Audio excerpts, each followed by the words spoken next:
Just like a rainbow, you know you set me free. And I just can't get enough, I just can't get enough.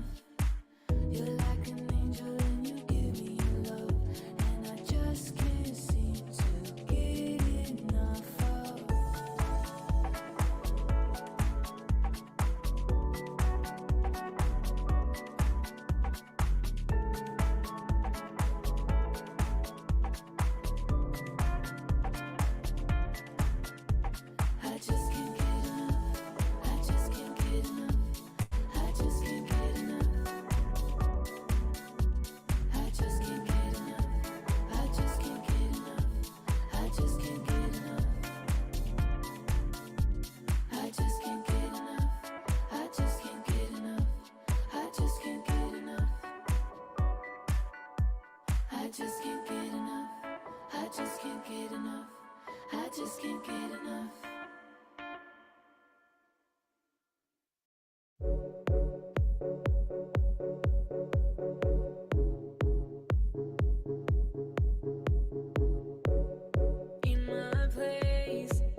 I'm just a man on his way to the moon, wishing the rocket would go faster.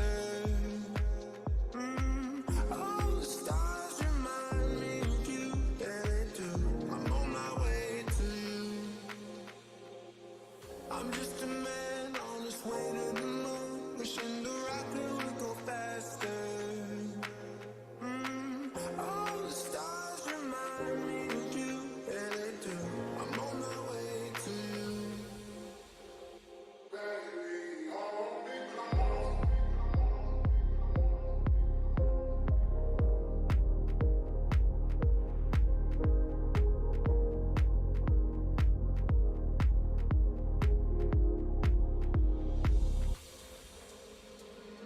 I'm just a man on his way to the moon, wishing the rocket would go faster. All the stars remind me of you, yeah they do. I'm on my way to you. I'm just a man on his way to the moon, wishing the rocket would go faster. All the stars remind me of you, yeah they do. I'm on my way to you. Baby, hold me close.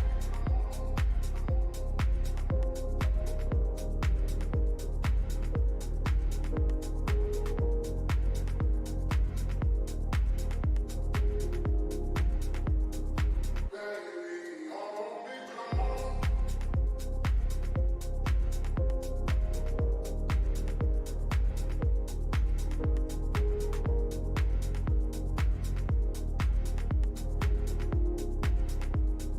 Baby, hold me close.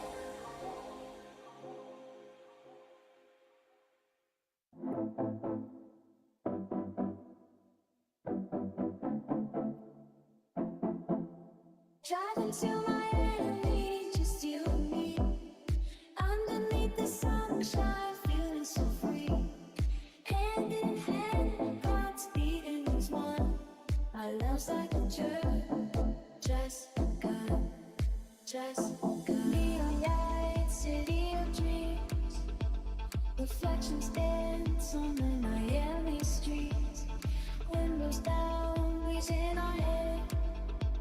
Miami bound, we ain't got paid. Driving to Miami, just you and me. Underneath the sunshine, feeling so free. Hand in hand, hearts beating as one. Our love's like a just God.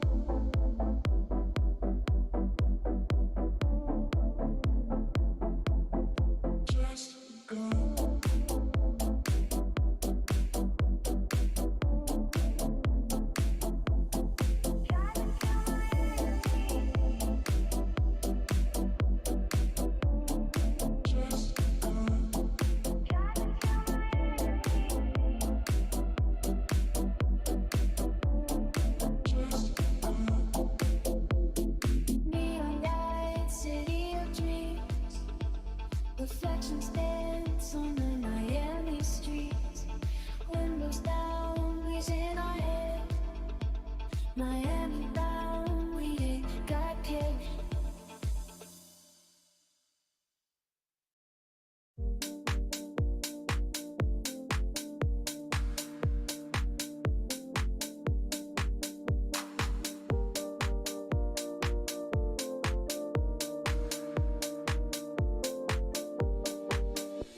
Cause seasons changing, I miss you so.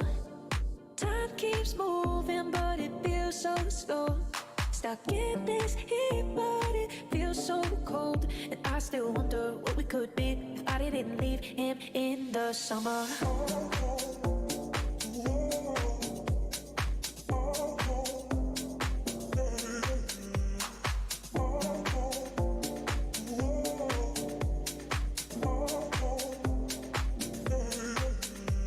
'Cause seasons changing, I miss you so.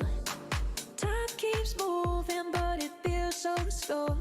Stuck in this heat, but it feels so cold. And I still wonder what we could be if I didn't leave. Feels so cold. Feels so cold.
Mature, I'm so mature, I'm so mature. Got me a therapist to tell me there's other men I don't want none. I just want you.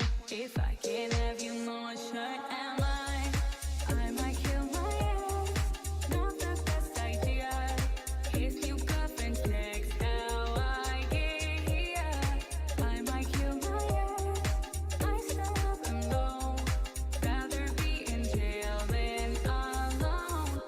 I get this instead as a lost cause. I get this is the dream, I really love her. It just can't be evidence. It takes this evidence. I touch a Russian with you, no more. There's no crumbs of passion, but damn, who is out of reach? Who is out the farmer's market with your perfect peach? Now I'm in the maze, man, then I'm a patient. Lying face down, got me singing over every. I'm so mature, I'm so mature, I'm so mature. Got me a therapist to tell me there's other men I don't want none. I just want you. If I can't have you, no one will. Am I? I might kill my ass, not the best idea. His new girlfriend's next, how I get here. I might kill my ass, I still love them though. Rather be in jail than alone. I did it all for love, I did it all on no drugs. I did it all this sober, I did it all for us. I did it all for love, I did it all this on no drugs. I did it all of this sober, don't you know I did it all for us. I just killed my ex, not the best idea. Kill his girlfriend's next, how I get here. I just killed my ex, I still love him though. Rather be in hell than alone.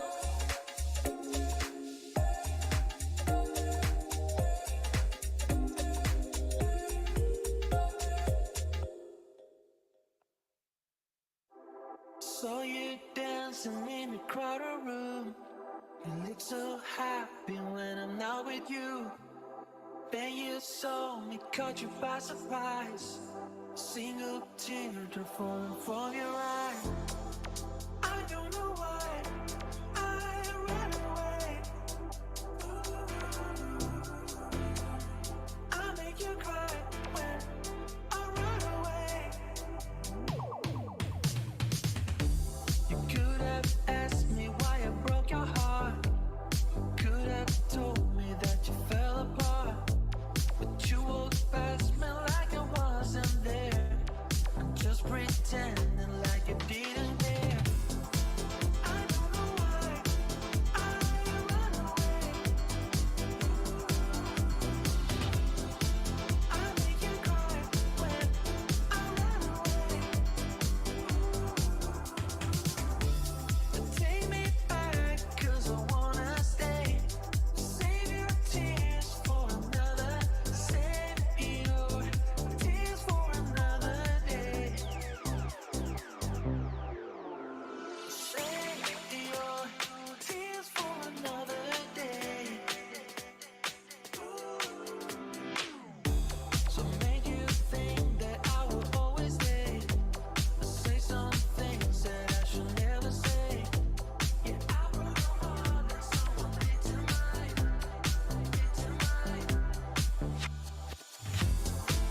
I don't know why I run away. Oh, said I make you cry when I run away. Yeah, yeah. 'Cause take me back, 'cause I wanna stay. I realize that I'm much too late.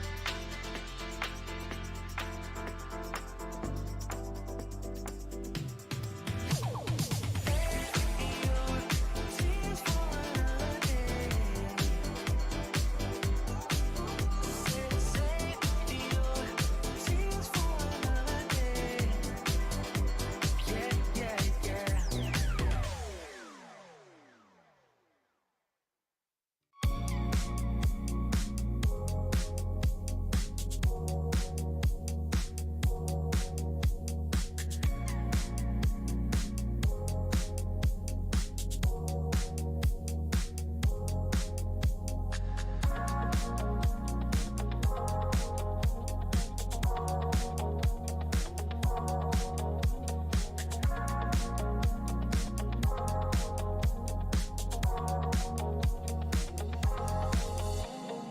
Give me your best shot, best shot, best shot. Give me all that you got, you got, you got. I can love you non-stop, non-stop, non-stop. The top all night.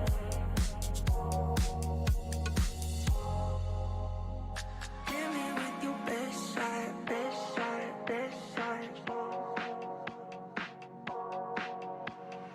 Give me all that you got, you got, you got.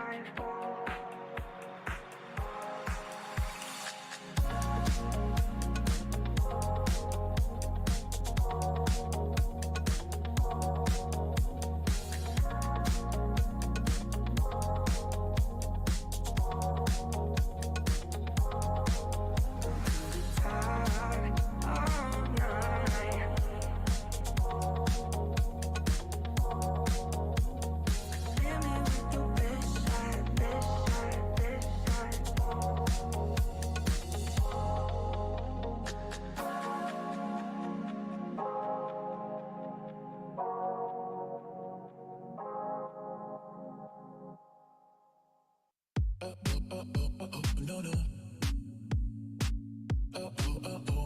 No, no. I look 'cause they're so deep in your eyes. I touch on you more every time. When you leave, I'm begging you not to go. Call your name 2-3 times in a row. Such a funny thing for me to try to explain. How I'm feeling and my pride is the one to blame. Yeah, and I still don't understand just how you look through on a scan. Got me looking so crazy right now. Your love's got me looking so crazy right now. Got me looking so crazy right now. It's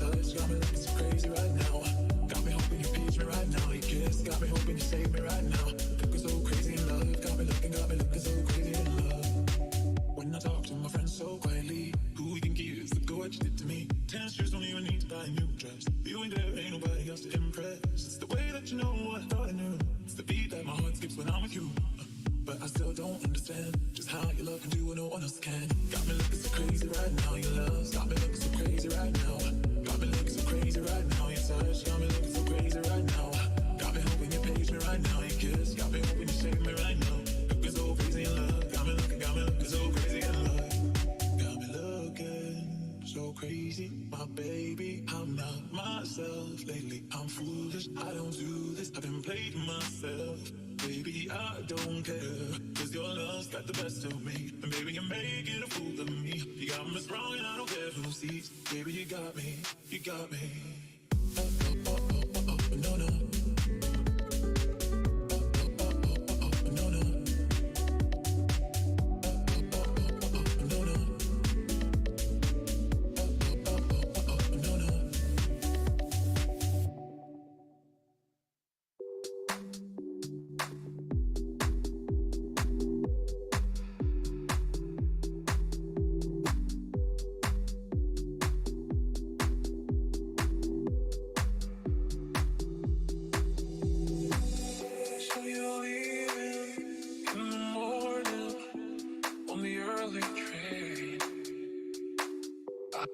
I could say everything's alright, and I could pretend to say goodbye.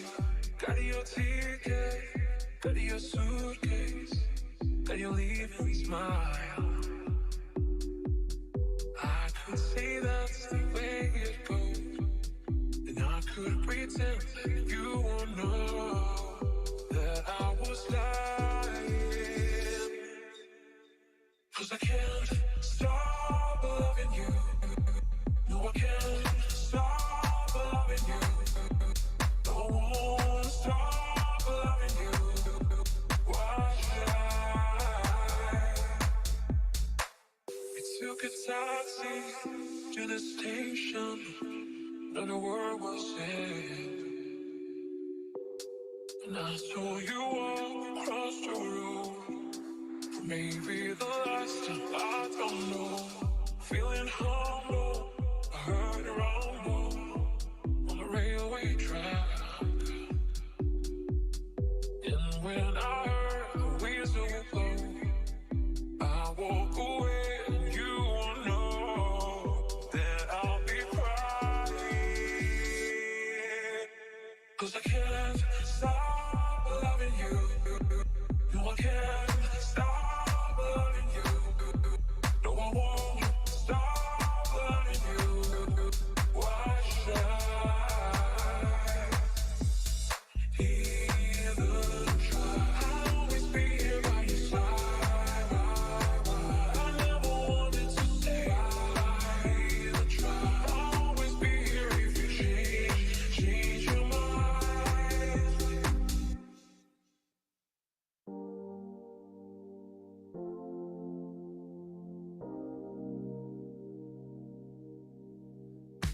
One day you came around, like an earthquake. You moved my land. You left me speechless when your kiss were mine. And ever since, baby, I can assure that my eyes have been blind. I've got a fever for you, and it's burning inside. 'Cause your touch ignites the heat of my heart.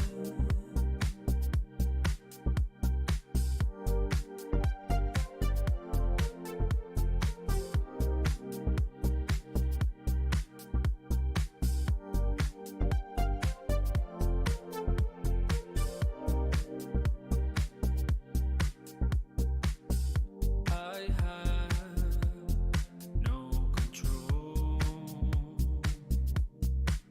and I don't want it, not anymore.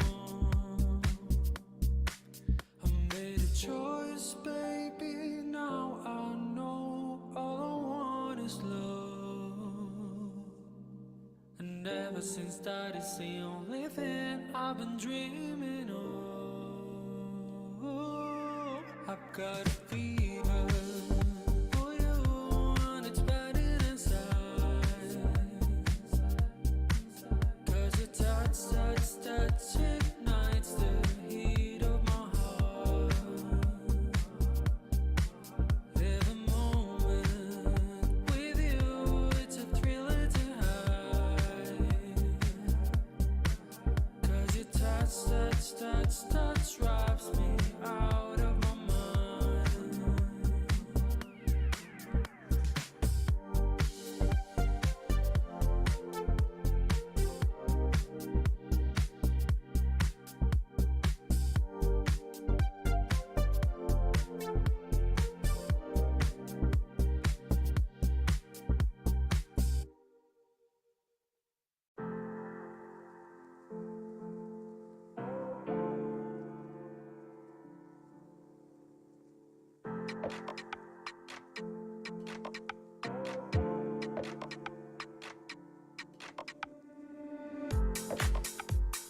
Thinking back, thinking of you. Summertime, think it was June. Yeah, I think it was June.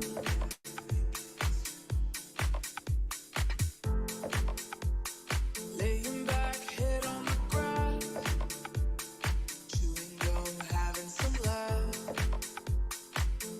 Yeah, we're having some laughs. You made me feel like the one. You made me feel like the one. The one. You made me feel like the one.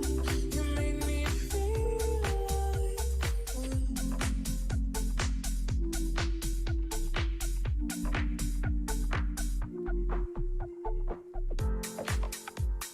Drinking back, drinking for two. Drinking with you. When drinking was new.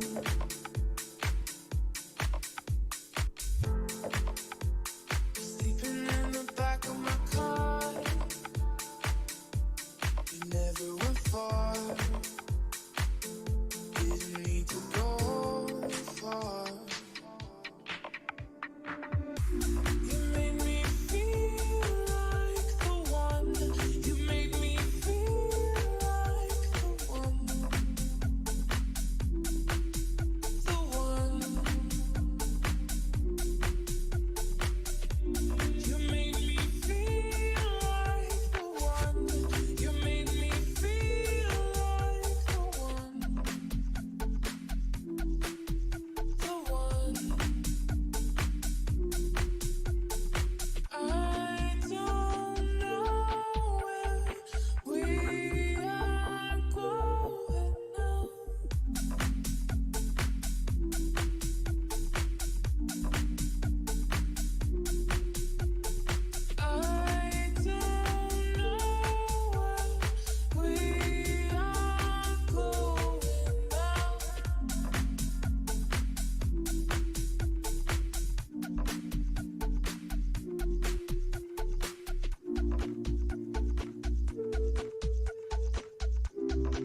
Overthink tomorrow. That's when we forget just to make us come together. That's when you remember who you are.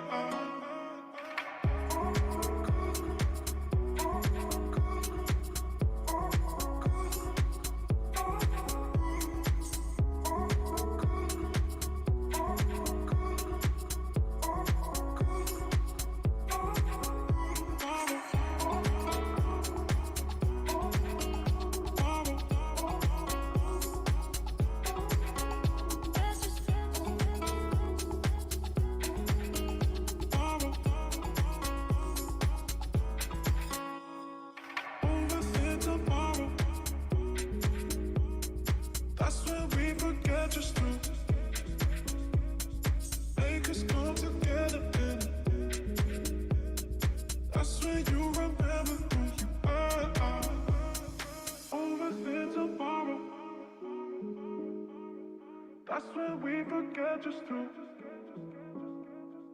make us come together. That's when you remember who you are.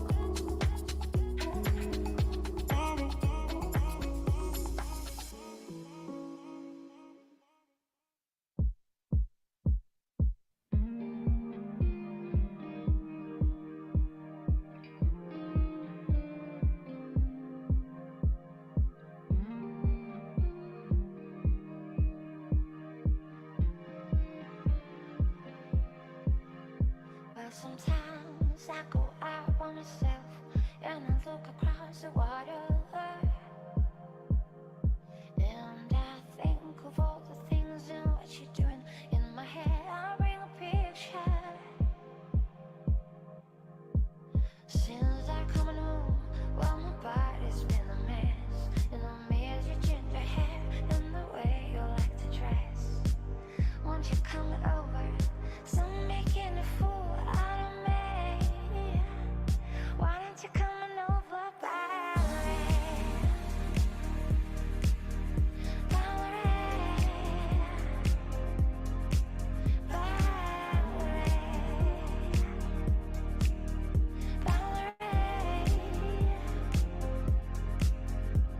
Did you have to go to jail and put your house up for sale? Did you get a good lawyer? I hope you did and catch it then. Hope you find the right man who fix it for you. Are you shopping anywhere? You change the color of your hair. Are you busy? And did you have to pay that fine? Did you indulge in all the time? Are you still dizzy? Since I've come home, well my body's been a mess, and I miss your ginger hair and the way you like to dress. Won't you come on over? So making a fool out of me. Why don't you come on over, Banerjee?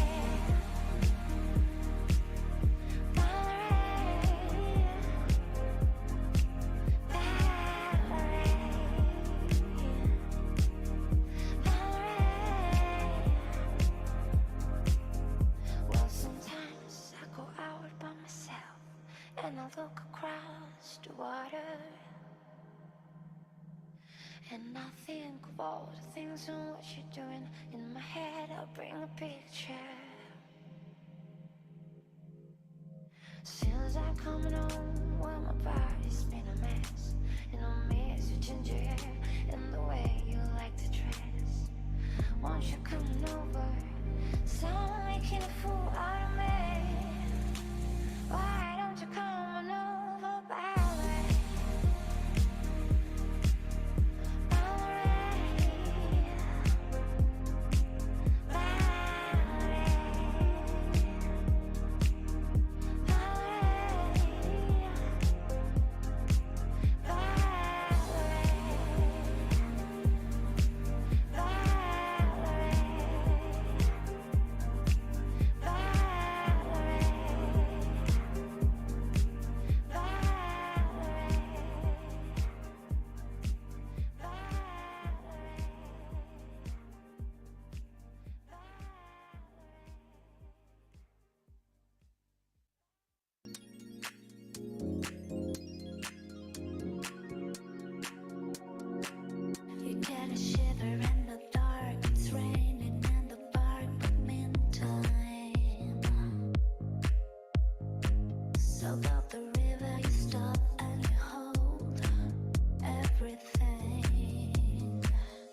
Good morning, ladies and gentlemen.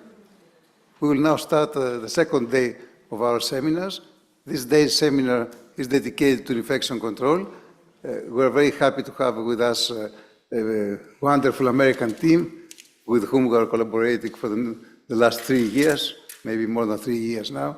It is our honor. The title of the first round table is Targeted Infection Control Interventions to Limit the Spread of MDRO, and we will present the international and Greek experience. But before beginning, we have the honor to have with us Professor Christos Hatzigeorgiou, is the president of AOD. Professor Hatzigeorgiou is a renowned field epidemiologist and president of the Greek National Health Organization. So, Dr. Hatzigeorgiou, Good morning, Mr. President, and I would like to thank you for giving me the opportunity to just address this very, very interesting seminar, and welcome also the colleagues from USA, and we had the opportunity also to collaborate the SAOD, and I have to say that we're signing now an MOU, and would like to support the project that is ongoing, and it has a very good results until now. So it's our honor and pleasure to continue the collaboration with the team from USA. I will continue in Greek now. Θέλω να ευχαριστήσω άλλη μια φορά καταρχήν την Ελληνική Μικροβιολογική Εταιρεία, Κλινικής Μικροβιολογίας, συγγνώμη, Εταιρεία Κλινικής Μικροβιολογίας και τον Πρόεδρό της και όλο το Διοικητικό Συμβούλιο και όλα τα μέλη. Για μας η μικροβιολογία είναι ένας πυλώνας του ΕΟΔΗ. Στηριζόμαστε στους μικροβιολόγους και στη μικροβιολογία. Πρώτα απ' όλα γιατί επιδημιολογική επιτήρηση χωρίς μικροβιολογία δεν υπάρχει.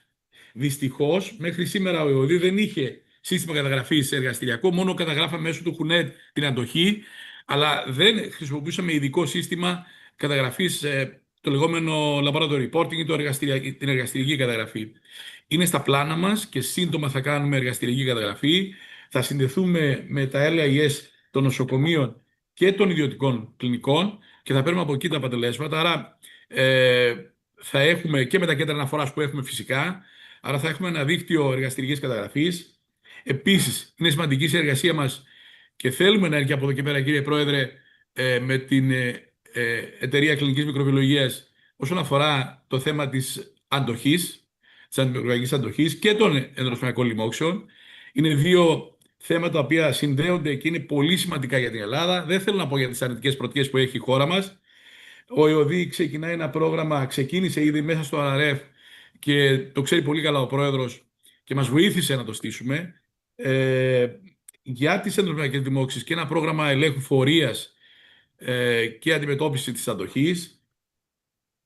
Φιλοδοξούμε ήδη οι πρώτοι νοσηλευτές θα υπόγραψαν σήμερα τις τοποθετήσεις τους στα νοσοκομεία. Έχουμε 55 νοσοκομεία στο πρόγραμμα στην πρώτη φάση και φιλοδοξούμε να επεκταθούμε σε όλα τα νοσοκομεία και θα βάλουμε 10 νοσοκομεία, τα πανεπιστημιακά συν κάποια άλλα μεγάλα, τον Ευαγγελισμό κλπ. Στο πρόγραμμα της φορείας.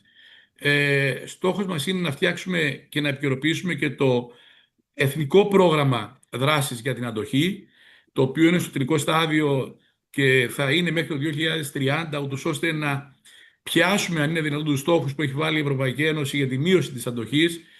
Δεν θέλω να ξαναπώ πάλι την αρνητική πρωτιά. Είμαστε πάρα πολύ πίσω από τους στόχους. Πιστεύω ότι θα τα καταφέρουμε. Θέλουμε τη βοήθεια σας σε αυτό. Ξέρω όλα τα προβλήματα που έχουν τα μικροβιολογικά εργαστήρια, υποστελέχωση, έλλειψη χρηματοδότησης. Η πολιτική ηγεσία προσπαθεί να κάνει ό,τι μπορεί και εμείς σαν ΕΟΔΗ θα είμαστε δίπλα σας όπου μπορούμε.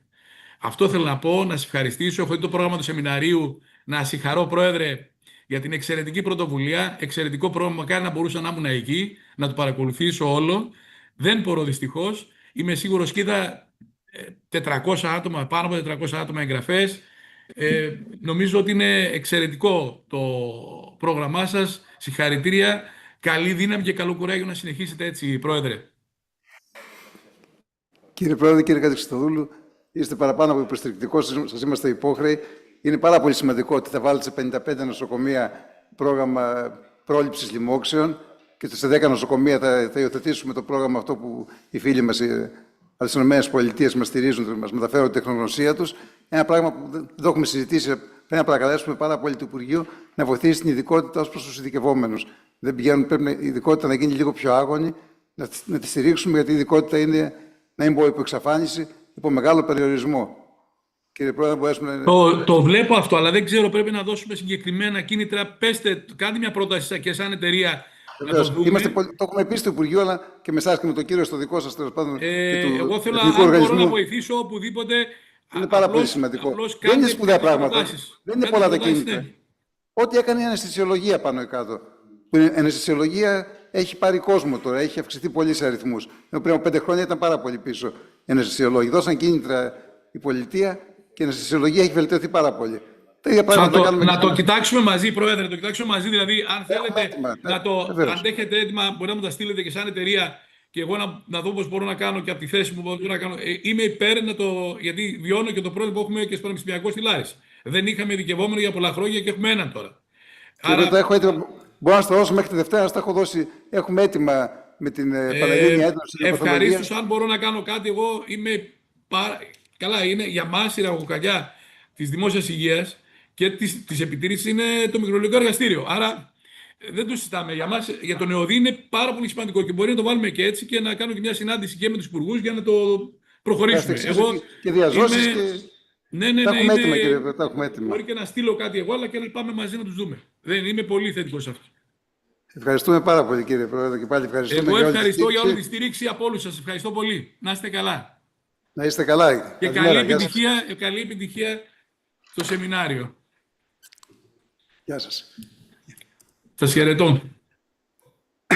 So we will start now. Before starting, we have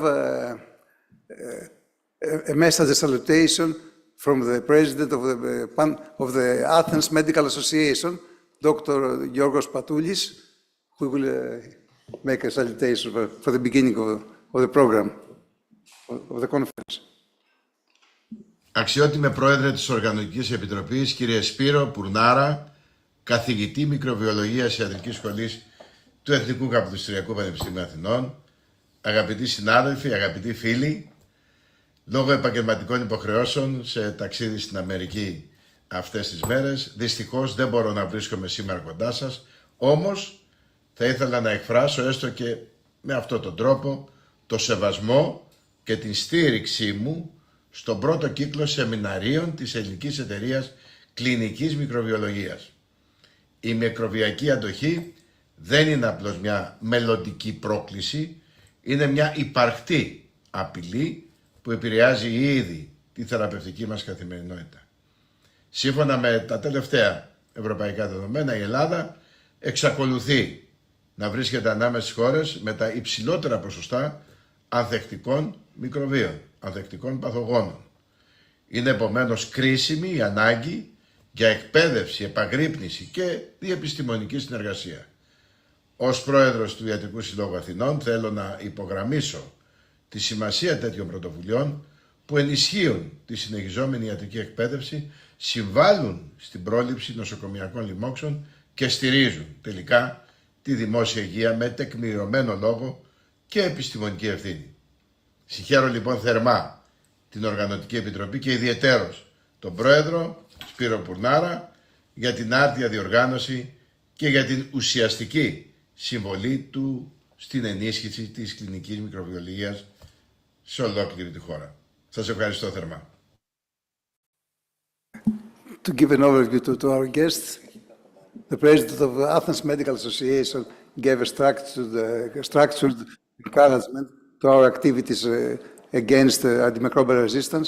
He's very well aware, even he's a surgeon, orthopedic surgeon, that AMR is a very hard issue in Greek hospitals. He's fully supportive of our activities.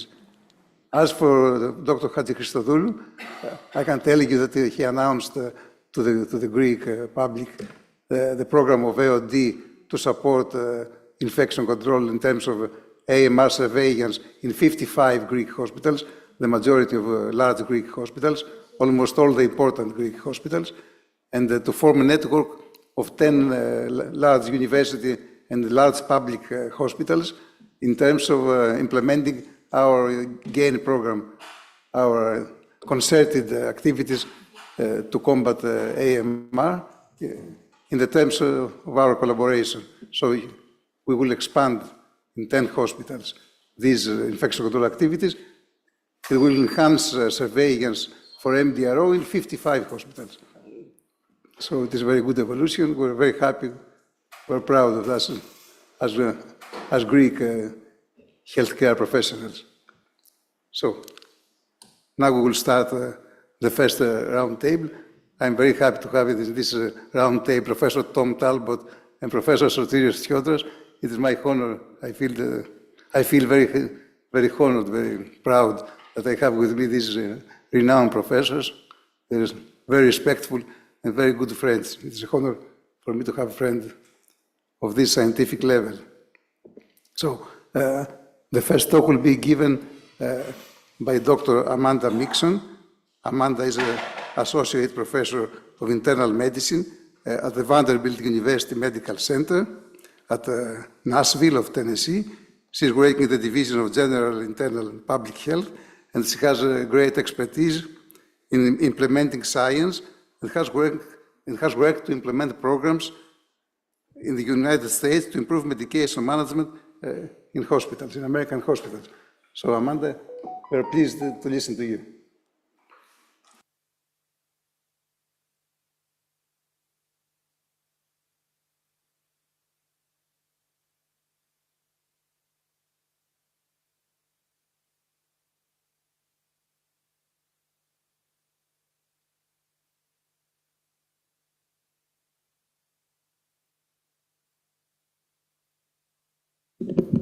Can you hear me now? Okay, sorry. Kalimera, good morning. I want to thank the Planning Committee, especially Dr. Pournaras, for inviting us to come to this very historic conference about antimicrobial resistance. As he mentioned, I'm a general internal medicine physician at Vanderbilt, and I work at both the University Hospital as well as the Veterans Hospital in Nashville, Tennessee. And after my internal medicine residency, I did a fellowship in quality and safety.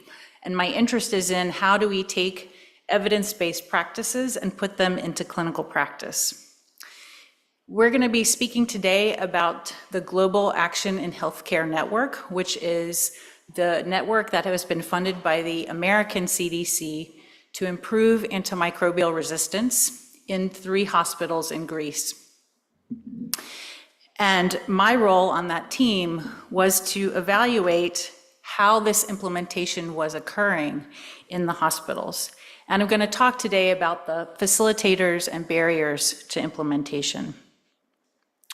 So, in our traditional approach to science, we have seen a separation between research and clinical practice. And as you see in this diagram, we often conduct scientific experiments and studies that yield a lot of evidence, but it's often poorly used, and that results in missed opportunities to provide better care for our patients as well as our communities. This phenomenon has been termed the implementation gap. As you see on the y-axis, we often publish papers and progress science along the x-axis of time. But what we know from the evidence and what we do in practice, there's often a large gap. And we call this the evidence practice gap or implementation gap. The implementation science field aims at trying to reduce this gap by trying to take evidence-based practices like vaccines or medications that we know that reduce mortality in heart failure, for example, and try to implement them more effectively so that we improve the care and get it into wider clinical practice. So why is this failure in implementing evidence-based practices happen? Well, healthcare workers may lack knowledge and skills in order to do such things. There are competing demands, not enough time, not enough resources, things like that. There may be a lack of incorporation of the evidence-based practice into the clinical workflow and the healthcare delivery system. Research also has not traditionally been focused on practice, but rather on discovery, so new things coming out of our scientific laboratories. And there is a whole science around practice change. How do we incorporate evidence-based practices? But that's relatively underdeveloped in comparison to our laboratory sciences. So this field of implementation science has been defined as the scientific study of methods to promote the systematic uptake of research findings and other evidence-based practices into routine clinical practice, but also de-implementing non-evidence-based practice so as to improve the quality and effectiveness of health services and care. The purpose of implementation science is that we take things that we know to be true, the evidence-based practice, but make it more relevant for our healthcare providers in the real world, make it feasible and sustainable over time to do the right thing. Why is implementation science important? Well, we know that on average it takes 17 years for a very small fraction of our discoveries to be integrated into clinical practice. So when we fail to translate that research into clinical practice, that means that about 1/3 of our patients do not get the treatments that we know have been proven to be effective, and 1/4 of the patients may be getting care that's not needed or potentially harmful.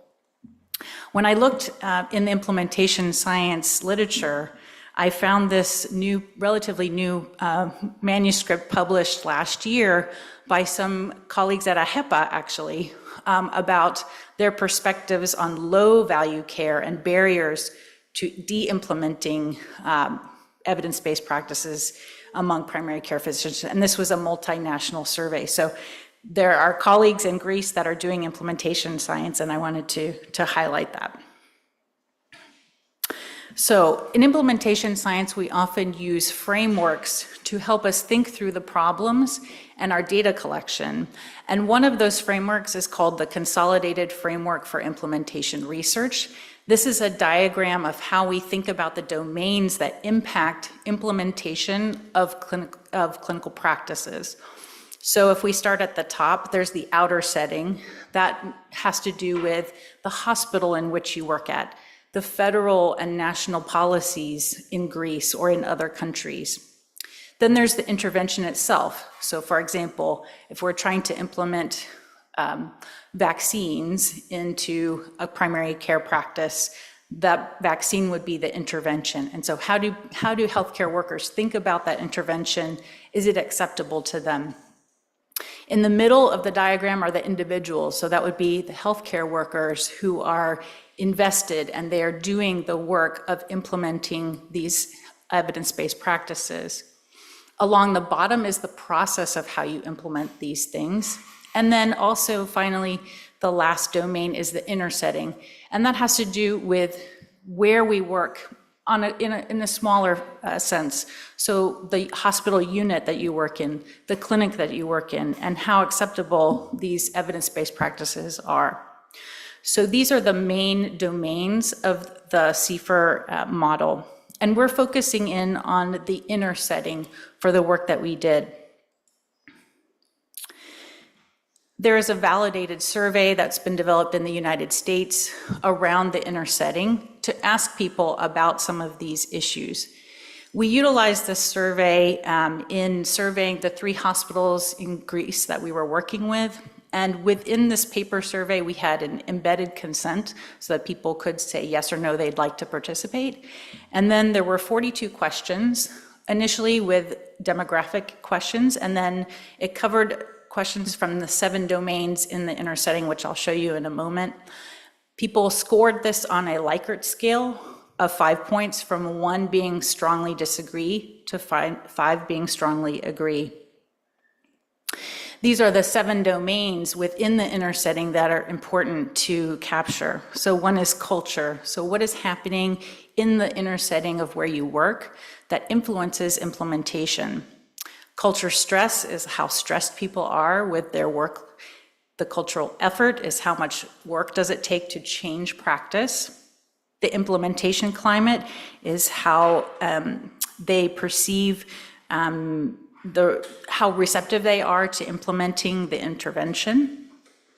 The learning climate is how psychologically safe they feel in making changes in their environment.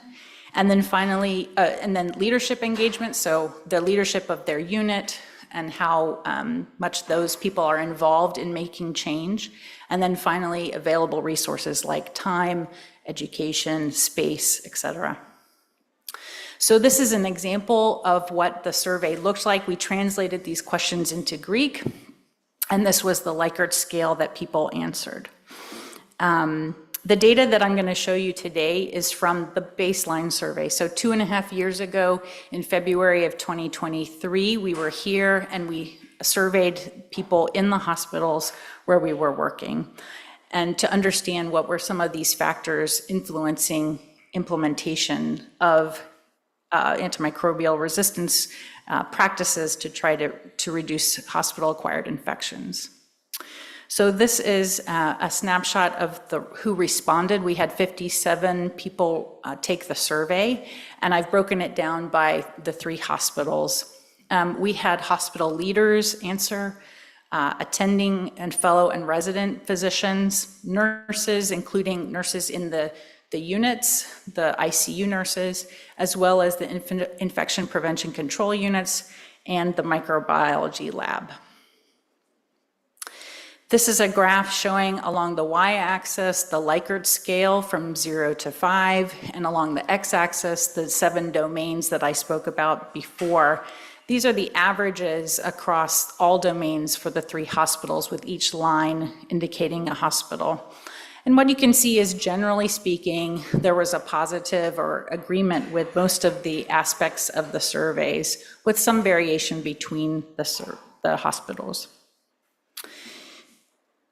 Quantitatively, when we looked at what were the lowest scoring items on the survey, all of the hospitals disagreed with the statement that people in our clinic or unit get by with doing as little as possible. What does that mean? That means that people are working very hard, and we saw that on our visits to the hospitals. When we looked at what statements were most agreed upon, in hospital number 1, they said that hand washing to decrease infection rates is a top priority in our unit. Hospital number 2 said that staff frustration was very common, and hospital number 3 said the following are available to make hand washing work in our unit, and that was the infection prevention team supporting that practice. This covers several of the domains that I spoke about before. The hand washing has to do with the implementation climate in the hospital unit. The staff frustration deals with the cultural stress. And lastly, the infection prevention team being available has to do with the resources that were there. So individually, walking through the hospitals, this is, again, along the y-axis, the answers to the survey on the Likert scale, and the different domains on the x-axis, broken down by the roles of the people that answered the survey. So as you can see, cultural stress was rated low. There was a lot of stress in the hospital. And at the end of the survey, we had an open-ended question about what people's thoughts were around how to reduce infection spread in the hospital. And so I've divided those comments into structural issues and process issues. At hospital number 1, one of the biggest things was personnel. And we've heard this many times in our visits to these hospitals. They wanted somebody who was dedicated to educating the staff on antibiotic stewardship and hand hygiene, to even utilize medical students to help with that. And then, of course, we know about the nurse shortage in Greece, and that needed more support from nurses. As far as process, there was a concern about wanting to have better coordination, collaboration, and compliance with hand hygiene programs, that there was a desire for daily recording of infections and screening, as well as surveillance and feedback of that information to the healthcare workers working in the units. There was a desire to reduce use of catheters, whether that was central venous catheters or urinary catheters. They wanted more training in hand hygiene and contact precautions as well. At Hospital 2, these were the results. Again, in this hospital, there was probably less variation overall, but again, in effort, the effort domain was scored the lowest of all of them. And their comments again, when we think about the structure, they wanted to remove the corridor beds because that was a place where infection could spread very easily and more sinks. They were again concerned about personnel, hiring more staff and being able to retain them. Enough so that the visitors of the patients were not obligated to be taking care of the patient. And then better equipment, so better quality of hospital supplies and having enough cleaning materials and infection prevention materials. As far as the process, they wanted to have some rewards or penalties for people who did not implement infection prevention control. They wanted more continuous training and supervision, so making it easy to do the right thing, especially having senior staff, physicians to be the people who are leading the change and a part of the solution. They wanted to retrain some of the experienced nurses and then have impact the new staff and make sure that they understand the importance of infection prevention control. At Hospital 3, we see these results again. Again, probably stress and effort were the lowest rated amongst the respondents. And in their comments, they also remarked that they wanted fewer beds in each room because, again, that was a risk for increased transmission between patients, more equipment, and more personnel, particularly nurses and auxiliary personnel. As far as process issues, they wanted to restrict the people coming and going to visit patients, and they wanted a more intensive surveillance to comply with some of the IPC measures. So after we collected that data, then what did we do? Well, there is a way to take those barriers, so the things that hospitals found difficult, and match them to strategies, how to overcome those barriers and implement new changes in their hospital. And the way that we did this was using the expert recommendations for implementing change, or ERIC, which is a list of strategies. This is essentially the recipe for how to do changes. So you have an evidence-based practice like hand hygiene, and this is how you do it. So these are the activities that a hospital might adopt.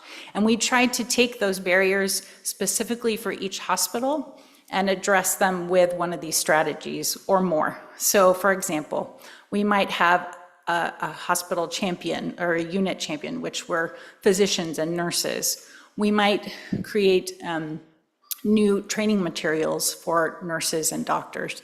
So these are different ways in which we can make change happen. And we coached the teams that were at each hospital to pick some of these and attempt to use them in their infection prevention control programs. So what are some of these strategies and how do they match with the barriers? So for problems with culture or barriers with culture, we tried to have the hospitals identify a champion, a person who would support the practices of infection prevention control and lab test best practices and overcome the resistance of change in their units. Oftentimes it's between peers, a doctor to a doctor telling them what might be helpful to change, or a nurse to a nurse. Also to think about, to address things like what is going well in your hospital and how can you leverage that to make changes in the IPC.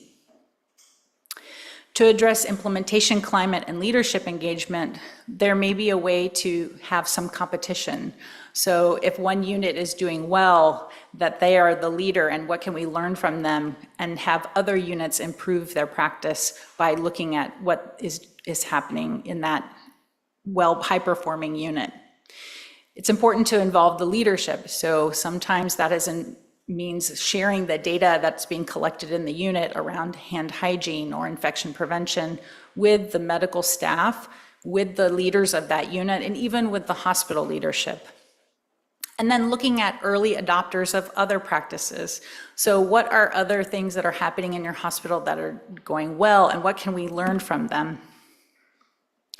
To address barriers for resources, which are very difficult to attend to sometimes, is using things like a checklist of supplies so that we know we're utilizing the best infection prevention practices, using signs to indicate patients that are on contact precautions, the placement of the hand sanitizer in rooms to make it easy for doctors and nurses to utilize that to wash their hands. So we have now administered the survey again, now 2.5 years later, to the same hospitals, and we're going to compare the baseline information to our newest assessments. And hopefully we can come back and share that with you all at another point. That's the end of my talk. I just wanted to show you what Nashville looks like in the top left, and then our medical center is in the bottom right. And again, thank you very much, and I'm happy to take questions, I think, later after the speakers.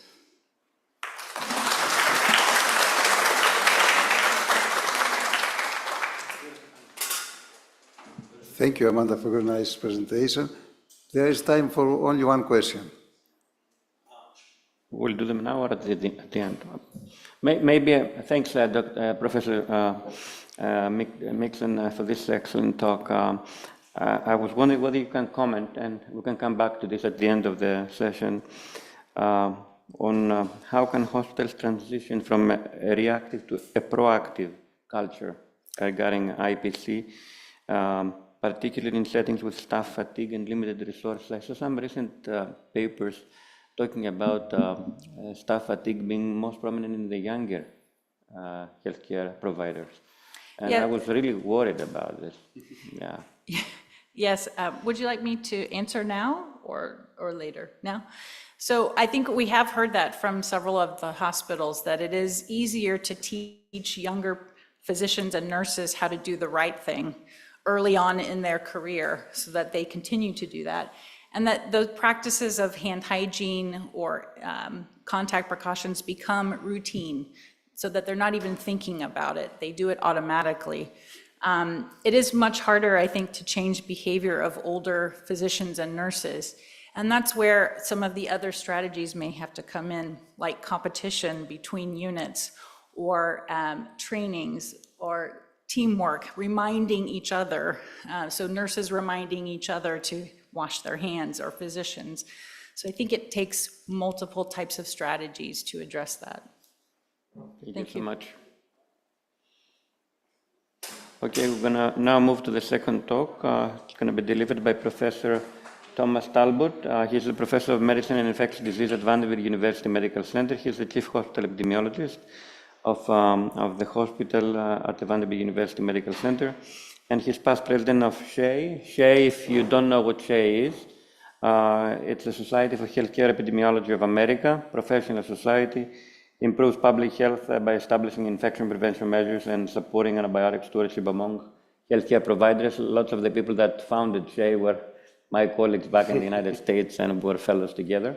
So Tom, we're anxiously waiting to hear about strategies to improve hand hygiene compliance.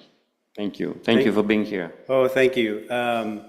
It's an honor to be here. It's so good to be able to come back here. And I will just say that at a time in the United States when science is a little bit stressed, it's very good to come back here personally and refill my cup and see the people that are doing really good work. So thank you. It's been an amazing visit, and hopefully I can impart. I think Dr. Mixon's talk really leads into my talk very well, because I'm going to tell you my story of hand hygiene improvement, and it uses a lot of the tools that Dr. Mixon talked about and kind of talk about how to change this very fundamental behavior. So I have to start back. Hopefully everyone knows the story of Dr. Semmelweis, who was in Vienna in the mid-1800s. He worked at a hospital, and at that hospital, where they would deliver babies in the pregnancy wards. There were two wards. One ward was staffed by the nurses and the midwives, and one by the doctors and the doctors in training. And what he noticed was the mortality rate of the mothers was 3 times higher in the doctor's ward than the nurse's ward. And he said, that's terrible. And it was so bad that in the community, when you came in and you were pregnant and had to deliver, this day was this ward, the next day was that ward, and the community knew which day, and they said, I'm going to stay home until it's this ward, because that ward is bad. And that's not where you want to be. That's a bad place. And what Dr. Semmelweis noticed was the doctors right next door to the room with the mothers was the autopsy room. So they would be doing their training with the bodies and walking out and coming and delivering babies and walking back. And he said, I don't know what's happening, but these mothers are getting the same disease that the patients are dying. This is not a good thing. And so he required, you see there in the bottom corner, everyone coming in to use this chlorinated lime solution on their hands to stop the spread, and that dropped the mortality rate. He found that out. Now, he wasn't the most tactful. He yelled at his colleagues. They didn't like him telling him they were killing their patients. He went insane and went to the asylum, and I did not want to turn out that way, so thankfully my story ends a little bit better. I think it's always important as we talk and try to do this is really go back to the purpose. The purpose is not to monitor people. The purpose is not to get a number. The purpose is we're trying to make it safe for our patients and our coworkers. So we know that hand washing will reduce the spread of infections. It reduces those harms. It saves money because people aren't in the hospital longer. So if that speaks to people, that would be a reason. And everybody in the healthcare facility has to do it. Whether you're delivering a food tray, or you're a nurse, or you're a doctor, you need to wash your hands. For your coworkers, even if you never see a patient, if you're in an office, you need to wash your hands. You don't want your coworkers to get sick. And it's a very basic practice, but it is extremely, extremely hard, as many of my friends in this room can attest, to get people to improve to do it. So I want to show you my story, kind of frame this with my story. So this is my hospital, Vanderbilt, the medical center. This is an adult hospital, a pediatric hospital, and a psychiatric hospital. And back in 2009, we were tracking hand hygiene. We would get maybe a couple hundred observations a month across all those hospitals. Our hand hygiene rate wasn't very good. We were about 50%. We had a little uptick towards the end in February. And over the course of about 5 years, we got about 3,000 observations. We thought that was very good. And one of my bosses who was in charge of quality said, well, that's not very good. And who's looking at this data and why isn't anybody improving? And it was when his wife was a patient in the hospital and he sat at the bedside and noticed no one is washing their hands. I have to ask them to go out and do it. And that seems like that's not a good thing. So as you heard with Dr. Mixon, having a leader who thought it was important was a key step. I think part of the problem with changing this behavior is if you fail to wash your hands, you don't see what happens to the patient. You may spread a resistant bacteria. That patient may get the infection months later. It's not like if I were a nurse and came in and gave the wrong blood type. Right away, you will see that that is bad. The patient will have a reaction. There is a problem. Oh my goodness, what did I do? You see that mistake. You don't see that with failure to do hand hygiene. Or if someone gets an infection, you say, oh, well, they had surgery and they were really sick, and you never trace it, and we never know, was it that one time that I didn't wash my hands that led to that infection? So it's hard to connect why it's important. It's hard to measure hand hygiene. You have to watch people.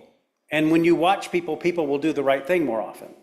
That's true. And you're more often to see the people that do the right action and then forget to do it. And you basically have to make this an easy behavior. You can't think about it. It just happens. I'm doing it. I don't even know I do it. And I often use the example of hand hygiene is so basic. It is like you go out to dinner with a good friend and you say, Ritu, make sure you use your napkin. That can be very insulting. Of course I'd use my napkin. Why are you saying this? So to tell someone, did you wash your hands, can be offensive if you don't do it the right way. And it's not, you have to kind of set that culture that we're all busy, we forget to do it, let's all be safe. Now it'd be very easy to improve hand hygiene if the germs glowed green like on that picture on the right, or if there were alarm bells that went off as you left the room and said, this guy didn't wash his hands, ding, ding, ding. We don't have that. We have to think of other ways to do it. So as you think of the strategies to improve hand hygiene, I think there are some big buckets that really align with some of the concepts in the implementation science. So you have to have a way you measure it, and I'll talk more about each of these. You have to train the people that are measuring. You have to make sure people know why we're doing it. Why is it important to wash our hands? What is the story? You have to have an awareness, and you have to share the data so people can improve. So what about measurement? These are two examples from my institution. These are the rules of how we watch and how we count hand hygiene, so that I make sure that every person that does the observation is doing it the same way. And we had a lot of questions. So we had to have questions like, what if I'm walking in the room and I'm carrying a tray, and what do I do? And I had one doctor say, well, I put my tray down and I'd wash my hands and I pick it back up, but no, it's contaminated, so I got to do it again, and I'll be stuck outside the room for 4 hours. And I was like, no, that's not what we're asking you to do. And we had to kind of walk through this. Next strategy is education. So making sure people know that this is important. And I picked some pictures from my friends' hospitals. You may recognize signs in your hospital.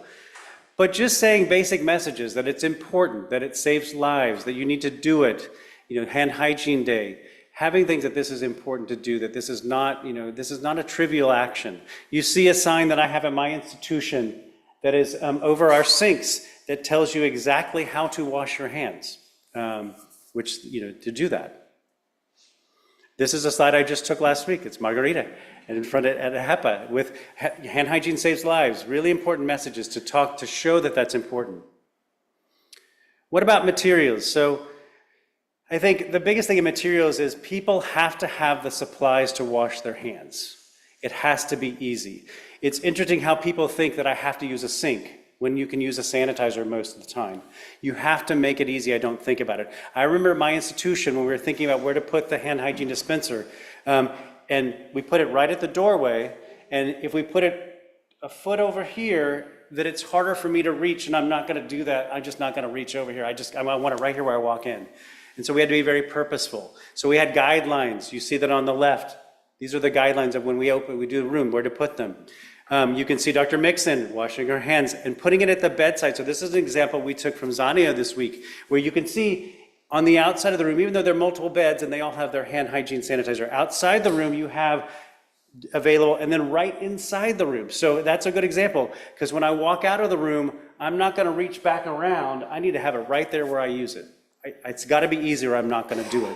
And it can be very challenging. I think that's something that we see when you've got those multiple beds. We heard from the surveys, patient, patient, patient. It is hard to remember. It's very easy to go, I'm going to see this person, go to this person, and forget. And that's a real challenge that it's very hard to hardwire practice. And then sharing data.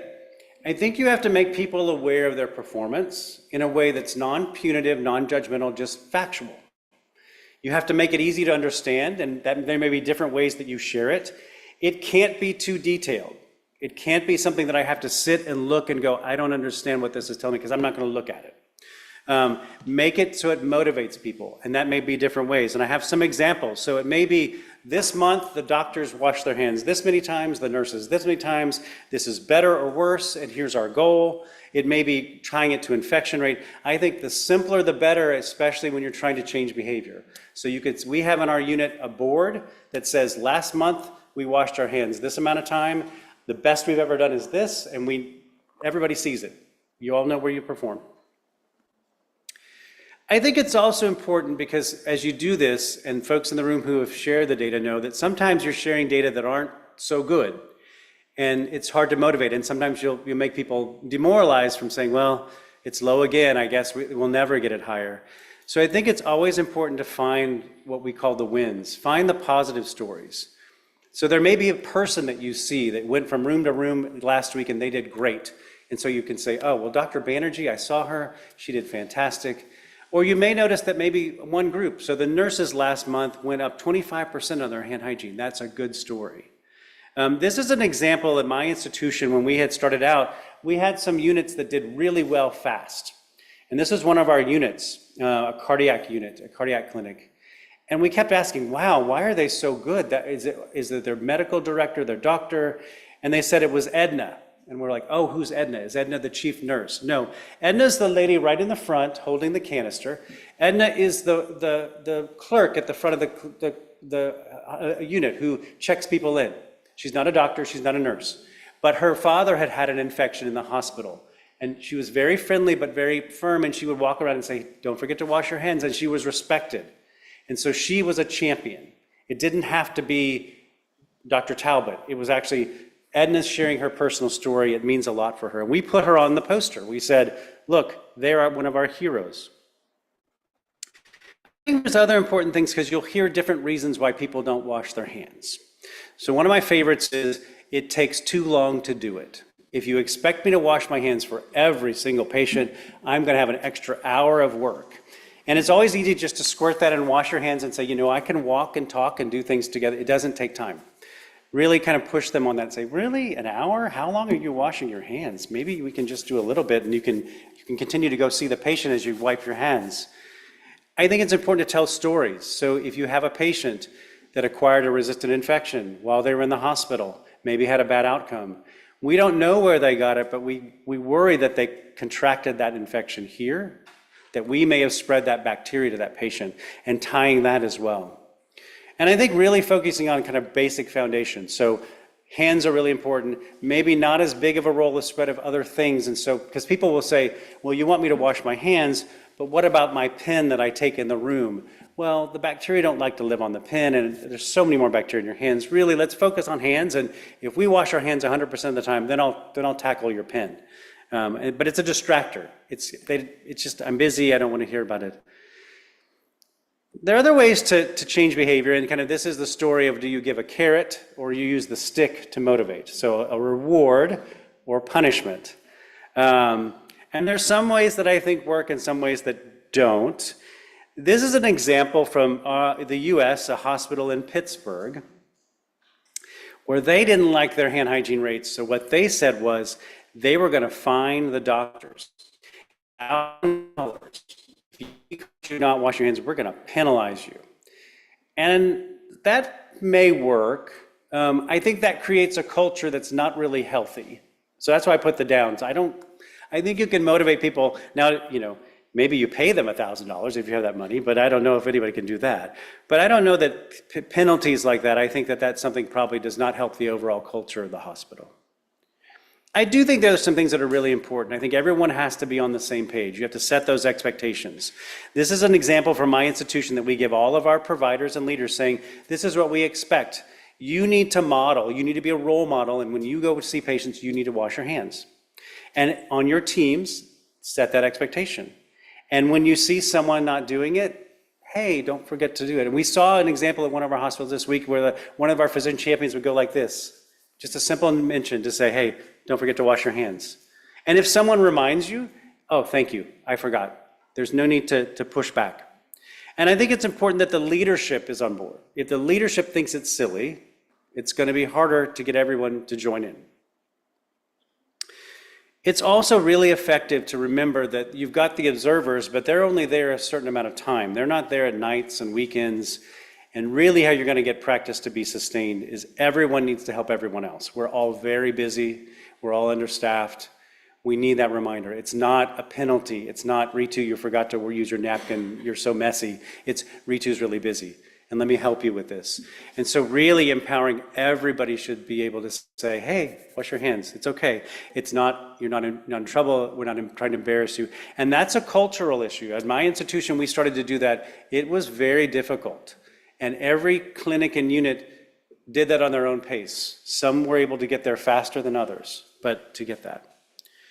I think it's also important because we would hear at my institution, well, I can take care of my nurses, but those doctors that aren't ours, that come in the unit, how can I possibly control them and tell them what to do? And I think it goes back to the culture. That if you come in my unit, we follow what we do. This is what we do here. And to me, it's an example like if I'm driving through a town, I can't drive as fast as I want. I have to follow the rules of that town. That's the expectation. That's the culture. Last thing that we hear sometimes that people want to do is, well, I want to know exactly who the people were that didn't wash their hands. You observe them, tell me the names. I've had a doctor who wanted to put the names on the wall and say, and we said, no, because your hand hygiene rate has been low for a while. It's not the same 3 people every single month. It's everybody. And that's also not good for the culture. That's not really a spirit of just, and we don't observe everyone. And I think now, if I say, Dr. Banerjee, please wash your hands, and she gets mad at me and yells at me, oh, this is stupid, I can't believe this, how dare you. That in my institution, now we have a culture where that's not a behavior that's safe for whatever it is. And so that is something where we would say, you know, Dr. Banerjee had a rough day, and someone may need to have a conversation about, we don't talk to our colleagues like that. So we would take names in that instance. We do that. So where did my story go? So here's where we started. Here's where we are. We are now 6 hospitals. We have 1,300 beds. Our hand hygiene compliance last year, so far this year, is 96%. And we've had over 1,000 observations. So we've been able to build that. It takes a while. It's something that and it's become a part of the culture where we hear people say, we can tell people to wash their hands, why can't we tell people to do X? And it continues to take vigilance. We still have units that drop up and down. And you can see, we now have data for all of our units in clinics. This is my data from last month for the year. These are different clinics, and I've got a whole bunch below that are green, but we have some areas that we have some opportunities, particularly with hallway beds. You can see that they're lower. And feeding that data back and providing that data so that people will use that in a way that is helpful. So I want to end again and really thank you, especially my friends at our 3 hospitals. It's been a wonderful journey, and we hope we'll be continuing that in different iterations. We do have to shout out to our friend Pete, who many of you know, who's really been kind of the workhorse of our project, and thank you. But I'm happy to take questions, and hopefully this was helpful to help think through kind of how I've thought through hand hygiene.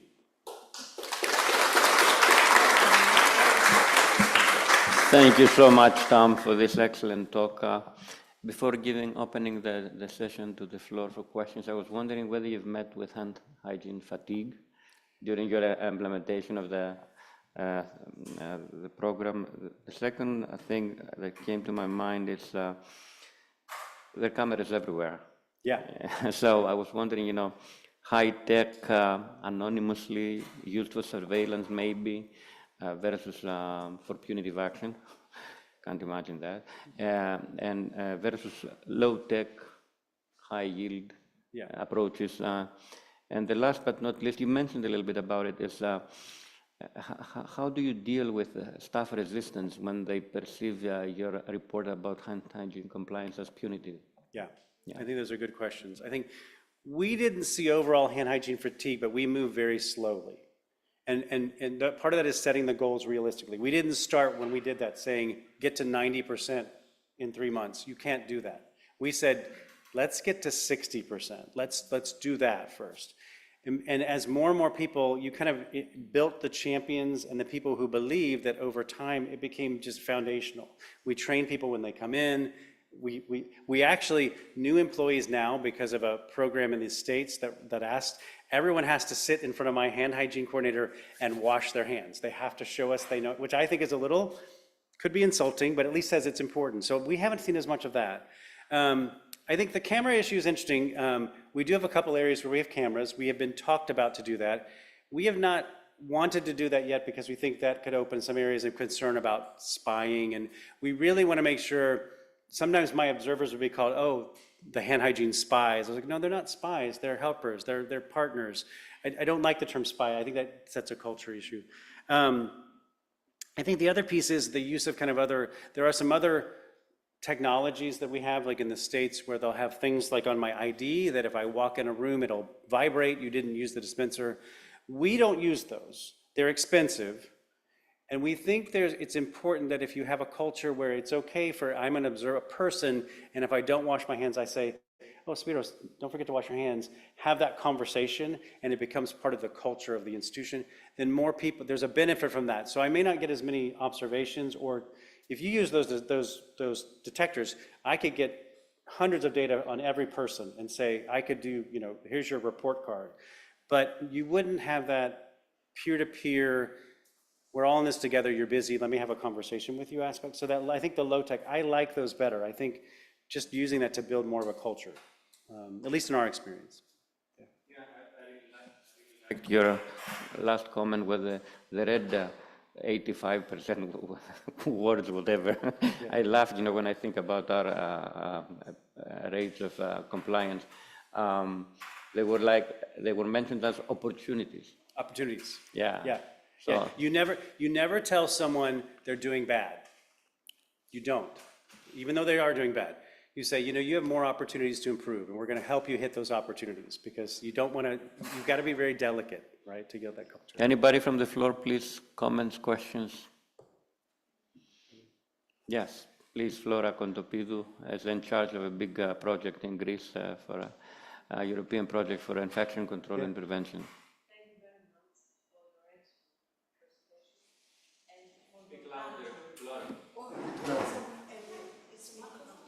Oh, no. Oh, here comes a microphone. Right there, here you go.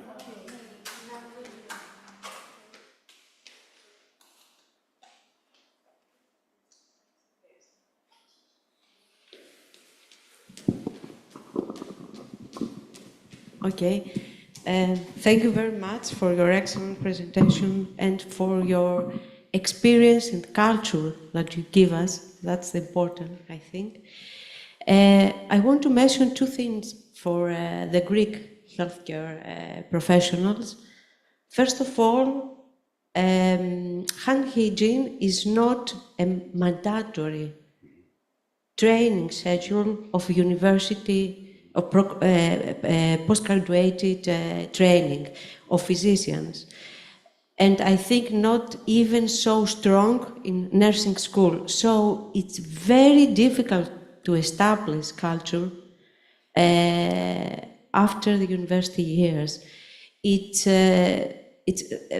have to say to a person of more than 35 years old that you have to change your behavior. I think it's impossible. Yeah. Even for new doctors.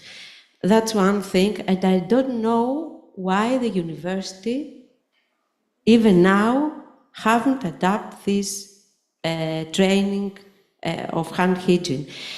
Second one is that I think that one problem that there is in infection control committees is that we haven't enough dedicated personnel to make a lot observations. Mm-hmm.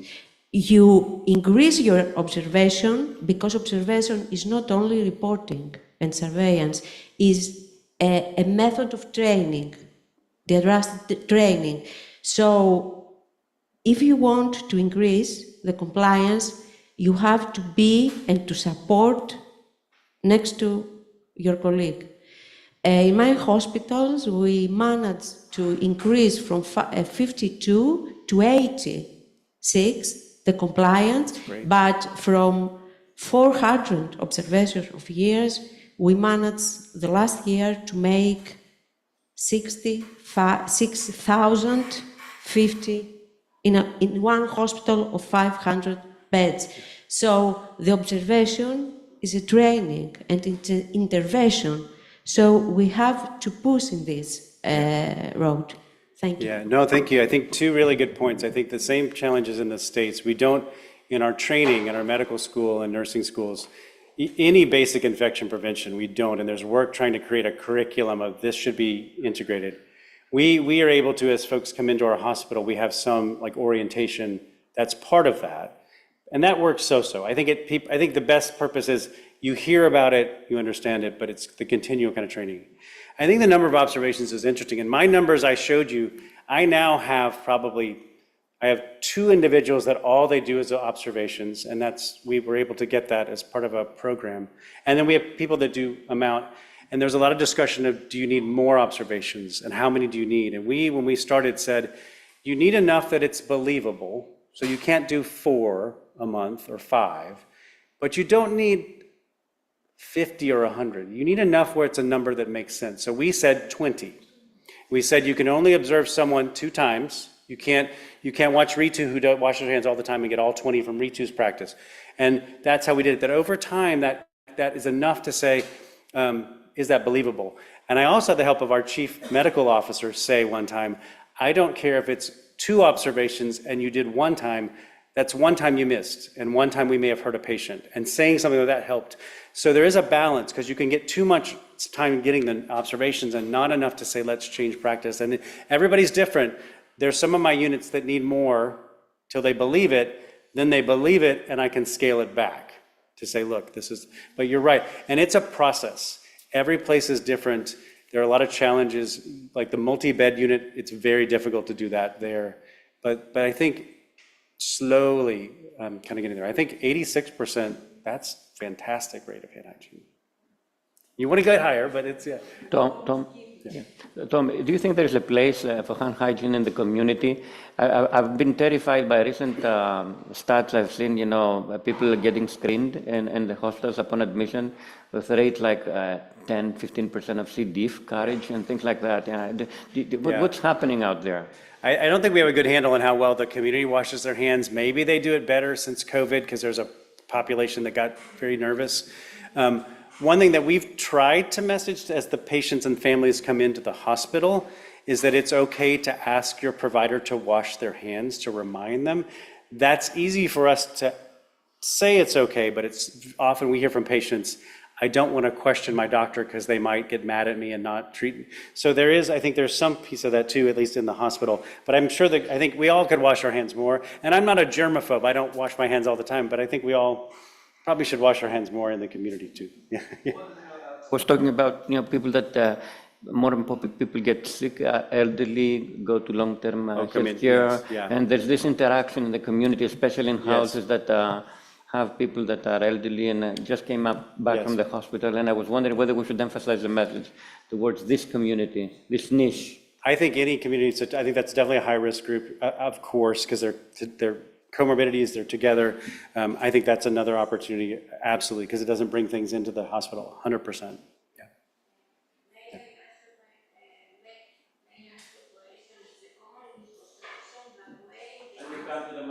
Oh. I think I know where she's going to go. I think she's going to ask about gloves and hand hygiene. It's a common misconception that wearing gloves reduces the need for hand washing. Yeah, we see that too. And what I've used to tackle that is a couple ways. Because we've also seen providers try to put hand gel on the gloves, and it breaks the gloves down. The worry that I've talked to, it's usually our nurses that do that more than our doctors, but is they forget to take the gloves off, so they're still, they don't remember hand hygiene, but also they can contaminate the gloves as they reach in. And definitely bacteria can get across the gloves. So it really just goes back to that habit, don't rely just on the gloves, because the gloves can actually be a spread. And what we find sometimes is people wear gloves when they don't need to. There are people that will wear gloves for just, if they're not on precautions. If you just wash your hands, that's a good practice. But so we try to educate when you should wear gloves, if you're going to do it. I've heard a lot about how do I put on a glove when the hands are all so wet, and I'm like, well, maybe you don't need as much product. Maybe you're putting too much on and your hands are dripping and it takes 10 minutes to wait you're standing there to dry. It's a little exaggeration, but I think part of that is kind of training that piece. And that was a little bit harder for us, but we got people there that no, you do need to do that. It's important. You can still spread bacteria, maybe not as much, but it still happens. But that comes up a lot. Yeah, thank you. And I'm happy afterwards to take questions too, as you guys see me, but thank you. Yeah. Thank you very much, Tom, for your excellent talk. It is quite encouraging that we face an increase in hand hygiene compliance in our hospitals for the last 3 years that we have constant monitoring. I have to tell you that some years ago, the observations in different hospitals were not done in the same way. So we had different statistics from different hospitals. In 2018, in our regional health, in the second regional health of Piraeus and the south part of Attica, we started to monitor the same way with a synchronized way all the observations. All the hospitals had the same results. Before the synchronization of their observations, we had different results in similar hospitals. But then we made it better, and we had the same results. Now, the last 3 years, we face an increase in our hospital from roughly 40% to roughly 60%. It is quite constant. I think we have to persist, to keep on working to stabilize the 60% and go higher, similar to your levels in a few years, hopefully. So now we have to move to the third presentation. It will be given by Areti Tikhala. He's a very skilled clinical microbiologist in Archipelago University Hospital. She will tell us about the contribution of environmental screening. So please, Areti, go ahead. Hi, good morning, everyone. I'd like to thank the organizing committee for this honoring invitation. So together we will see the contribution of environmental services in infection control. And the beginning, the source of the reason why we talk about environmental services is the patients themselves. These are the ones that shed microorganisms. They contaminate their surrounding environment, and via healthcare workers' hands, the contamination spreads to other patients and the rest of the hospital environment. And the reason why is this, the reason why we bother with that is that bacteria tend to live on inanimate environment for very long times. Some species, the one that bother us in infection control, can survive for months, like Escherichia coli and Klebsiella. And the time they survive, the time they can replicate, is dependent on the initial inoculum, how infected is the environment, what's the viral load, the bacterial load in the environment. And another thing is the surfaces, because they survive different times depending on the surface they found. So how that affects healthcare-associated infections? In this systematic review, researchers found that among almost 28,000 patients that were admitted into a room where the prior room occupant had one of these organisms, or one of these MDROs, organisms of interest, 2.3% of them acquired one of these organisms. On the contrary, when some patient was admitted to a room where the prior occupant did not have an organism of interest, only 0.39% of them was acquiring an organism. And in total, the pooled acquisition odds ratio for acquiring an organism of interest was 2.45. So in order to keep the environment clean, we need to clean. And there are two basic aspects of cleaning. It's routine cleaning of inpatient wards, that it's actually the removal of dirt and debris. That's something that is done every day and many times a day in the hospital, and what we use for this process is usually detergents.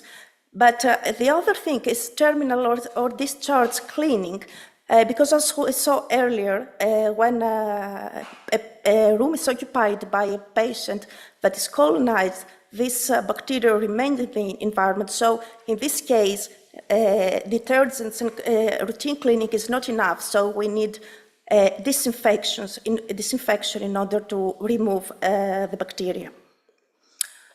So this is a study that investigated the effect of enhanced cleaning and disinfection of shared medical equipment, just that, nothing else on the environment. So in the study, there were 5,000 patients. It took place in 10 adult acute care wards in Australia, and it lasted from March 2023 till November 2023.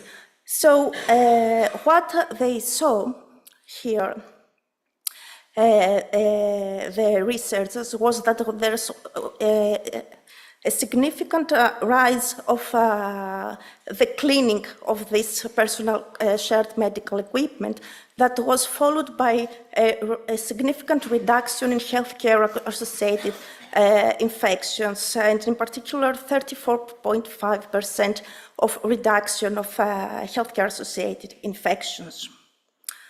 So we need to clean and disinfect our rooms, but how often do we have to do that?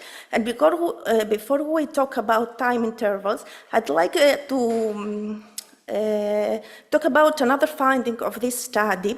The researchers here found that a higher number of candid hours colonized body sites was associated with higher odds of environmental contamination at every time point following disinfection. So that means that the dirtier the patient is, the more they shed to the environment. So one approach to handle this is cleaning actually the patients.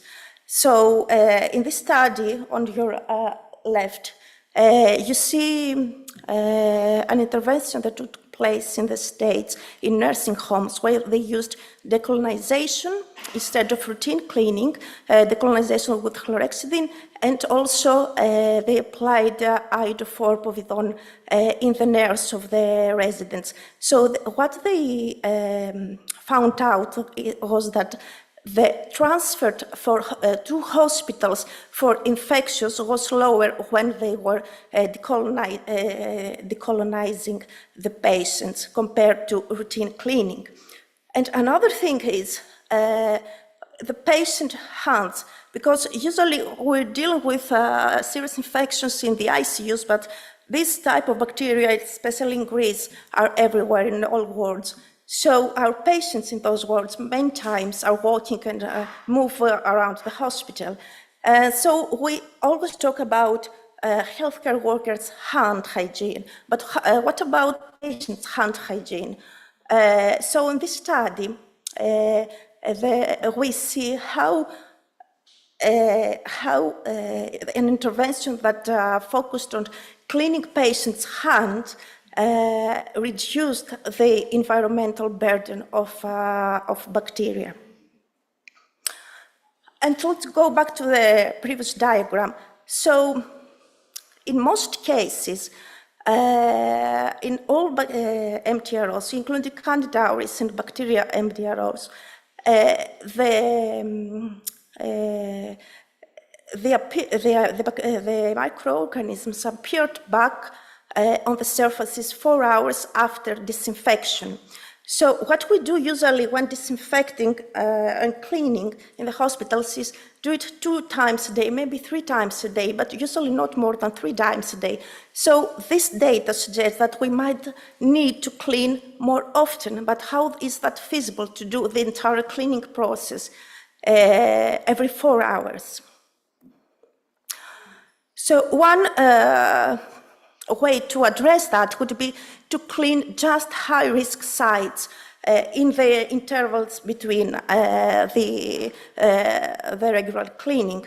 So these are two studies that address this issue. The first one measured the effect of enhanced cleaning in a UK hospital. So what they did, it was to put an extra cleaner whose job was to do an extra cleaning of patient sites. And that was associated with 32.5% reduction levels of microbial contamination at hand-touched sites. And additionally, a 26.6% reduction in pneumococcal-resistant Staph aureus infections. Another such intervention put bedside wipes in multi-patient rooms. So what happened there was they hung single-use clinic disinfected wipes next to each bed. They found that this did not affect the healthcare-associated infection rates, but it did improve the frequency of cleaning, reduced MDRO environmental contamination, was associated with the reduced incidence of new MDRO acquisitions, and reduced overall mortality. So we talk about cleaning and how to sustain cleanliness and disinfection. So we need maybe products that could last longer on the environment. So one such preposition is microbial cleaning. So for this process, usually they use spores of food-grade bacillus, of different bacilli, bacilli that are known to not cause infections in humans. So in this study, we see here, it was conducted for 24 weeks in 3 independent hospitals. Approximately 20,000 microbial surface samples were collected, and they saw a reduction in healthcare-associated infections related pathogens by 50 to 89%.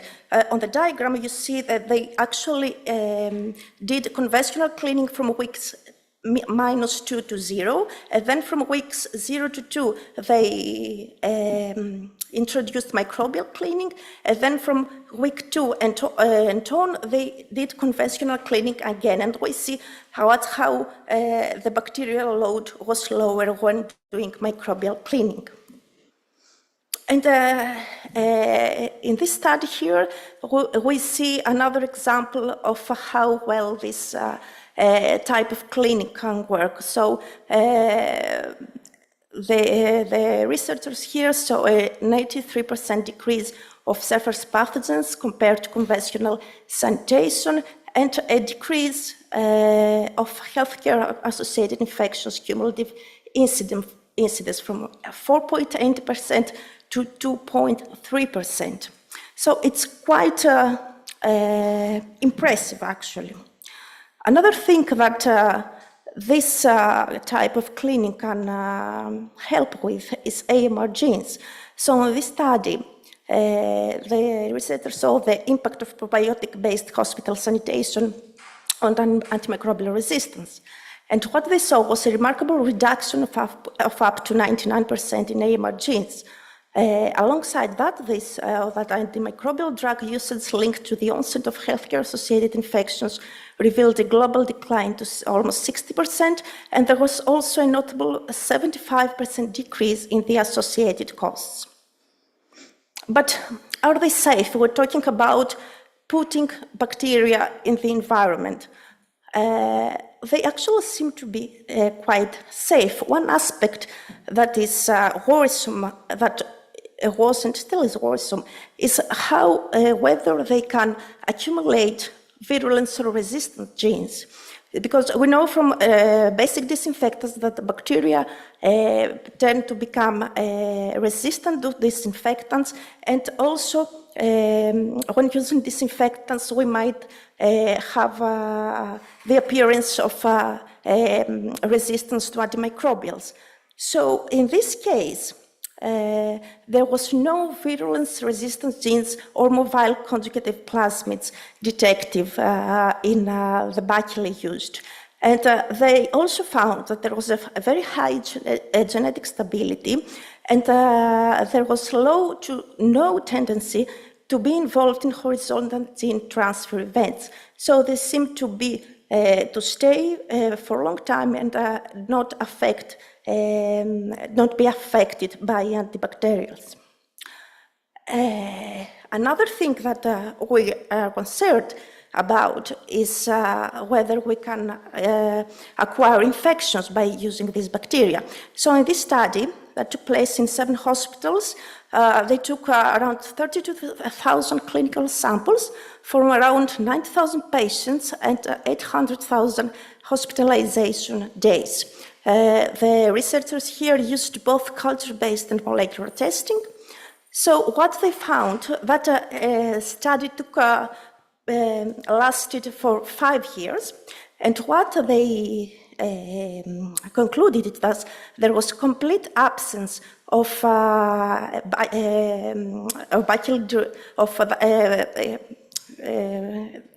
bacilli derived in any clinical sample, suggesting that probiotic bacillus do not cause infections, although there's more research needed towards that direction.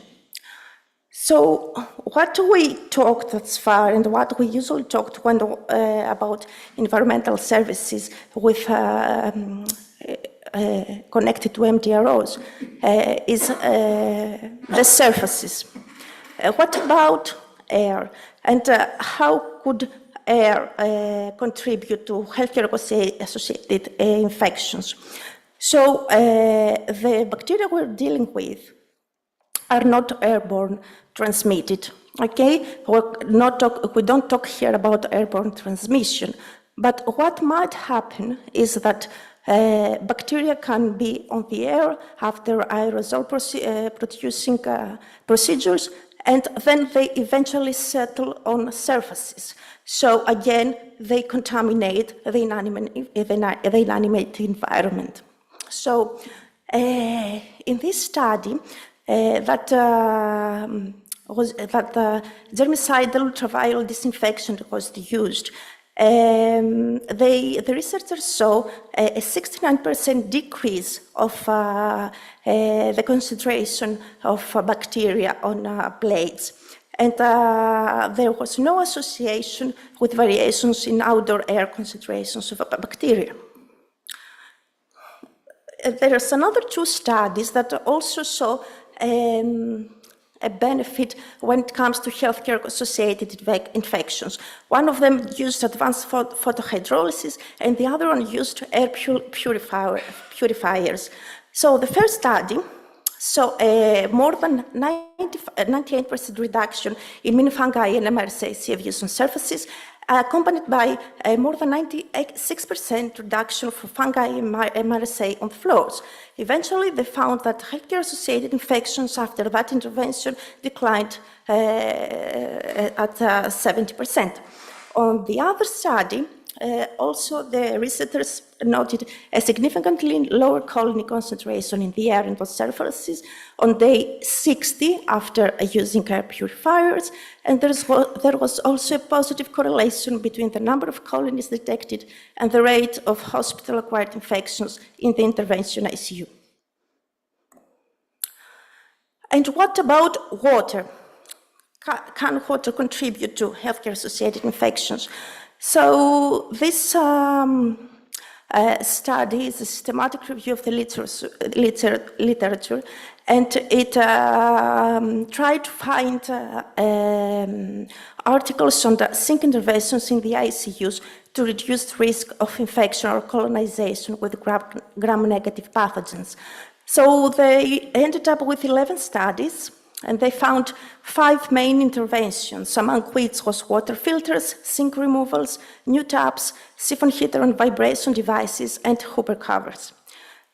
Removing sinks and applying filters on taps had a significant impact on gram-negative bacteria coexistion, but there was a very high heterogeneity among reported outcomes and the sample sizes among the studies. So, prospective trials are needed to further investigate whether removing sinks from patient rooms can reduce the endemic rate of healthcare-associated infections in the ICU. So, after we clean, we need to be sure whether we clean properly. And for that purpose, we have this checklist by the CDC, the environmental checklist for monitoring terminal cleaning, where, as you can see, we can put a tick on different sites that need to be cleaned and see if they're cleaned or not. But how do we monitor cleaning methods? So there are 3 basic ways to monitor cleaning. One is through direct practice observation. So there is an IPC practitioner who is in the patient room with the cleaners and inspects what they do and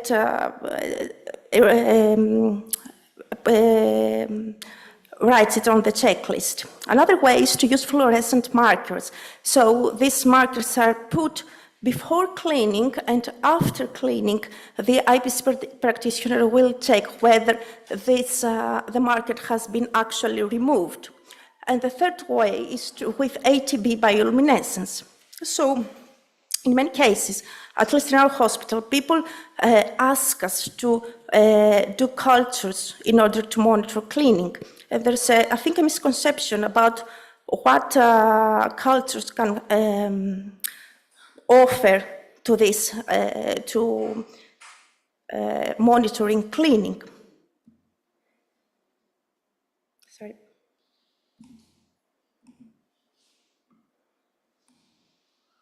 Okay. So the CDC, along with the three first methods we saw, also mentions swab cultures and agar slide cultures for cleaning. But the cost of processing, including isolate identification, the delay of analyzing results, and the need to determine pre-clinic levels of contamination for its object evaluated makes it very hard. It's not cost-effective. It takes a lot of time and a lot of money in order to have an actual result. So what the CDC suggests when it comes to environmental sampling, there are 4 reasons why we do environmental sampling. One is to support an investigation of an outbreak of a disease or infection. Another one is for research purposes. And the third is to monitor a potentially hazardous environment condition. And finally, for quality assurance, to evaluate the effects of a change in infection control practice, or to ensure that equipment or systems perform according to specifications and expected outcomes. But what the CDC insists on is that we should do, in any case, targeted and not indirected sampling. So we need to have a written, defined, multidisciplinary protocol for sample collection and culturing, and we need to do analysis and interpretation of results using scientifically determined or anticipatory baseline values for comparison, and we need to have predefined actions based on the results obtained. So yes, we can do sampling for IPC reasons, but we need to know when to do it, and we have to know beforehand what we'll do with the results. Another issue that rises when it comes to sampling is the lack of standardization. So in this study, there was a survey of current practices in different European countries. Most of the representatives were from the Netherlands, the UK, and Ireland, and only 25 from other countries. What they found from this survey was that there were variations as to which locations they were sampling. Each one were sampling different locations for different bacteria. Indirect methods were preferred for all target microorganisms, but different between countries.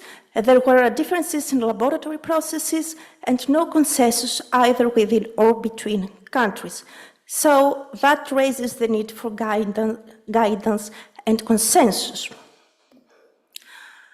So the ESMID and the Healthcare Infection Society come to the rescue because they are preparing a guideline on environmental sampling to detect multidrug-resistant bacteria and Clostridioides difficile for infection prevention and control purposes. So when this guideline comes, I think it's in 2026, but I'm not quite sure, we'll have more guidance as to when and how to perform environmental sampling.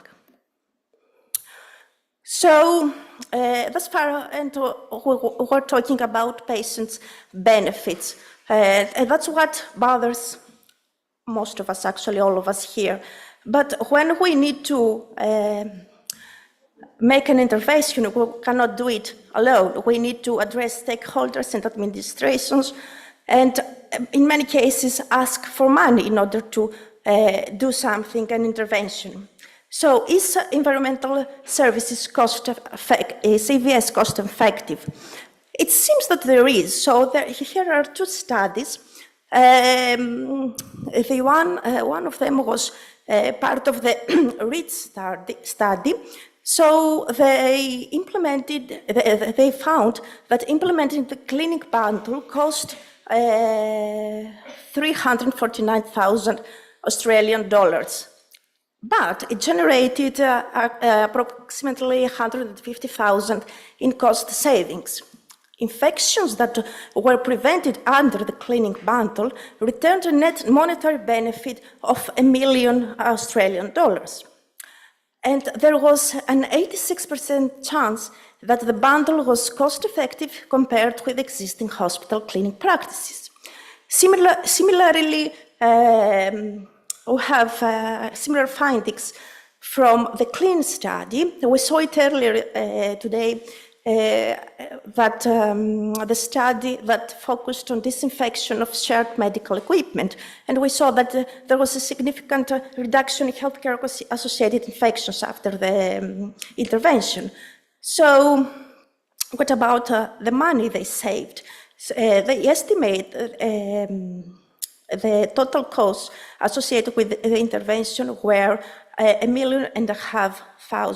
I think it's again Australian dollars, compared with the 2,000 for usual care. The intervention, as we said before, was associated with reduced healthcare-associated infections, and there was 90% chance that this intervention was cost-saving.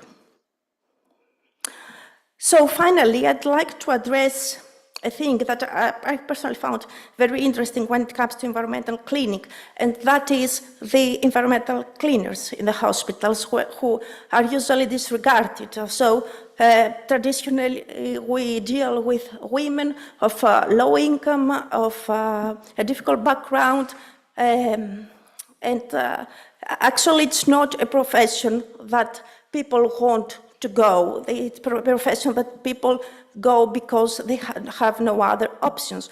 So one of the ways to enhance environmental clinic practices would be to professionalize the cleaning staff, make this and make it an actual job that would require trained individuals and maybe has a potential to grow in the industry.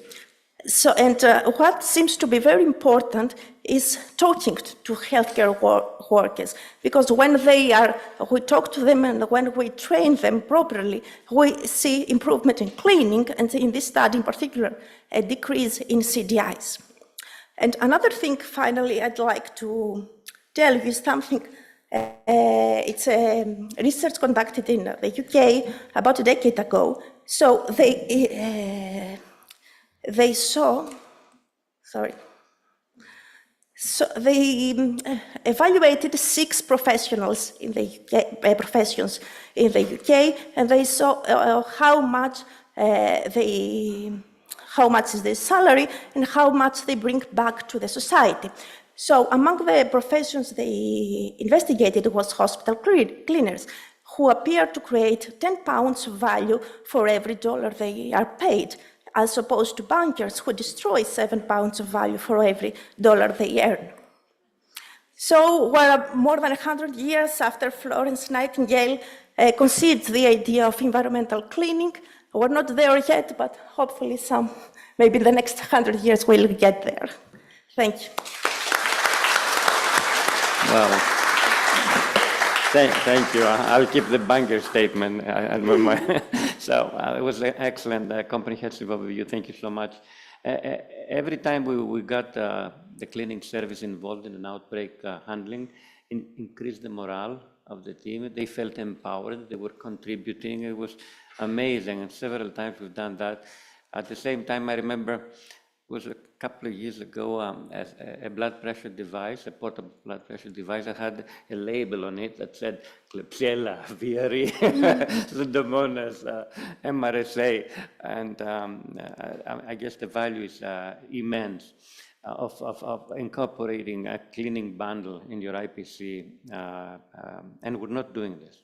just to get in outbreak situations and where we clean the filters and the sinks. And I remember, and Spyros probably remembers an outbreak in the neonatal unit with serratia. So I was wondering, what do you think about real-time implementation of auditing using those ATP, bioluminescence or fluorescence markers, and use this to follow infection trends in special places, niches, ICUs, isolation units, things like that? And what's the experience of our colleagues, esteemed colleagues from Vanderbilt? Are you doing it? Do you think it's important? You showed evidence that it's important, but I was thinking about whether you're doing it at your hospital and what our esteemed colleagues are doing about it. Thank you. Thank you for the question. What we usually do in our hospital is the first two is direct observation that is conducted by the IPC team and the fluorescent dye. But the second one seems to be quicker and more efficient in order to observe which sites were missed during clinic and then address the cleaners as to where they should be cautious. Yeah, I really appreciate the last study you showed about the culture of the EVS worker. Because I think often, as you mentioned, they're not felt to be part of the infection prevention team, and they're so important. And so I think highlighting just their role in preventing infections. We at Vanderbilt, we use the ATP monitor. The monitor is not expensive, but the swabs add up a cost. And part of our challenge is trying to get consistent data. So our EVS team does the swabbing, our leaders. And so that's just something I think in our hospitals that we have in Gain, you guys are doing that more consistently than I do at my hospital, so as far as tracking. But we found when we do it, it kind of emphasizes that importance, that what they're doing in cleaning, how it translates to what we're trying to prevent. So yeah, I think the question I had for you, which I think I heard this at ESCM last year about the probiotic cleaners. Yeah. That fascinates me. But how often does that have to be applied? Do you remember from the studies? Do they? No, that one I don't remember. But what I do remember is that it doesn't have an effect immediately because the spores have to grow, you see the effect a couple of weeks later. That's one of the disadvantages of applying it. But how often it should be applied? No, that I cannot remember. That one. I remember the investigators were looking at studying it, putting it to your point earlier, in the subways, like using it. I think that's just a fascinating thought with cleaning. There was this copper storage, you've heard about it, the bed rails, etc. Yeah, switches. But for sure, there is a room for improvement of environmental cleaning in Greek hospitals. We have already discussed with the OD. The OD is going to promote, to make some actions to promote the screening. The screening and the cleaning. I think Greece is not unique. I think the U.S. it's definitely an issue. I think one thing we see in the United States that I don't know is the same dynamic here, but the metrics that our cleaners are held accountable to is how fast they turn over the room. And for some of these pathogens, you want them to take a little more time, and so having that how you navigate with your leaders of EVS, setting those goals. It's not just get people in and out of the beds as fast as you can. It's you have to take that time and making sure that the EVS workers don't get penalized for not meeting their time goals. That's been a little bit of an interesting dynamic for us too. Do you still have curtains in the rooms, or have you removed them? I hate curtains. I will talk later. We have curtains. In some of our units, we have they're disposable curtains, which are really expensive, like our burn unit, which you'd have a lot more contamination. I'd like to get rid of the curtains. Now, I will say we have almost entirely private rooms, so my job is easier than you guys because we don't need the curtains. We do have some hallway beds and now shared rooms, but it's shared in 2, not shared in 6. Curtains may be much more important for privacy. Yeah.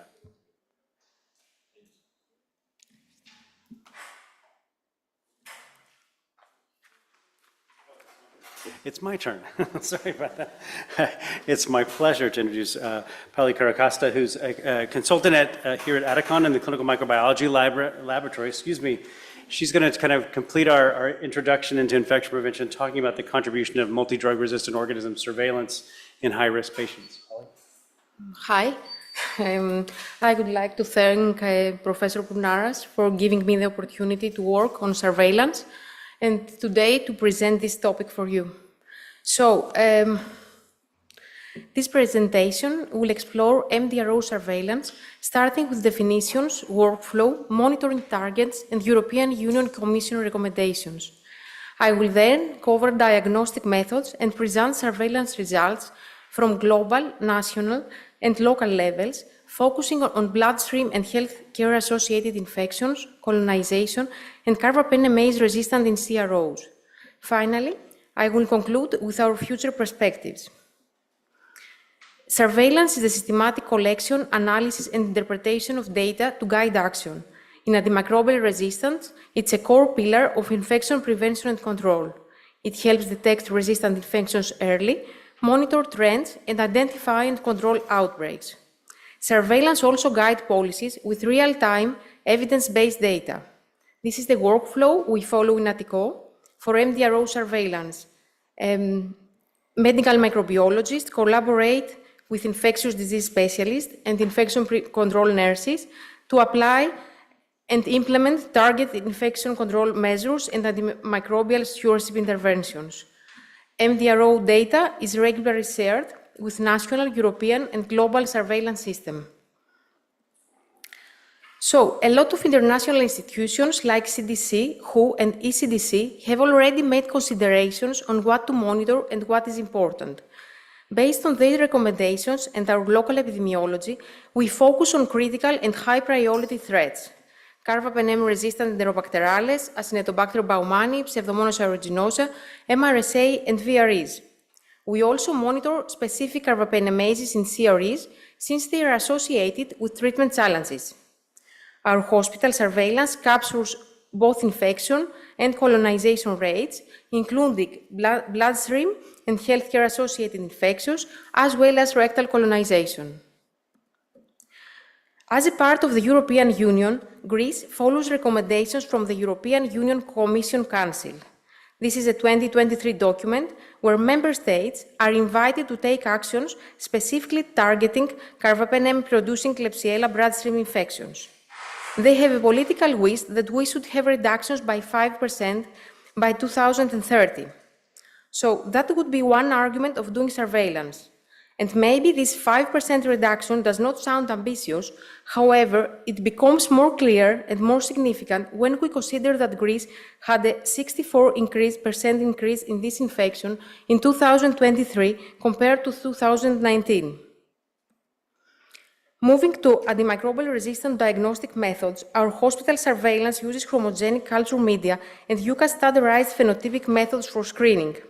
We also apply lateral flow immunoassay to detect the 5 major carbapenemases in all carbapenem-resistant isolates.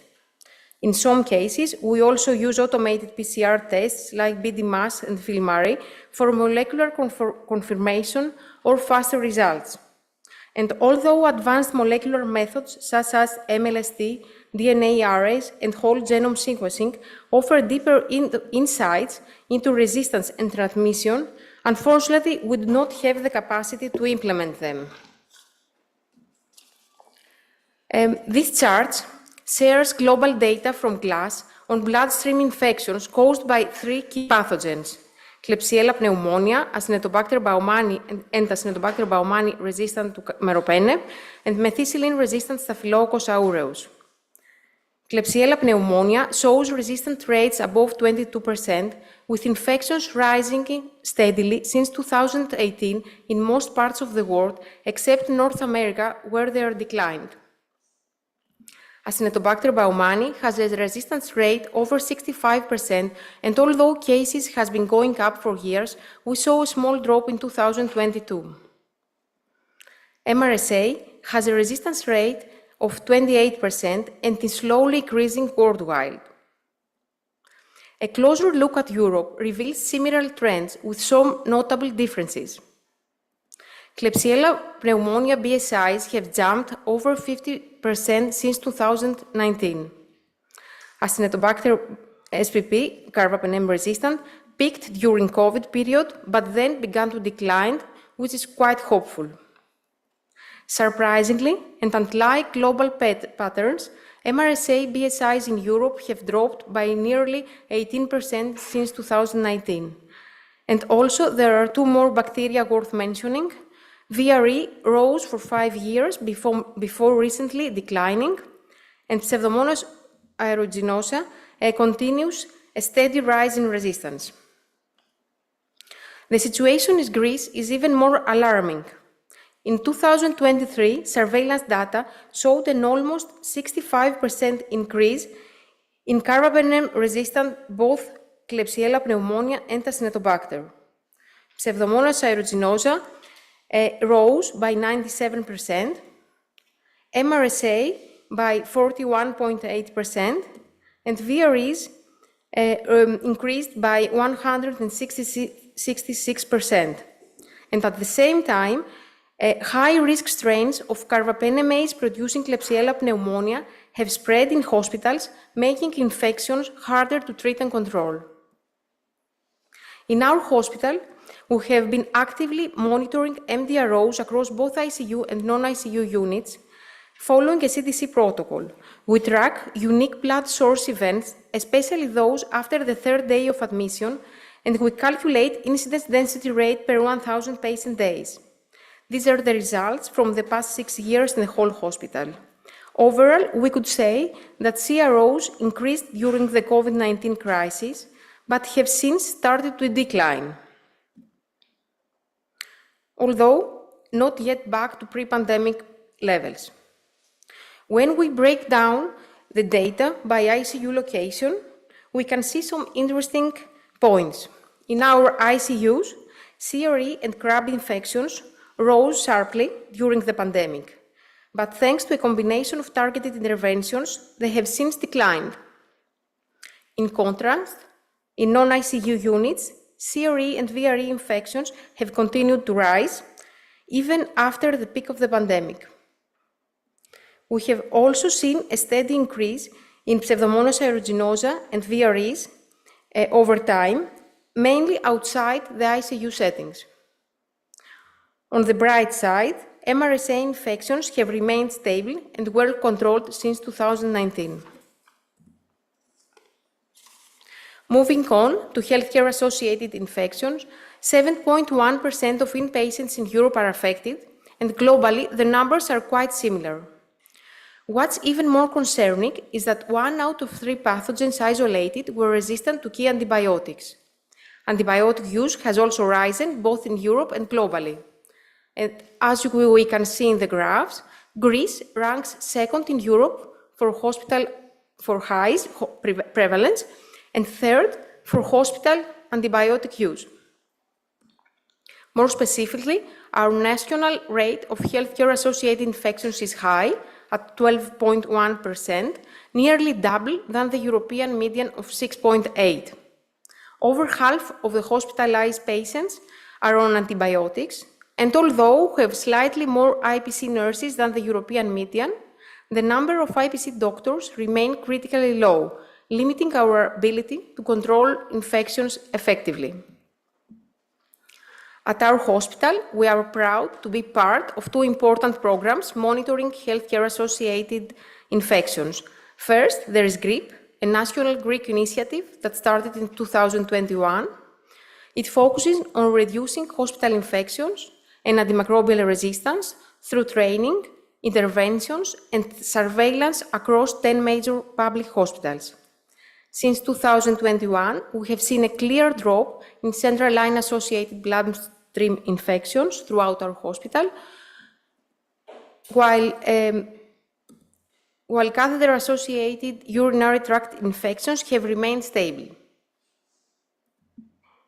The second is the REVERSE project, a European Union Horizon 2020 program that started in 2022. It targets MDRO infections in high-prevalence countries and involves daily monitoring of key resistant bacteria in 24 hospitals.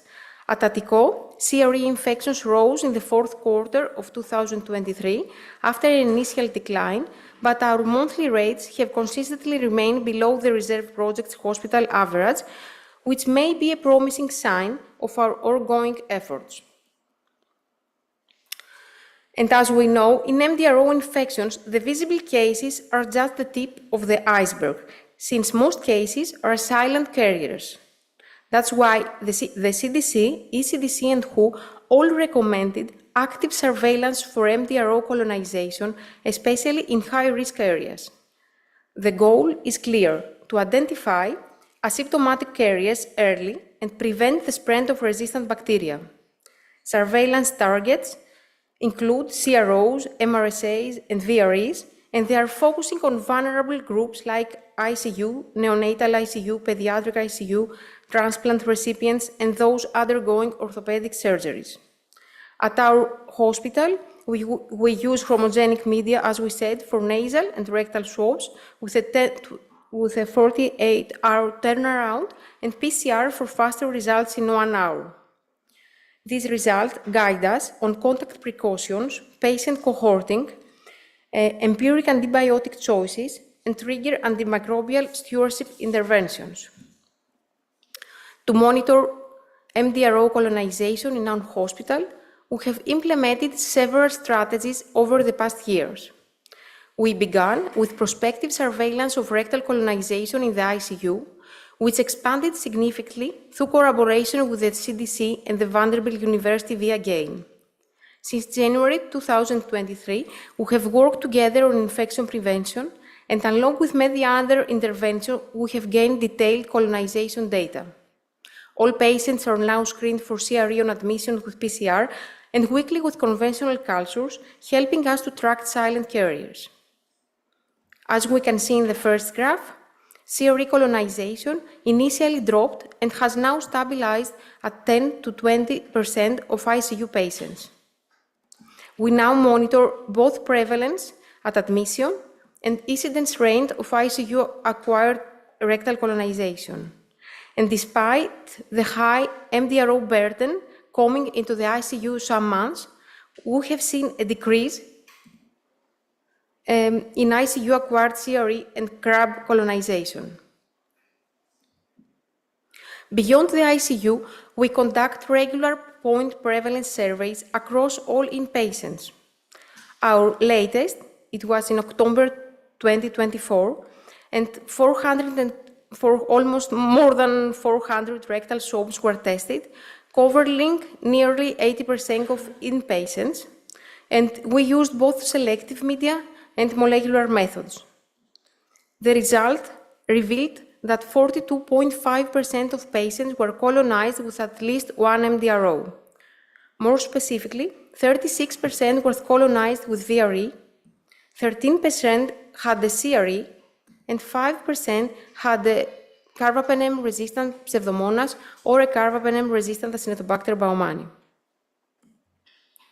KPC was the most common carbapenemases, followed by NDM and isolates with multiple carbapenemases.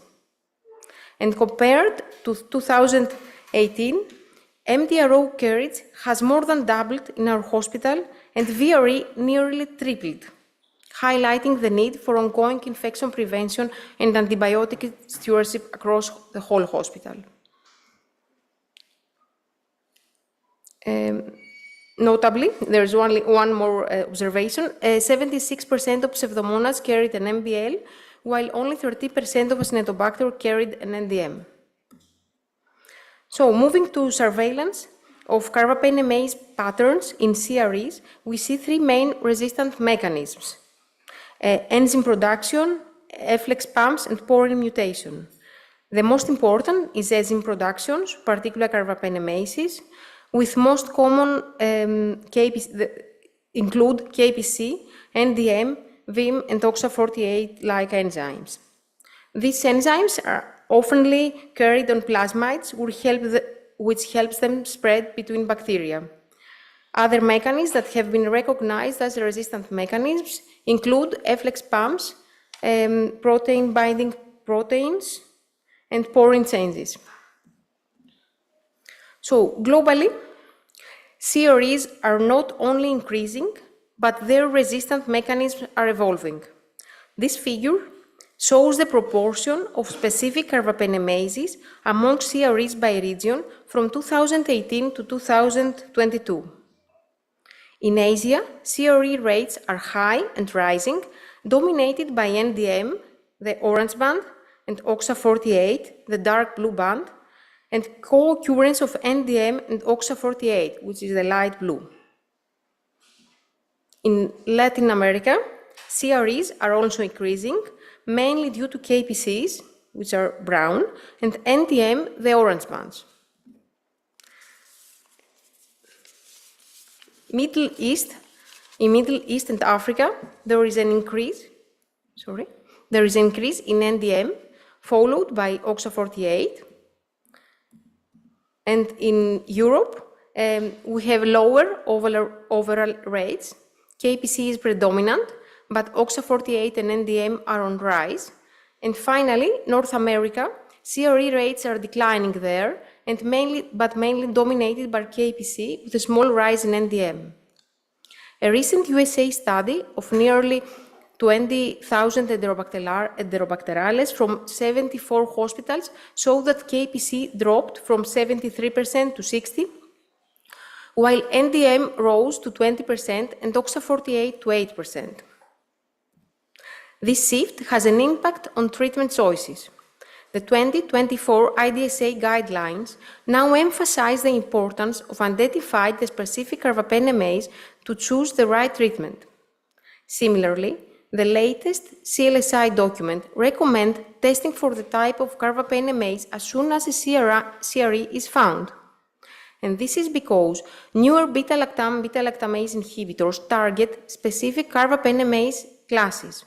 It's important to remember that MBL-producing strains are harder to treat than KPCs, with fewer effective treatment options available.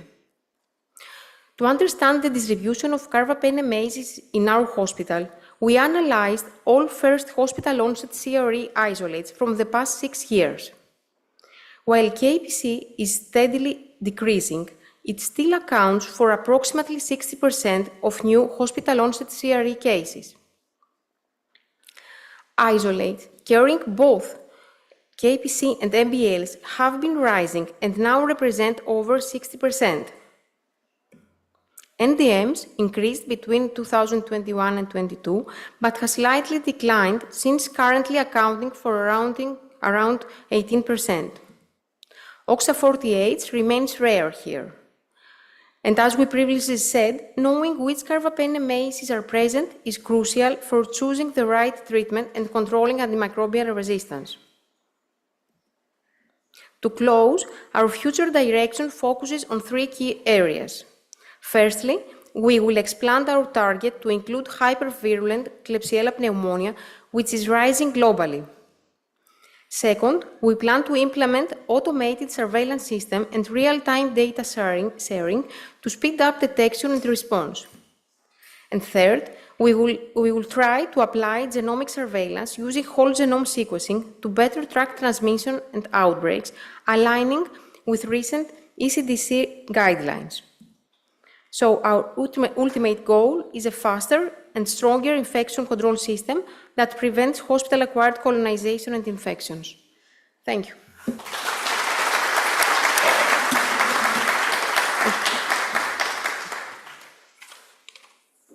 Thank you so much, Dr. Karakosta, for this excellent overview. The floor is open to questions, or my co-chairs can ask you or comment on. I was wondering, how feasible it is in the near future to implement whole genome surveillance in the hospitals in order to detect outbreaks and intervene in high-risk settings, like ICUs, etc., like the niche environment where whole genome sequencing is going to be cost-effective to implement. I saw the UPIT study in CID a couple of weeks ago, and it was amazing, this data and the connection between outbreaks and the distance between, the occurrence of outbreaks with people that were colonized with exactly the same genetic strain. So I don't know, Tom, if you want to comment or... I think it's really important. It's in the ECDC recommendations. We should strengthen or try to apply it. And it is the only way to track transmissions and to provide more effective and targeted interventions afterward. So let's hope that we will manage to put it in the routine. Yeah, I think it's really exciting. It's expensive. And one of the pieces that I'm a little scared to start doing more sequencing because I think we will see more transmission events that I didn't even know happened in my hospital. And we've talked about how would the IPC team handle that data when you've got more events to know, oh my gosh, now I have an outbreak. I didn't even know I had an outbreak. What do you do with that? So part of what we are just starting our journey with sequencing too, and how you take that really robust data to the teams on the units and to the providers and say, what does this mean for you? What do you change? Can we be more refined? It's exciting. It's really exciting. It's somewhat terrifying because I know I'm going to find some things I don't want to know. It's like being blind and you see the light. Right now I'm okay, but maybe I shouldn't be. Dr. Thomas, can you go to the microphone? Dr. Thomas, can you use the microphone on the other side of the... Or you can speak loud. No, please use. Okay. Just a comment from the clinician's perspective. I'm quite reluctant on how to use this data as a guidance for empirical treatment. I do realize that they are very important for reporting, for prevention of new colonizations or infections. However, when all this body of information comes to the clinician, I think that we have to be careful because it increases the use of new antibiotics, of new beta-lactam, beta-lactamase inhibitor combinations, and I don't know where do you stand regarding this, the use of this colonization data in order to guide empirical treatment for presumed infection.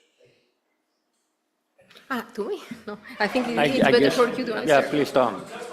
No, I think that's very true, and I almost look to Dr. Banerjee, who really lives in this space too. I think that's really where it's important to get a quick turnaround into the mechanism if you can. Now that's expensive, because that may tailor the antibiotic, but you're right, if we have a prevalence, a very high prevalence, it may be appropriate that you do start with the broad one, but then quickly de-escalate when you can. And sometimes providers are a little nervous, at least I've found in our practice, if they start with some broad antibiotic and it works, even the data that tell you, oh, you could go to ceftriaxone, you didn't need this one in this patient, they get nervous, but they're better.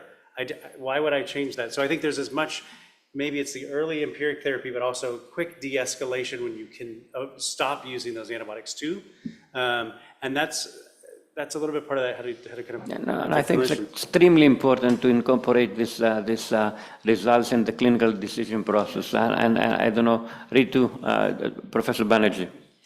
Yeah, I totally agree that we need to be good stewards of these antibiotics. But, you might be surprised to learn, despite all the emphasis on surveillance and colonization screening that we are doing with the CDC-funded Project GAIN, that we actually do not do so much colonization screening in the United States. We don't know, when we start empiric antibiotics, most of the time we do not know what that patient in the ICU is colonized with. We are using clinical judgment, history of prior clinical infections to guide empirical therapy. So it's a very interesting practice that you have pretty much universally are doing here in Greece, but it might actually be leading to overuse of very broad spectrum therapies for empirical treatment. So I'm curious if you agree with that. I totally agree.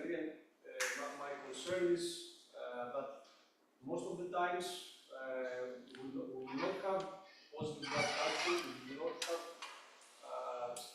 a clinically significant specimen in order to base or to tailor our antibiotic treatment. So I'm quite sure about that we overuse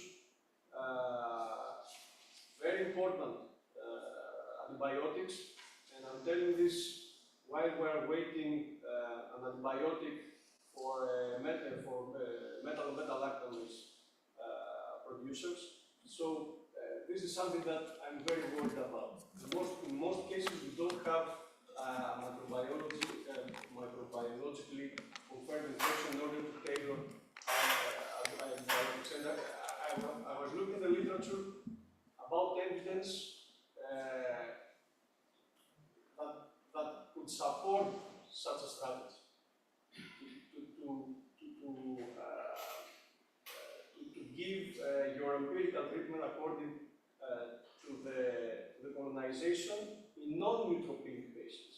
So this is something that I just put in for discussion. And thank you for your I think you're right, Dr. Thomas. It's important.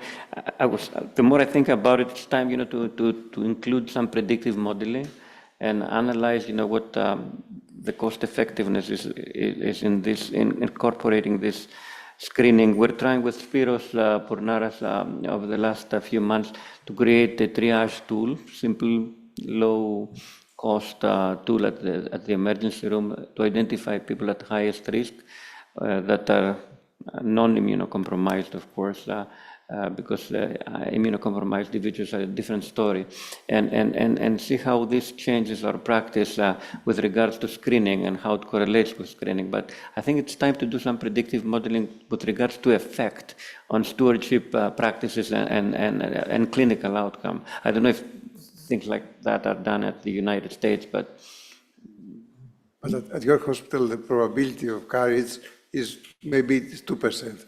So there is no room for me testing 100 patients to identify 2. There's not much difference in terms of treatments. But in Greece, where probability, let's say, for 40 or 50%, it is something different. Yeah. Yes, Flora.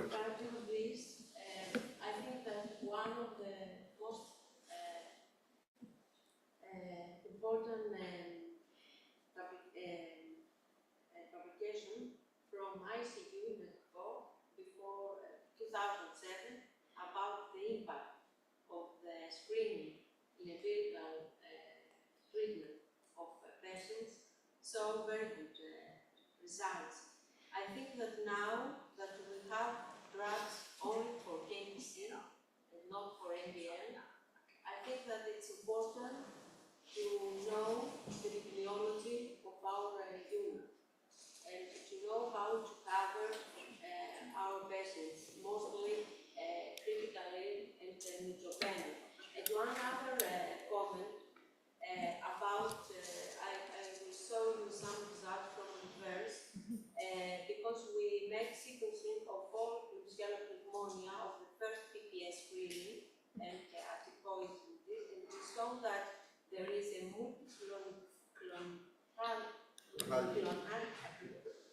yes, and that means that it's not only the hospital spread or social spread, but we have a lot of burden of other healthcare facilities and other flows that came into the hospital, and that is a very big problem. Okay. Please, Tom.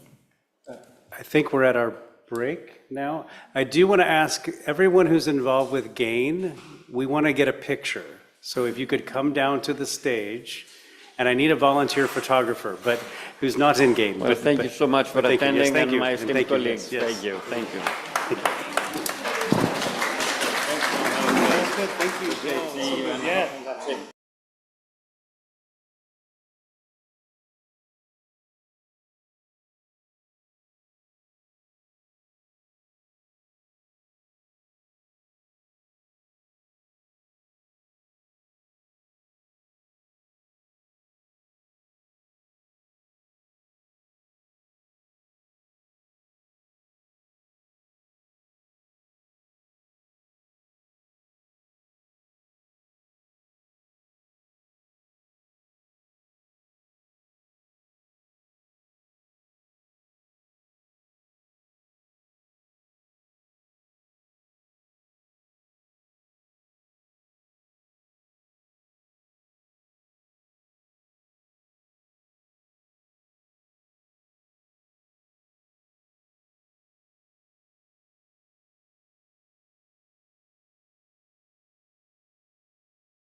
check out your range.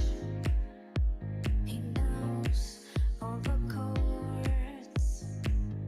Mind his strictly rhythm. He doesn't wanna make it cry or sing. No guitar, so he can afford. When he gets under the light to play his thing.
dry your eyes, wipe your tears.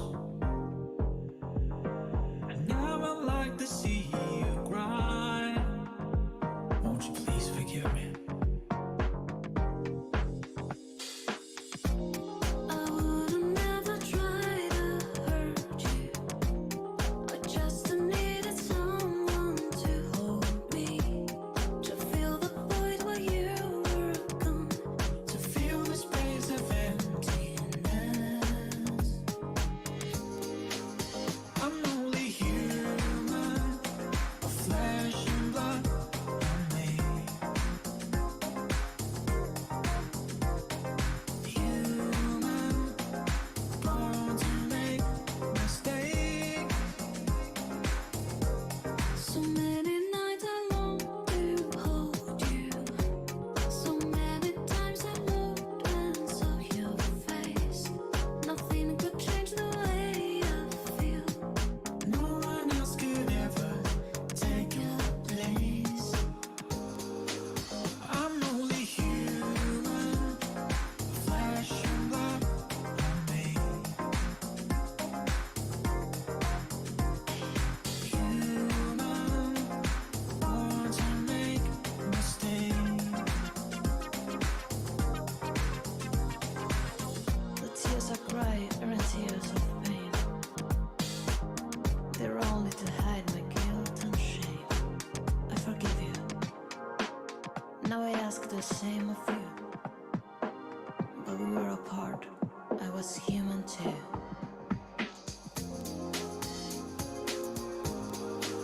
I'm only human, flesh and blood only.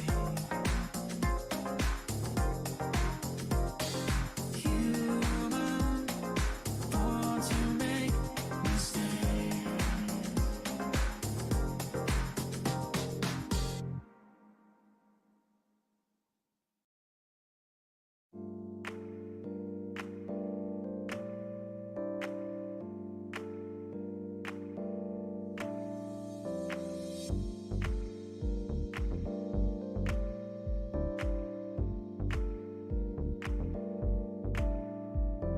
Tonight,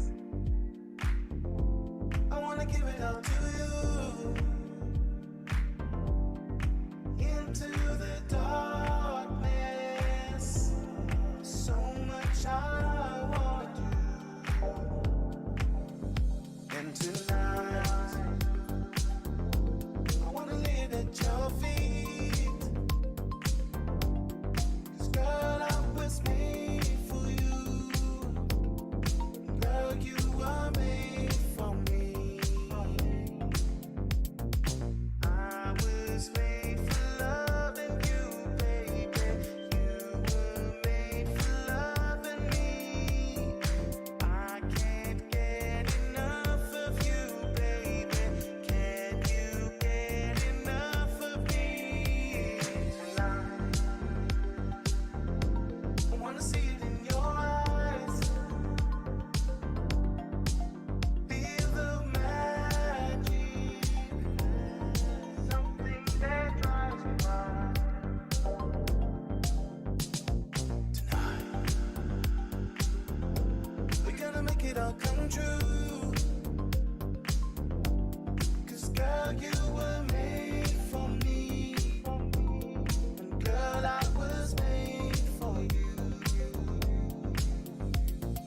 I was made for loving you, baby. You were made for loving me. I can't get enough of you, baby. Can you give it all to me?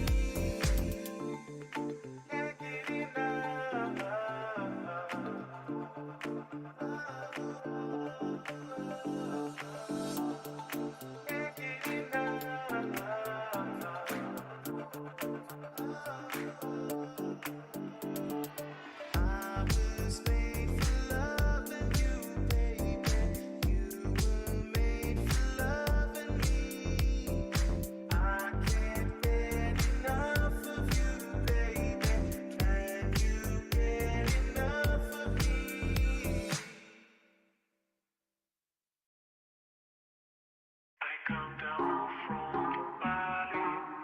Well, this time when you're young, they bring you up to do like you're already done. Me and Mary, we met in high school when she was just 17. We drive up to the valley, down to where the fields were green. We go down and into the river and dive. Oh, down to the river we ride. I got very pregnant, and that was all she wrote. And for mine, like you felt it, I got a unicorn on the wedding coat. We went down to the courthouse, and the judge put it all to rest. No wedding days, mom, no walked up the aisle, no flowers, no wedding dress. We go down and into the river we dive. Oh, down to the river we ride. I gotta talk about construction for the downtown valley, but lately there ain't been more on account of the economy. No, it's not important. On this birthday, but I tried to be there. I just act like I don't remember. Maybe I said she don't care, but I remember us riding in my brother's car. Her body turned away down at the railroad.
chain, but I follow you to any place. If it's Hollywood or Bishop's Gate, I'm coming through. If you're feeling down, I just wanna make you happier, baby.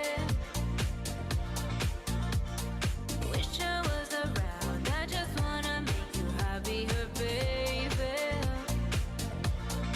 We've been doing all this late night, talking about anything you wanna, till the morning.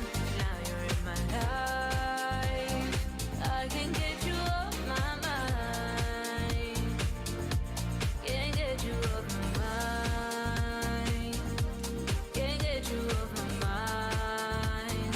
I won't even try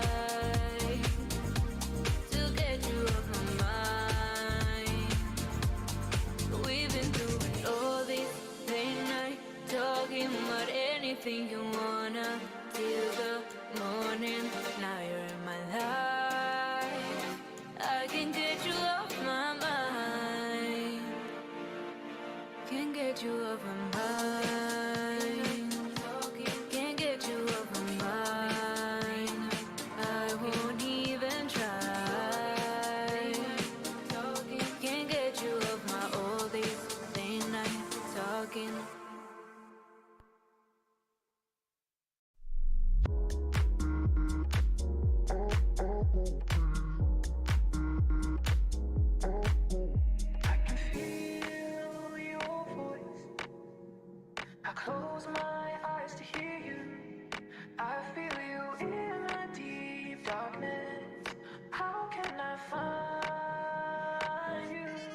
All right.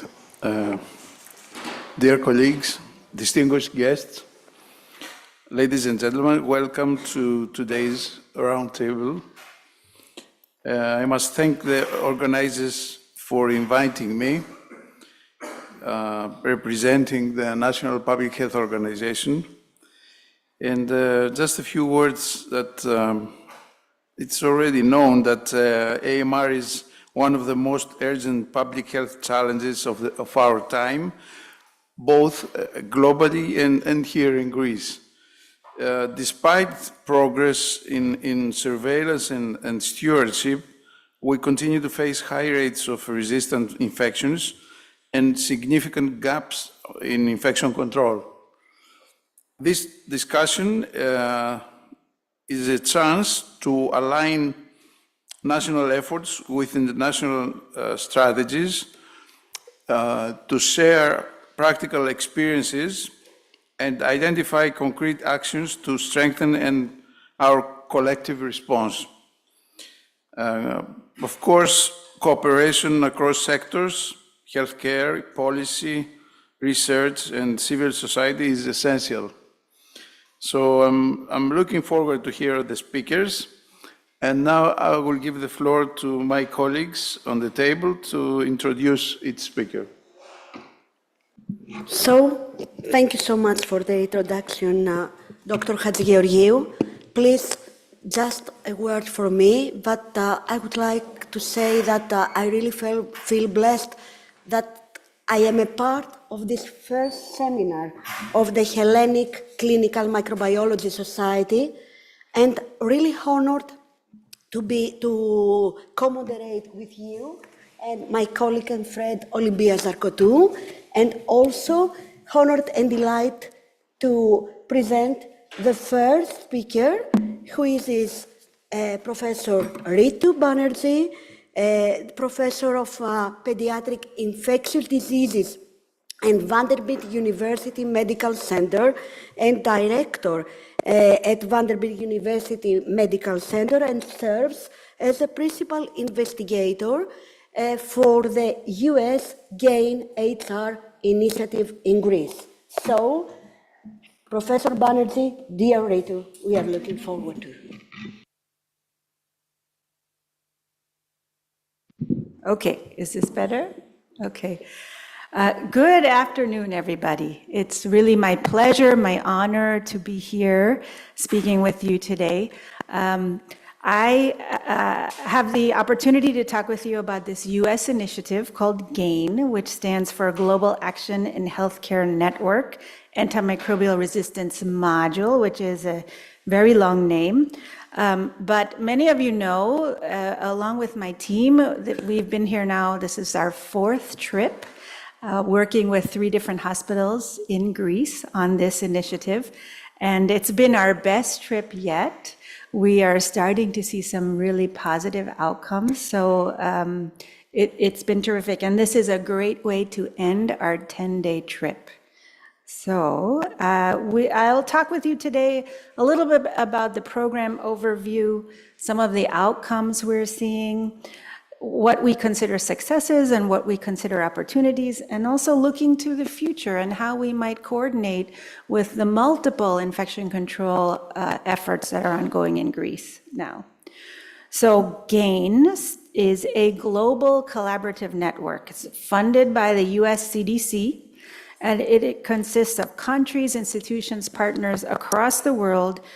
Really, the aim is to address emerging antimicrobial resistance threats in healthcare. And the 3 components are rapid detection, enhanced prevention activities, and rapid response or containment of these resistance threats. So this map shows you areas in the world where GAIN AR is working. So as you can see, it says 14 different healthcare facilities and 4 reference laboratories across 5 countries that are colored in blue. And you can see Greece is blue there, the only country in Europe that's part of this US funded global network. And in the box, you can see the different academic centers in the United States that are partnering with each country. So we are fortunate that at Vanderbilt University that we are implementing partners with CDC for GAIN in Greece. And these are the 3 hospitals in which we are, essentially this is a pilot study for us, and these are the 3 hospitals we've been fortunate to work with: AHEPA, University Hospital in Thessaloniki, University General Hospital in Attikon, and Zanio General Hospital in Piraeus. And hello to all of you who are from here.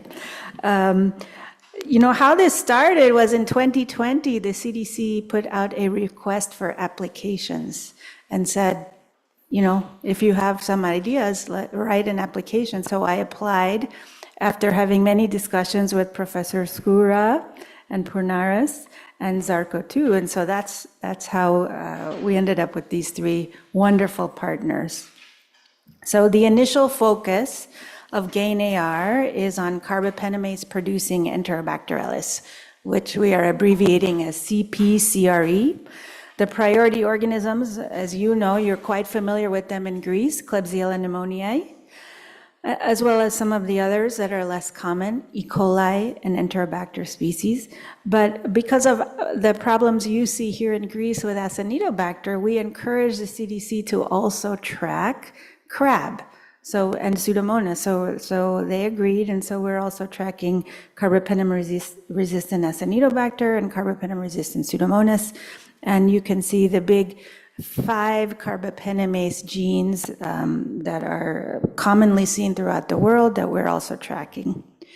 So as I mentioned, GAIN-AR has 3 parts. So funding to support enhanced rapid laboratory detection of these organisms, CROs we can call them, carbapenem-resistant organisms, and support to enhance the infection prevention responses and activities, and then enhancing communication between the laboratory and the IPC teams.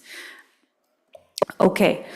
So what has happened thus far? So we have been able to distribute $1.34 million across these 3 Greek hospitals, and these funds have gone to supporting the cost of laboratory reagents and testing supplies, salaries for 10 new individuals, both IPC nurses and laboratory technologists, and also we have had excellent project management from CLIO. And I don't know if anybody from CLIO is here today, but okay. And then there's been a lot of implementation support, so frequent communication between our team and the CDC and the teams here in Greece, creation and dissemination of a data collection tool. We are using REDCap, support for data visualization.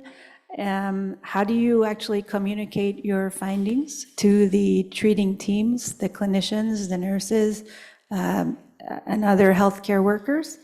And then laboratory confirmatory testing and whole genome sequencing for the isolates that the laboratories in these hospitals are testing and storing. Okay. So we applied for this grant in 2021. Oh, actually, 2020. We received the funds in 2021 in the US, or 2022. It took a long time for our contracts to be finalized. So we weren't able to transfer the funds to you all in Greece until 2023 and hire all the new personnel until late 2023, early 2024. But 2024 has been an excellent year where all of the laboratory testing and IPC activities started and expanded, and we continue to do that now in 2025. Okay. As Dr. Talbot mentioned, there are 3 key infection prevention practices that we are emphasizing through this program: hand hygiene, wearing appropriate PPE or contact precautions when you identify someone who's colonized or infected with these CPCRE organisms or CROs, And then cleaning the environment. We heard an excellent presentation this morning by Arati about the importance of cleaning the environment. An additional component of GAIN-AR is colonization screening at admission and during hospitalization to see how often are patients actually acquiring these infections or these organisms while they're in the hospital. Okay, so let's see what we've observed so far. So remember, I'm showing you data from the end of 2022 onwards, but we didn't actually start the additional activities with support from our program until early 2024, okay? Each hospital is reflected by a different line, blue, red, or yellow, and the average across all three hospitals is the black line. And this graph is showing you ICU hand hygiene compliance just in a single ICU in each hospital each month. So I would say if you focus just on the black line first, prior to any interventions, hand hygiene was at 40% overall. Now, by April 2025, we have improved to almost 60%. So that's a significant improvement overall. And some hospitals have done better than that.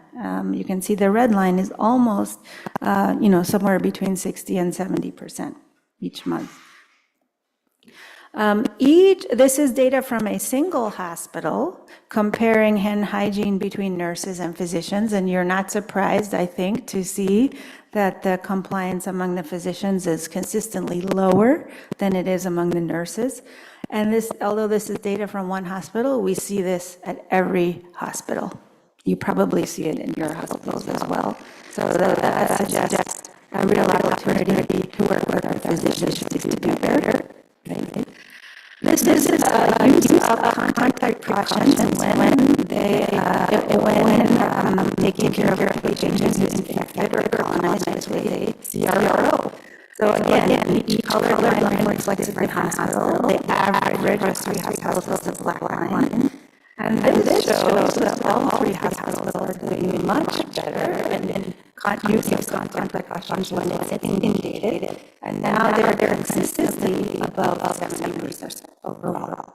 So great job. Okay. And this is the third activity in infection prevention that we were emphasizing through this program, which is appropriate and high quality environmental cleaning. This is assessed through the use of fluorescent dye and then assessing with a UV light if the fluorescent dye is still there after cleaning. And then it spoke this morning, there's terminal cleaning and root cleaning, and all of these activities are assessed using fluorescent dye. And again, you can see three different hospitals, three different colors. The average is black. The average is increased significantly. It started 2024 with a little bit above 40%, and now across all three hospitals, the average is above 7%. I just also want to highlight the blue line. You can see the significant jump between October 2024 and November 2024. That's when additional EVS staff are hired. So having people to do the work really makes a difference. Right? Okay. As I mentioned, another component of this program is to look at percent of patients who are colonized, who have become colonized through rectal surveillance, colonized with CRO, while they're in a hospital. So these are patients who are negative upon screening and admission, who've been in the hospital at least 3 days, and then undergo weekly surveillance screening. And you can see it was quite high when we started in almost all the hospitals. 30-50% of the patients were colonized with CRO upon screening. This is new acquisition once they enter the hospital. So that's not very good. But you can see some of these hospitals have had a substantial decline. So now by March 2025, I think that's the last data I'm showing you here. The red line is below 10% colonization. It started at 40%. And the yellow line is almost, I think, at 30% and started at 50%. So still quite high, but substantially lower than where that hospital started. So these are good, these are outcomes that are moving in the right direction, right? And then I put some of these outcomes together in a single graph. So this is one ICU, and this is looking at percent colonization with CPCRE. So we're excluding Acinetobacter and Pseudomonas here. Just looking at essentially Klebsiella pneumoniae, that's carbamazepine disease. You can see as hand hygiene increased, the black line, as environmental cleaning improved, the gray line, the percent of patients who are colonized and acquired these Klebsiella and resistant Klebsiella pneumoniae in this ICU substantially declined. Okay. And then this is data from that same ICU through another program you're all familiar with, probably GRIP. It's showing hand hygiene increasing on the right side of the graph, and then the Klebsiella rates having a corresponding decline on the left side of the graph.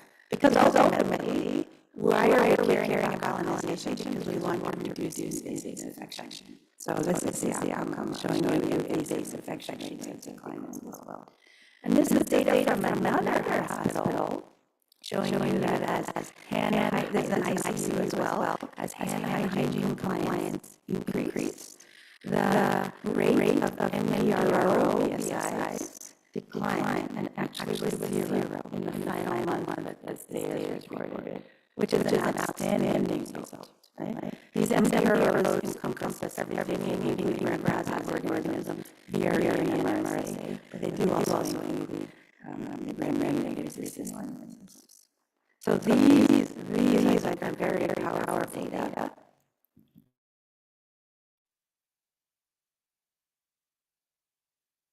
So we're trying to look over 3 months and get an average. And so we're looking at all the metrics here. Hand hygiene is the first row. If we look at our baseline period, compliance was quite low, 38%. By the first 3 months of 2025, it's gone up to 56%. Again, it's an average. Some hospitals are above that, some hospitals are below that, but it's still moving in the right direction. And green numbers on the right-hand column mean it's a good outcome. It's a favorable direction. Contact precautions, both donning the gowns and gloves and taking them off, doffing. In the first 3 months of 2024, we're 50%. Now that's up to 78%, a substantial improvement. EVS cleaning adherence, meaning the fluorescent dye is appropriately cleaned. 40% in early 2024 when these audits were first started, up to 65%, sometimes higher than that, by the first 3 months of 2025. Again, substantial improvement. And then new CRE colonization, 30 to 50% at baseline across the 3 hospitals. The average is now down to 28%. This is driven primarily by 1 hospital, but still seems like we can get most of these hospitals going down in their CRE acquisition rate. So overall, these are very promising outcomes. And I will remind you, our new personnel who are devoted to this program really didn't start their work until early 2024. So it's not been that long that they have been working on this, and we're already starting to see some important improvements. Okay, I think this is not news to you, but we are recording the species that are being recovered through colonization screening. When looking at this by culture across the 3 hospitals, 2/3 of the swabs are negative, so that's good. But Kleb pneumo is about 32%, or 1/3 of the organisms that are being detected, followed by Pseudomonas and Acinetobacter. I think you're not surprised by that. The other component of the program, and we're very grateful to the laboratory technologists who are so dedicated in the work they're doing in the laboratories for these hospitals, is making the detection of these CRO organisms, CROs, faster, so that the clinical teams are aware of who's infected or colonized and can use the appropriate contact precautions when caring for them. So the 3 hospitals, you can see in June 2024, they varied in how quickly they were notifying the infection prevention team about detection of a CRO. But by less than a year later, February 2025, one hospital still, you're notifying IPC within roughly a day. One reduced their turnaround time by greater than a day to 34 hours, and one that's down to 7.9 hours from the time a swab is collected until they're notifying the IPC nurse about CRO detection. Now, the differences in the turnaround the time to notification reflect differences in turnaround time because of the types of methods the different hospitals are using. Okay, some are using culture-based methods, some are using molecular methods. And then the other very important component is training your healthcare workers who are working in the hospitals and in these targeted units about the importance of infection prevention. And these trainings comprise a year from March 2024 to 2025. I know that the teams have done more training since then, but each of these hospitals, you can see the number of trainings they've done. But importantly, what I want to emphasize is that 87% of nurses, 100% of non-nurses, which are essentially physicians, and 100% of cleaning staff have been trained, at least one training within 6 months, which is terrific because this was not happening to the same extent prior. I also want to emphasize that this partnership with the 3 hospitals has really allowed us and them to collaborate on scholarship. So we had a number of abstracts accepted and presented at ID Week, which is our international meeting that's held in North America, and ESCMID, which is a comparable meeting held in Europe. And already 2 publications that we really didn't help with, our US team, but that the 3 hospitals in Greece collaborated on, which is outstanding. And I want to also emphasize that there are additional projects, really exciting projects that we hope will come out of this. The first, I will show you data on this in the next slide, is we've done some whole genome sequencing with support from our lab, our reference lab, which is at the Mayo Clinic in Minnesota, where we've taken paired rectal swabs in patients who are colonized with CROs and who developed invasive bloodstream infections. And we performed whole genome sequencing on these pairs from the same patient. And I'll show you that data. That manuscript is in preparation. I believe Ritu is working on it. We have identified from our colleagues in the Greek hospitals that there are cefiderocol-resistant isolates you've identified from cefiderocol-naive patients. You know, this is a drug that's one of our last resort therapies. So we're really interested in doing whole genome sequencing on these isolates to try to understand what the resistance mechanisms are. Since this is a global network, what's really exciting is we can take the data from Greece and compare it to what we see with the other countries that are part of this network, like India and Ethiopia. There's a manuscript about this that's been submitted, and I'll show you data from that.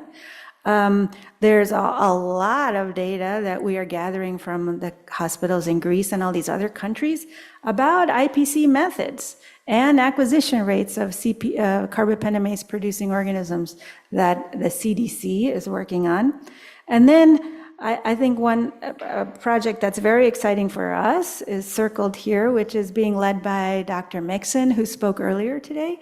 When we see thank you all for doing, those of you who've done the follow-up surveys, but we have the opportunity now to compare pre and post intervention assessments of attitudes, knowledge, practices, climate, culture, et cetera, in the units, and associate any differences we're seeing with outcomes that we're tracking. So these are the 2 papers that our colleagues in these 3 hospitals have published. And there's Professor Pournaras speaking at ID Week, and Professor Skoura, the back of her head, and Effie, back of her head, taking the photos.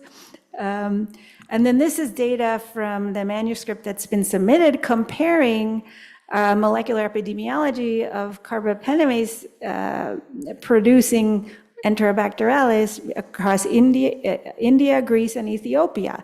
And what I want to highlight here is you can see the colors are very different in Greece compared to India and Ethiopia. So the red and orange are KPC producing isolates, which you see a lot of in Greece.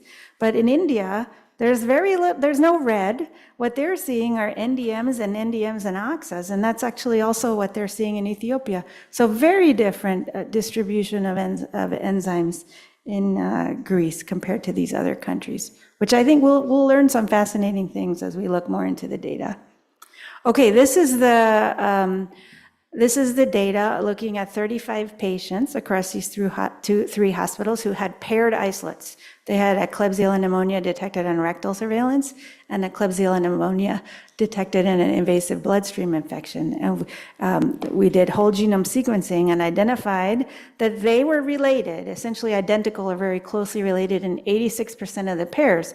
That's not surprising, but it also does justify that maybe we should be using colonization data to help us guide treatment when someone does get an invasive infection. But what I really want to emphasize here is maybe you're not used to looking at these phylogenetic trees, but if they're connected by lines, they're related. And the different colors of the circles are the different hospitals. So there are some strains that are related, and they're found in all three hospitals. And you might say, well, Adikon and Zanio are not so far away geographically, but Thessaloniki is quite far away up in the north, right? So these strains are being shared across hospitals. So transmission networks, are very interesting to think about, and maybe we'll get similar data from the reverse group. Okay.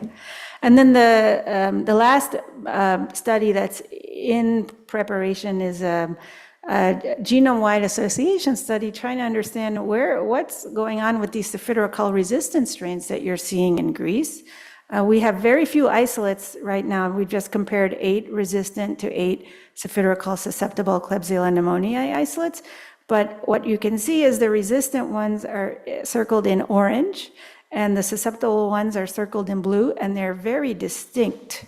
So at least 200 genes right now separate those. So we're going to get more of these isolates and hopefully refine this understanding a little bit more. Will be interesting. So I just want to end in the next few slides. So I think in just a short period of time, we've seen some significant improvements in hand hygiene, use of contact precautions when indicated, and environmental cleaning across all three hospitals. We've seen a substantial increase in the frequency of trainings completed for the majority of healthcare workers who've been working in these targeted ICUs. And 2 of the 3 hospitals have been able to hire additional cleaning staff. Hopefully this was done with through the data, the evidence that the cleaning was not good when you first started, I hope. The laboratories have been very successful in faster identification of these CROs, and also they've developed workflows that enable faster communication between the lab and the IPC teams, so that translating these faster, rapid results from the lab into more rapid implementation of infection control. And most importantly, we've seen decreased CRO colonization and infection rates in at least 2 of the hospitals. And I highlight the potential for the ongoing potential for really exciting scholarship through this collaboration.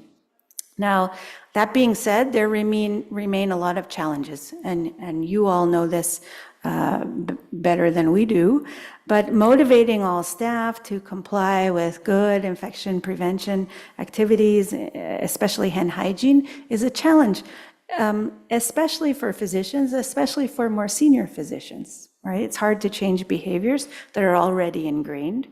Expanding activities to non-ICU departments, it's something that actually now almost all of the hospitals are interested in doing, but it is more challenging. There's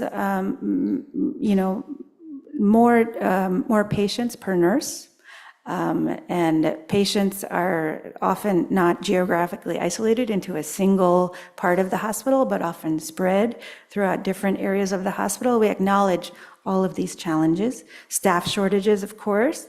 I think there's a real opportunity to synergize with other ongoing IPC programs that a lot of hospitals have ongoing in Greece, like GRIP, like Reverse. There might be, I think, a way to harmonize and streamline the work that hospitals are doing, so you're not siloed and working on this project or this project or this project, but you're working as a coordinated laboratory and coordinated infection prevention program. And then sustainability, and I'd just like to end with a few words about this. If you have been following the news at all, I think you're aware that we have some chaos and some anxiety in the United States right now with our government, who's not very interested in funding biomedical research and not interested at all in funding global or international work. And so we're not certain what the longevity of GAIN is going to be, or what the funding is for GAIN beyond early 2026. But I am hopeful and optimistic that there's a lot of support from AOD and your Ministry of Health, and that you can continue to do the important work that's, ongoing and started through this pilot program. And I have to say a huge thanks to a lot of people. The first is my team in the United States, in particular Pete Lane, program manager, who couldn't be here today or join us on this trip because his wife is expecting a baby. So it's a very good reason that he's not here. And then all of these people, Tom, Amanda, Carol, who've been here, Lynn Berry, who is our REDCap data management expert, and Robin Patel, in whose laboratory all the genome sequencing and confirmatory testing has been done. She's at the Mayo Clinic along with Carol. And then, of course, we have to acknowledge our colleagues at CDC. All of them have traveled here to Greece and visited with your hospitals. Fernanda, Nicole, Natasha, and Charlene. They're unable to be here because they're not able to travel right now as federal government employees. But I think they would be thrilled to see the work that's being done and the successes you've had to date. And then a huge thank you to all of the hospitals. We have a picture of a HEPA on the left, Atticon in the middle, and Zanio on the right, and of course, acknowledging the support from Cleo, who's been doing excellent project management for us to enable us to do this work. And I just want to end by saying this has been one of the most rewarding collaborations that I've had the privilege of working on in my career, and I'm really optimistic and hopeful that we can continue. So thank you for your time.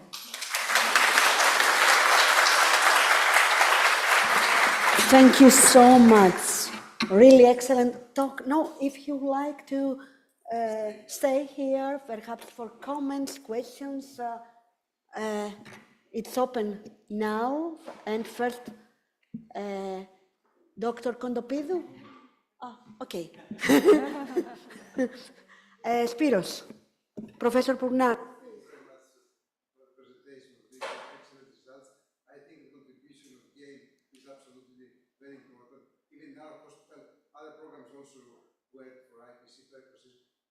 But in other hospitals, no other program.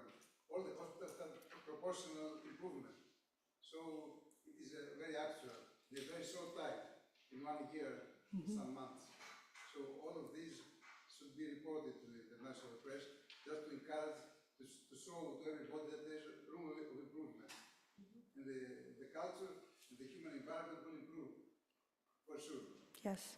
We faced all this improvement in every parameter that we dealt with. So thank you very much for that. There's no problem that 2026 they will cut the funding, but we're two hands, the right and you are the right and you are the left of a single body. So we'll find the opportunity. Already OD adopted in a very enthusiastic way the program, so we'll keep working. But we should for sure report these to enhance the interest of Yes. the public bodies and for the human environment of science. Yes, absolutely. Thank you, Spyros. I totally agree. And I would like to comment from your personal view. The main barrier till now for the program, the main goal, and what for the future we should do. So many opportunities. Many challenges. Yeah. I think I'm very curious what you all think, but I think you have very dedicated people who are working in this area. You just need more of them, right? I feel like you need more infection control nurses. In particular, you need more cleaning staff. If you had more of them, they would be able to, cover more of the hospital, do a better job, etc. I think, obviously, an area that GAIN has not touched at all, which is very important in combating resistance, is antimicrobial stewardship, which is near and dear to my heart. That's a huge challenge in Greece, essentially in all parts of the world. But maybe that's phase 2. Maybe that's something else we can think about how to collaborate on. Cultural shift and the really good collaboration and across all the stakeholders in the hospitals and all the that has been very rewarding to see the partnership across the hospitals, and within each hospital, and really tremendous communication between the lab and the clinical teams and the IPC teams working together. That has been a real, I think, reason for success. Mm-hmm. Yes. Okay. Yeah. Thank you very much for your presentation. I was thinking, since the sustainability is very important, and for the implementation of a program such as this, we need behavioral change for the personnel. Do you think that is worth investing in personnel dealing exclusively with this issue in the hospitals? I'm talking as a representative of AOD now. Mm-hmm. So investing specifically in an IPC nurse dedicated to IPC, who's not or doesn't have responsibilities, other nursing responsibilities. Dedicated in behavioral change. Oh yeah. That would be a fabulous thing. Yes, I'm looking at Amanda, who agrees. Yes, absolutely. I also think it would be very good to have dedicated IPC nurses who are full-time focused on IPC, who are not head nurses of other departments as well. I can speak to our experience in the United States. For stewardship, for example, sometimes they say that we have a pharmacist who does stewardship, but actually they're forced to be a clinical pharmacist on the hospital and they have no time to do stewardship. So that we don't want that. We want someone who has dedicated time to infection prevention activities. Yeah. So a very brief comment from me. Thank you for this excellent overview of the program and for your support to our hospital. And I would like to highlight that every hospital in Greece faced the same problems. So you proved that with the right support and by implementing the well-known measures, it is possible to reduce the spread, to fight against MDROs. So it offers hope that we can manage to have better results, to make improvements. Thank you. Very well said. Thank you all. Thank you so much, and for continued support and friendship and encouragement, Ritu. So let's move on to the...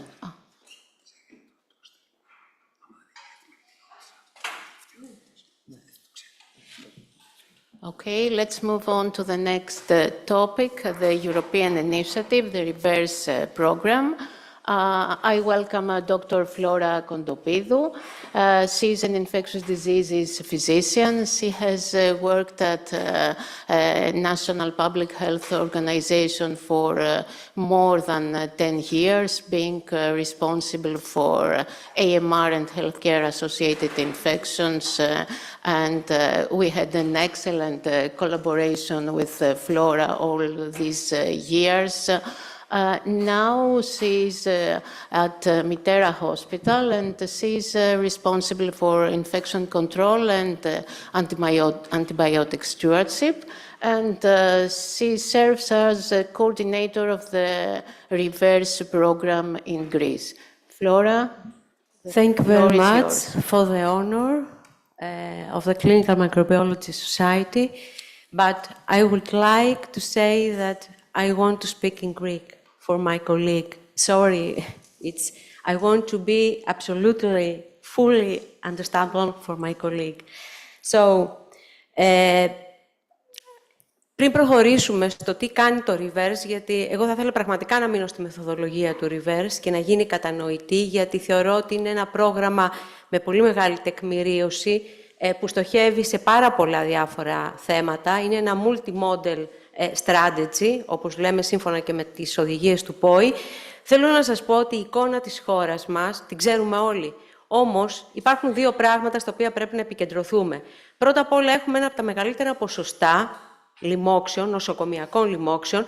Ένα σημαντικό ποσοστό, γύρω στο 30%, δεν είναι νοσοκομιακές λοιμόξεις της μονάδας που καταγράφει, έρχονται απ' έξω. Άρα αυτό υποδεικνύει το μεγάλο φορτίο που έχουμε εκτός του δικού μας νοσοκομείου. Και βέβαια βλέπουμε, δεν έχω pointer να δείξω, βλέπουμε ότι τα παθογόνα τα οποία επικρατούν... Έχουμε... Πάνω. Άντε. Μπορώ έτσι, όχι. Ποιο αυτό, δεν καταλαβαίνω το πάνω. Το pointer, αλλά δεν... Νομίζω αυτό εδώ, αυτό δεν είναι. Όχι, αυτό είναι αλλάζει. Στον υπολογιστή. Να το κρατήσω στον υπολογιστή. Οκ. Δεν ξέρω αν κάνει. Εν πάση περιπτώσει, το ζήτημα είναι ότι η χώρα μας έχει μια διαφορά από τις υπόλοιπες ευρωπαϊκές χώρες πολύ σημαντική, όπως και η Ιταλία και η Ισπανία και η Ρουμανία, επικρατούν τα γκράμα αρνητικά. Και βλέπουμε ότι τα τρία παθογόνα που είναι μεγάλο πρόβλημα για μας, η κλεμψιέλα, η ψευδομονάδα και το ασυνετομπάκτερ, για την Ελλάδα είναι το 40% των αιτιών που προκαλεί νοσοκομιακές λοιμώξεις, ενώ για τη Γερμανία το 13,7%. Και αυτό γιατί το λέω, γιατί βλέπετε ότι οι αντοχές στις καρβαπενέμες, και με τη Ρουμανία έχουμε ανάλογα ποσοστά, όσο αφορά τα εντεροβακτηριακά ξεπερνά το 40%, όσο αφορά την κλεμψιέλα ξεπερνάει το 60%. Όλα αυτά είναι αίτια λοιμόξεων. Άρα το μεγαλύτερο ποσοστό στη χώρα μας των αιτιών προκαλούν αυτές τις λοιμώξεις, ήδη μιλάμε όχι απλά για πολυανθεκτικά παθογόνα, αλλά για πάντα drug resistant. Δεν έχουμε αντιβιωτικά. Και βλέπετε βέβαια τις μεγάλες αντοχές που υπάρχουν και στο ασυνετομπάκτερ, κάτι που βέβαια δεν είναι μόνο στη χώρα μας, είναι πανευρωπαϊκό και διεθνές ίσως το φαινόμενο. Άρα έχουμε να διαπραγματευτούμε με μεγάλο ποσοστό λοιμόξεων και από πολύ μεγάλη οριζόντια διασπορά σε όλες τις μονάδες υγείας. Αυτό που λέμε pandemic, ουσιαστικά δεν είναι endemic situation. Και έχουμε τώρα να κάνουμε και με τα αντιβιωτικά. Είμαστε από τις χώρες με τη μεγαλύτερη κατανάλωση και στο νοσοκομιακό περιβάλλον και με τη μακρά μεγαλύτερη κατανάλωση σε προωθημένα αντιβιωτικά. Όχι απλά συνολική κατανάλωση, αλλά προωθημένα αντιβιωτικά.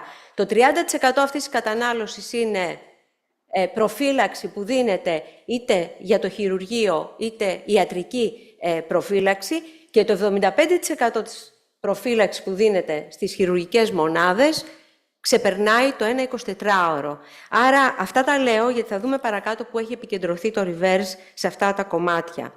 Και τώρα ερχόμαστε να δούμε, αυτά είναι τα key components ουσιαστικά του ΠΟΗ σχετικά με το τι πρέπει να εφαρμόσεις για να έχεις ένα αποτελεσματικό infection control program στο νοσοκομείο σου. Και στο infection control πλέον πάει πακέτο και το antibiotic stewardship. Είναι ένα πράγμα αυτά τα δύο. Αυτό όμως είναι αρκετό. Δηλαδή, αν τα έχουμε αυτά, αν έχουμε guidelines, training και όλα αυτά, μπορούμε πραγματικά να κάνουμε κάτι αποτελεσματικό?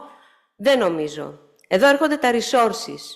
Έχουμε πόρους και κυρίως ανθρώπινους πόρους. Έχουμε isolations, έχουμε dedicated personnel. Το ratio, η σχέση μεταξύ νοσηλευτών και ασθενών είναι αυτή που πρέπει στα νοσοκομεία μας για να μπορέσουμε να εφαρμόσουμε όλα αυτά. Και το τελευταίο, αλλά πολύ σημαντικό, organizational culture. Τι υπάρχει σχετικά με αυτό στα ελληνικά νοσοκομεία? Η έννοια patient safety έχει περάσει, και όχι στις επιτροπές νοσοκομειακών λοιμόξεων, σε όλη την ιεραρχία από πάνω μέχρι κάτω. Εδώ λοιπόν είναι που πρέπει να μείνουμε, και αυτό δεν είναι πρόβλημα δικό μας, είναι πρόβλημα των Ιταλών, των Ισπανών και των Ρουμάνων, άρα το reverse προσπαθεί να επικεντρωθεί σε αυτούς τους 3 βασικούς άξονες. Έτσι λοιπόν το reverse εφαρμόζεται σε 4 χώρες, Ελλάδα, Ισπανία, Ιταλία και Ρουμανία. Ουσιαστικά είναι ένα multi-model μοντέλο, συνδυάζοντας πολλές δράσεις, προσπαθεί να είναι όσο γίνεται πιο εφικτή η εφαρμογή του στην πραγματικότητα της κάθε μονάδας υγείας. Η πρώτη ουσιαστικά, το πρώτο outcome είναι η μείωση των νοσοκομειακών λοιμόξεων από τα ανθεκτικά στις καρβαπανέμες γκράμμα αρνητικά. Το θέμα λοιπόν δεν είναι όμως αυτό, γιατί υπάρχουν πάρα πολλά outcome, είναι στην παρέμβαση, στο intervention, στο implementation, πώς θα τα εφαρμόσεις όλα αυτά και βέβαια στο να βρεις πρακτικές που είναι cost effective. Αυτό είναι πάρα πολύ σημαντικό, ειδικά για μια χώρα που δεν έχει resources. Και ερχόμαστε τώρα στο structure, ουσιαστικά στη δομή την οργανωσιακή του reverse, όπου έχουμε την κεντρική ομάδα στην Ζηρίχη, έχουμε national coordinating teams σε όλες τις χώρες και έχουμε και τη ομάδα reverse στα νοσοκομεία, που είναι από το προσωπικό που έχει προσληφθεί, συν όμως τις Επιτροπές Νοσοκομειακών Λοιμόξεων και Antibiotic Stewardship. Στο ίδιο το νοσοκομείο όμως έχουμε 2 άλλες δυνάμεις που έρχονται να βοηθήσουν στην εφαρμογή, και αυτό είναι intervention teams, είναι δηλαδή οι leaders όλων αυτών των παρεμβάσεων που έχουν αποφασιστεί και έχουν οργανωθεί να εφαρμοστούν, και είναι και το implementation team, μια ξεχωριστή ομάδα. Η πρώτη ομιλήτρια έδωσε πολύ μεγάλη έμφαση στο implementation. Το υποστηρίζω πάρα πολύ σημαντικά και είναι και απάντηση στο ερώτημά σας, ότι χωρίς τέτοιου είδους ομάδες δεν μπορούμε να κάνουμε δουλειά. Η διαφορά, αν θέλουμε να αλλάξουμε και την κουλτούρα των οργανισμών και των νοσοκομείων. Έτσι λοιπόν ερχόμαστε στη βασική ομάδα, μεγάλα ονόματα, από τα μεγαλύτερα ονόματα διεθνώς που συμμετέχουν.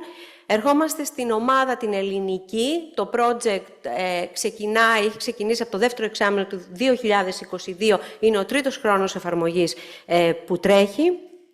Είναι για 4 χρόνια διάρκεια του. Και έχουμε και τις ομάδες, μισθώνει ουσιαστικά, χορηγεί στα νοσοκομεία, ένα νοσηλευτή για 4 χρόνια και ένα γιατρό για 2 έτη. Τα νοσοκομεία τα οποία συμμετέχουν είναι 6, 4 πανεπιστημιακά και 2 νοσοκομεία του ΕΣΥ, τα 4 στην Αθήνα, το 1 στα Γιάννενα και το άλλο στη Θεσσαλονίκη, το ΑΧΕΠΑ. Όχι ένα, το ΑΧΕΠΑ. Το ΑΧΕΝΑ. Δεν πειράζει. Τώρα, οι άξονες στους οποίους κινείται είναι το Microbiology Diagnostic Stewardship, το Infection Prevention Control and το Antibiotic Stewardship. Όμως αυτά, για να υλοποιηθούν, και μπαίνουν κλιμακωτά τα νοσοκομεία στην εφαρμογή αυτών των παρεμβάσεων, δεν μπαίνουν όλοι μαζί. Γίνεται ένα audit πριν από την εφαρμογή, training των ομάδων που συμμετέχουν. Μετά αποφασίζουν σύμφωνα με τις δομές του νοσοκομείου και τις δυνατότητες ποια εργαλεία θα χρησιμοποιηθούν για την εφαρμογή, και στο τέλος βέβαια έχουμε το outcome και όλους αυτούς τους δείκτες που χρησιμοποιούμε για να παρακολουθήσουμε την αποτελεσματικότητα του προγράμματος. Κατά τη διάρκεια των 4 ετών τρέχουν 2 πολύ βασικά πράγματα. Το πρώτο είναι το surveillance, που γίνεται όλων αυτών των λοιμόξεων σε μια συνεχή βάση. Ταυτόχρονα γίνεται surveillance όσον αφορά επιτήρηση και της κατανάλωσης των αντιβιωτικών, και έχουμε και τα PPS screening, που είναι ουσιαστικά screening των ασθενών για να δούμε τον απικισμό τους από τα συγκεκριμένα παθογόνα. Εδώ έρχεται η ομάδα του implementation που βοηθάει καθ' όλη τη διάρκεια των παρεμβάσεων και μία μελέτη quality of life study που γίνεται για να δούμε ουσιαστικά τις επιπτώσεις των λοιμόξεων αυτών στους ασθενείς σε σχέση με ασθενείς που δεν έχουν νοσήσει από αυτά τα παθογόνα.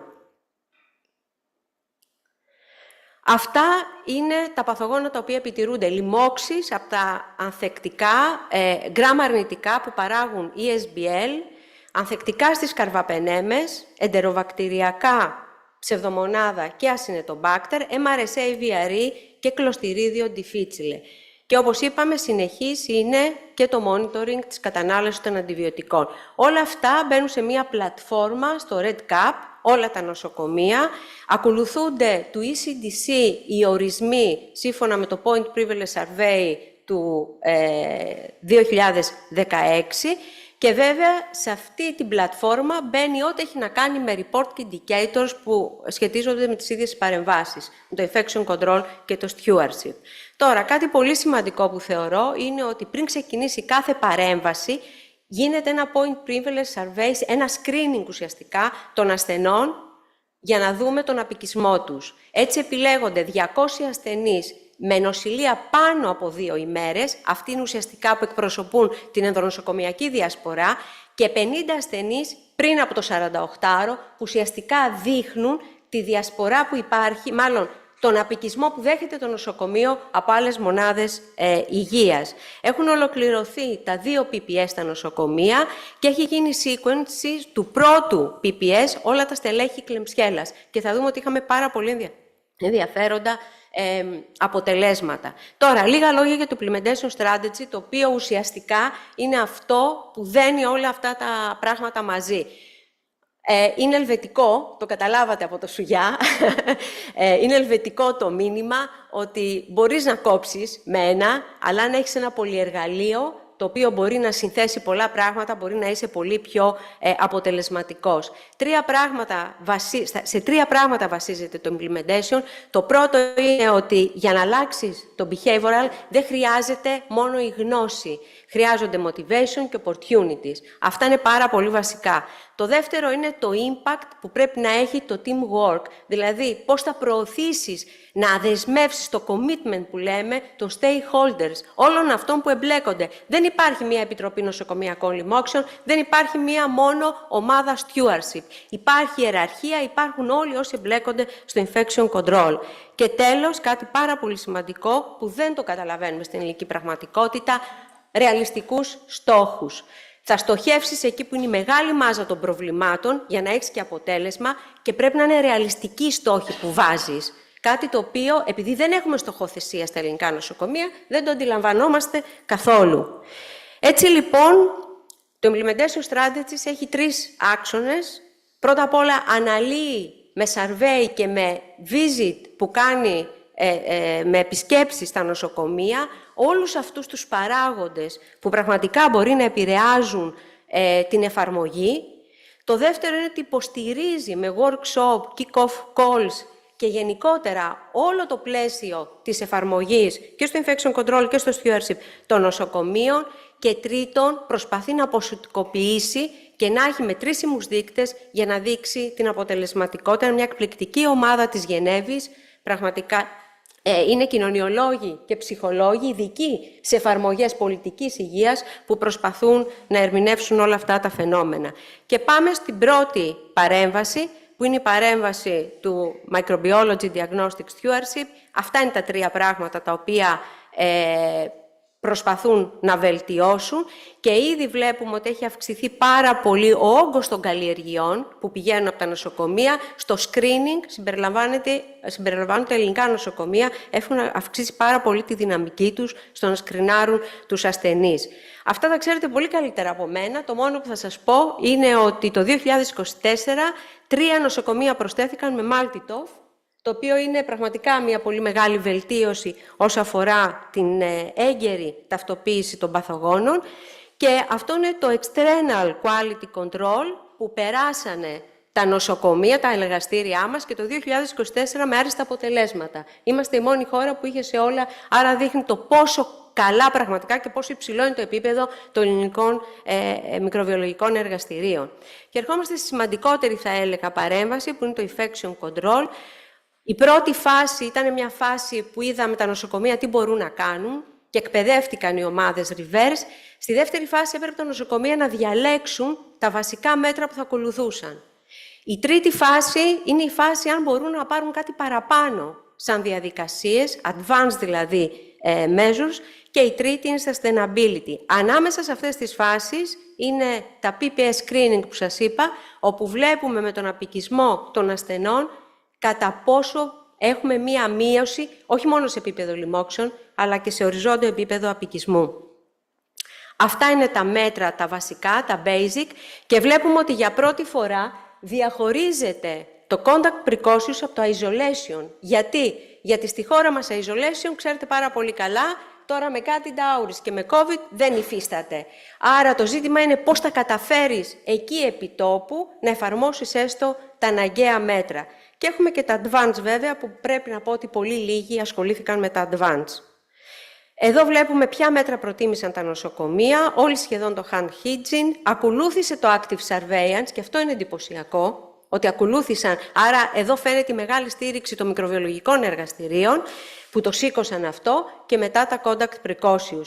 Είναι λίγο δύσκολο εδώ, δεν φαίνεται η Ελλάδα, θα σας πω όμως ότι η Ελλάδα έχει αναλάβει hand hygiene, contact precautions, πάρα πολύ, και active surveillance. Αυτά τα τρία μέτρα από όλα σχεδόν τα νοσοκομεία της χώρας, και από τα 6. Και αυτό είναι ένα πολύ ωραίο παιχνίδι διαδικτυακό. Το έχουμε μεταφράσει, σύντομα θα έρθει και στη χώρα μας και πιστεύω ότι θα διατεθεί σε λίγα χρόνια, μόλις τελειώσει το reverse, σε όλη την Ευρώπη. Ερχόμαστε στην τρίτη παρέμβαση, που είναι το antibiotic stewardship. Η ομάδα της Τακονέλη έχει κάνει μια απίστευτη δουλειά. Αυτές οι οδηγίες μακάρι μπορούσαμε να τις υιοθετήσουμε. Είναι πάρα πολύ ωραίες. Έχουν μεταφραστεί στα ελληνικά και έχουν δοθεί σε όλα τα νοσοκομεία και έχει γίνει ουσιαστικά και μια προσαρμογή στα επιδημιολογικά δεδομένα της χώρας μας, αλλά και στις εθνικές μας οδηγίες. Και αυτό έχει γίνει σε όλες τις χώρες. Αυτό είναι το δέντρο του reverse antibiotic stewardship. Αυτό το δέντρο τι λέει? Λέει ότι η κάτω καρπή είναι ο μεγάλος όγκος του prescription, δηλαδή η χειρουργική προφύλαξη και αυτό που γίνεται στα ιατρικά τμήματα. Όσο ανεβαίνεις, προωθημένα, αιματολογικοί ασθενείς, είναι πολύ σημαντικά, αλλά ένα μικρότερο κομμάτι. Άρα, κλιμάκωσε τις δράσεις σου. Ξεκίνησε από το surgical προφυλάξεις, πήγαινε στην ασυμπτωματική βακτηρουρία, που είναι ο μεγάλος όγκος, για να δεις και κάποια αποτελέσματα, και μετά κλιμάκωσε προς τα πάνω. Και βέβαια πώς το καταφέρνουν αυτό? Αυτό το καταφέρνουν με audit, γίνονται τουλάχιστον 20 audit σε χειρουργικά και σε παθολογικά τμήματα το μήνα και με clinical rounds, δηλαδή με συζήτηση, επιτόπου συζήτηση, με διευθυντές και με ολόκληρη την ομάδα του κάθε τμήματος. Περνιούνται στο red cap τα αποτελέσματα και δίνεται ένα άμεσο feedback στους κλινικούς γιατρούς μετά από το audit που έχει γίνει από την ομάδα του stewardship. Για τη χώρα μας τώρα. Για τη χώρα μας το πιο δύσκολο ήταν αυτό εδώ που βλέπετε. Πώς θα κάνουμε τις ομάδες antibiotic stewardship να δουλέψουν. Γιατί περισσότερες, και ειδικά μετά την πανδημία, δεν υπήρχαν. Αυτό ήταν το σημαντικότερο απ' όλα. Αυτά δίνονται ούτως ή άλλως και σε εθνικό επίπεδο και από το reverse και βέβαια να υπάρχουν και data για να μπορούμε να εκτιμήσουμε και να αξιολογήσουμε τις δράσεις που κάνουμε. Κάτι πάρα πολύ σημαντικό για την ελληνική πραγματικότητα. Antibiotic treatment duration. Εμπειρικά θα δώσουμε ό,τι δώσουμε. Το ζήτημα, και δεν είναι μόνο το de-escalation, είναι να σταματήσουμε αυτές τις ατέλειωτες θεραπείες που δίναμε άνω των 10 ημερών. Και όλη η βιβλιογραφία σήμερα υποστηρίζει και δείχνει ότι 7 μέρες θεραπεία σε σχέση με 10 και παραπάνω δεν έχει διαφορά στο outcome του ασθενή. Άρα είναι πάρα πολύ σημαντικό. Υπάρχουν άλλα ερευνητικά προγράμματα που τρέχουν για ουδετεροπενικούς, για θεραπεία σε ασθενείς με εντερεκτομή και high risk για MDROs και βέβαια για την άμεση διάγνωση των βακτηρεμιών. Συμμετέχουν τα 3 νοσοκομεία σε αυτά τα advanced ουσιαστικά activities και πάμε στα αποτελέσματα.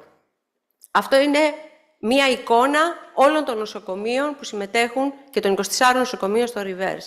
Βλέπετε ότι όσο αφορά την ψευδομονάδα και το ασεντομπάκτερ υπάρχει μία πτωτική πτώση, μία στάση stable εντελώς είναι στα CRE, ενώ για τα γκράμμ ουσιαστικά θετικά, εκτός από τον VRE που ξεκινήσαμε ψηλά, δεν είναι η εικόνα τόσο καλή. Αυτά είναι τα ελληνικά δεδομένα και μιλάμε για τα 4 εξάμηνα.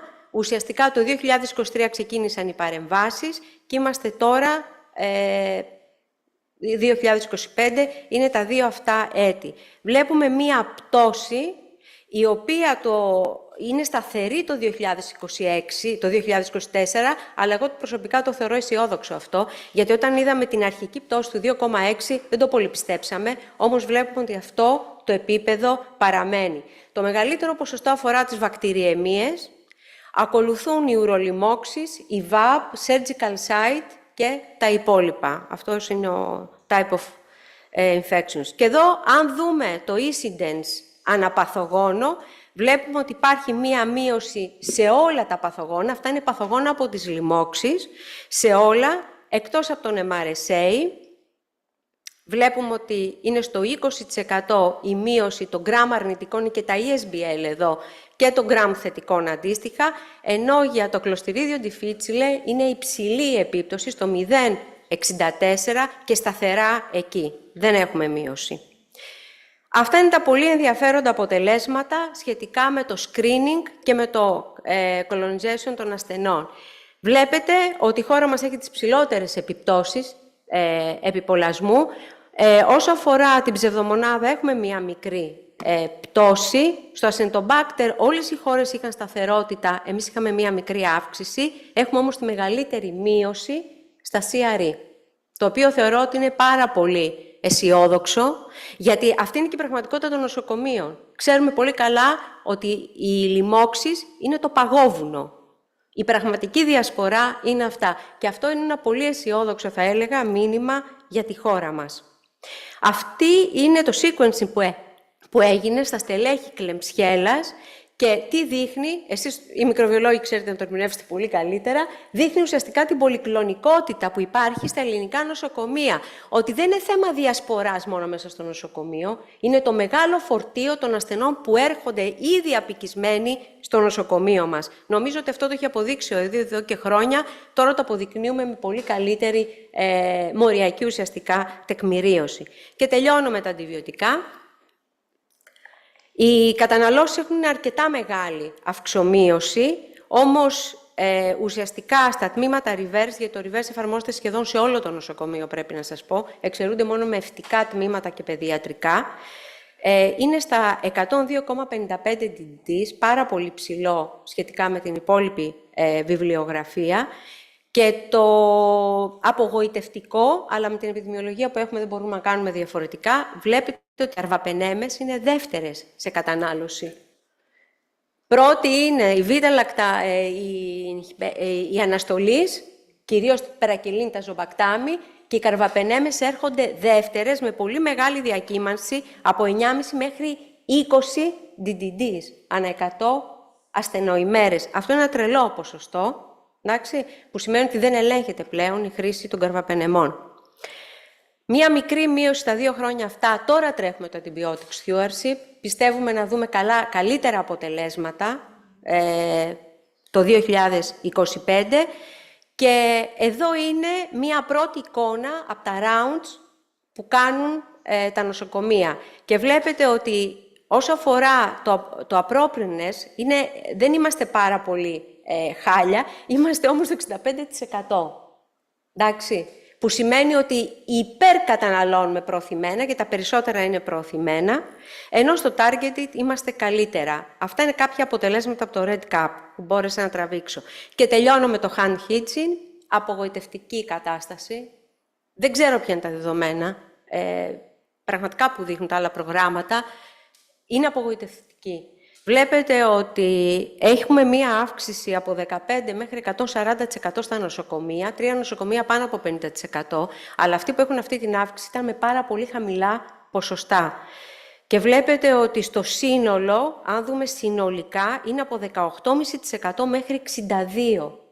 18,5%. Είναι τραγικό αυτό το ποσοστό. Και το χαμηλότερο ποσοστό είναι στο πρώτο και στο δεύτερο βήμα, που είναι τα σημαντικότερα βήματα. Εντάξει, αν τα απομονώσεις, και βλέπετε εδώ πέρα τα ποσοστά, είναι πραγματικά τραγικά. Όλα αυτά είναι οι το πραγματικό compliance των ελληνικών νοσοκομείων. Βλέπετε ότι το 2023 ήμασταν στις 2.500 καταγραφές, ενώ το 2024 πήγαμε στις 8.500 καταγραφές. Δηλαδή 1.732 καταγραφές κατά μέσο όρο για τα νοσοκομεία. Είναι ένα πολύ μεγάλο νούμερο για να πούμε ότι αυτό δεν είναι η πραγματικότητά μας. Αυτό είναι το report που στέλνουμε στο Υπουργείο Υγείας και στα νοσοκομεία. Τώρα θα έρθει το δεύτερο report με 3 δείκτες ουσιαστικά που έχουμε επιλέξει σαν εθνική ομάδα για να ρεπορτάρουμε. Τα workshop που γίνανε στη Ζηρίχη και πραγματικά ήταν πολύ ενδιαφέροντα όλα όσα ακούστηκαν, γιατί έχουμε παρόμοια προβλήματα και με τις υπόλοιπες ενδημικές χώρες. Και τελειώνω, για να αντιμετωπίσουμε τη μικροβιακή αντοχή. Οι Έλληνες το πιστεύαμε αυτό πάρα πολύ, ότι η χρήση των αντιβιωτικών είναι το κλειδί. Δυστυχώς δεν είναι το κλειδί. Το κλειδί είναι το infection control και το να καταφέρεις, αυτό είναι το μεγάλο κλειδί, μαζί με το antibiotic stewardship, να καταφέρεις να προλάβεις τον απικισμό των ασθενών, την ενδονοσοκομιακή διασπορά και μετά το να κάνεις λίμωξη. Είναι πραγματικό αυτό να γίνει? Δεν ξέρω, ειλικρινά σας μιλάω. Αυτό είναι ένα report που μας στέλνουν οι νοσηλευτές μέσα από τα νοσοκομεία. 52 ασθενείς με πολυανθεκτικά μέσα σε 14 ημέρες έπρεπε να γίνει cohorting και isolation. Πείτε μου, ποια επιτροπή νοσοκομιακών λοιμόξεων μπορεί να το κάνει αυτό? Καμία. Εντάξει, καμία. Απλά είναι η ερώτηση. Καμία. Το burnout λοιπόν των νοσηλευτών μας και των επιτροπών έχει φτάσει στο ζενίθ, εκεί που δεν υπάρχει. Και το ερώτημα, μετά τι? After what? Sorry, it was... μου ξέφυγε. Και μετά τι? Πάλι θα χάσουμε όλη αυτή την πρόσθετη αξία που υπάρχει και θα ξεκινήσουμε πάλι από το 0, γιατί αυτό κάνουμε συνήθως στη χώρα μας. Αυτός ο πίνακας είναι στο Μουσείο Τέχνης της Ζηρίχης, από ένα Κινέζο, ο οποίος μιμείται το Βαν Γκογ. Πέθανε και στην ίδια ηλικία με τον Βαν Γκογ. Όταν το είδα, θυμήθηκα το παγόβουνο που λέμε της μικροβιακής αντοχής. Αυτό είναι το αντίστροφο. Βλέπεις το χιόνι και βλέπεις ένα φως στον ορίζοντα και ποιο είναι το μεγάλο πρόβλημα? Ο δρόμος, ο σκοτεινός και δύσβατος δρόμος που πρέπει να ακολουθήσεις για να φτάσεις. Εγώ έχω την εντύπωση ότι δεν θα τελειώσει ποτέ αυτός ο δρόμος, δυστυχώς. Σας ευχαριστώ πολύ. Ευχαριστώ πάρα πολύ όλους τους συνεργάτες του Reverse και τον καθηγητή κύριο Δαΐκο, ο οποίος όχι μόνο έφερε το Reverse, αλλά πρέπει να σας πω ότι αντιμετώπισε απίστευτα προβλήματα για την εφαρμογή του στη χώρα μας. Σας ευχαριστώ πάρα πολύ όλους. Thank you, Flora. Thank you so much. This was an impressive overview of the reverse program, and you also showed improvements with a very well-organized program covering many different aspects, and this is important with this program. And you also highlighted at the end of your presentation a problem that we all face, the nursing staff shortages. Are there any comments or questions?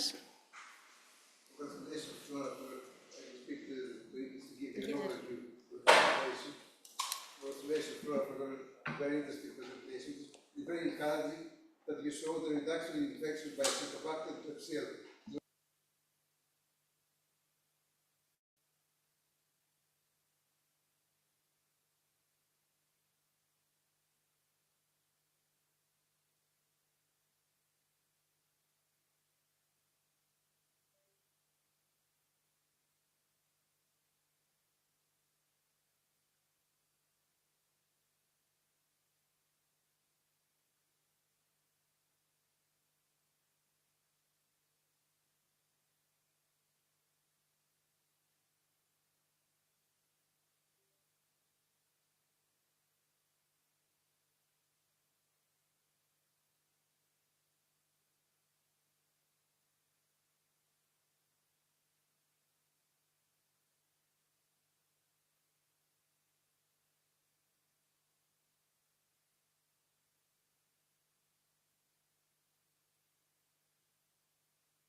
Any other comment?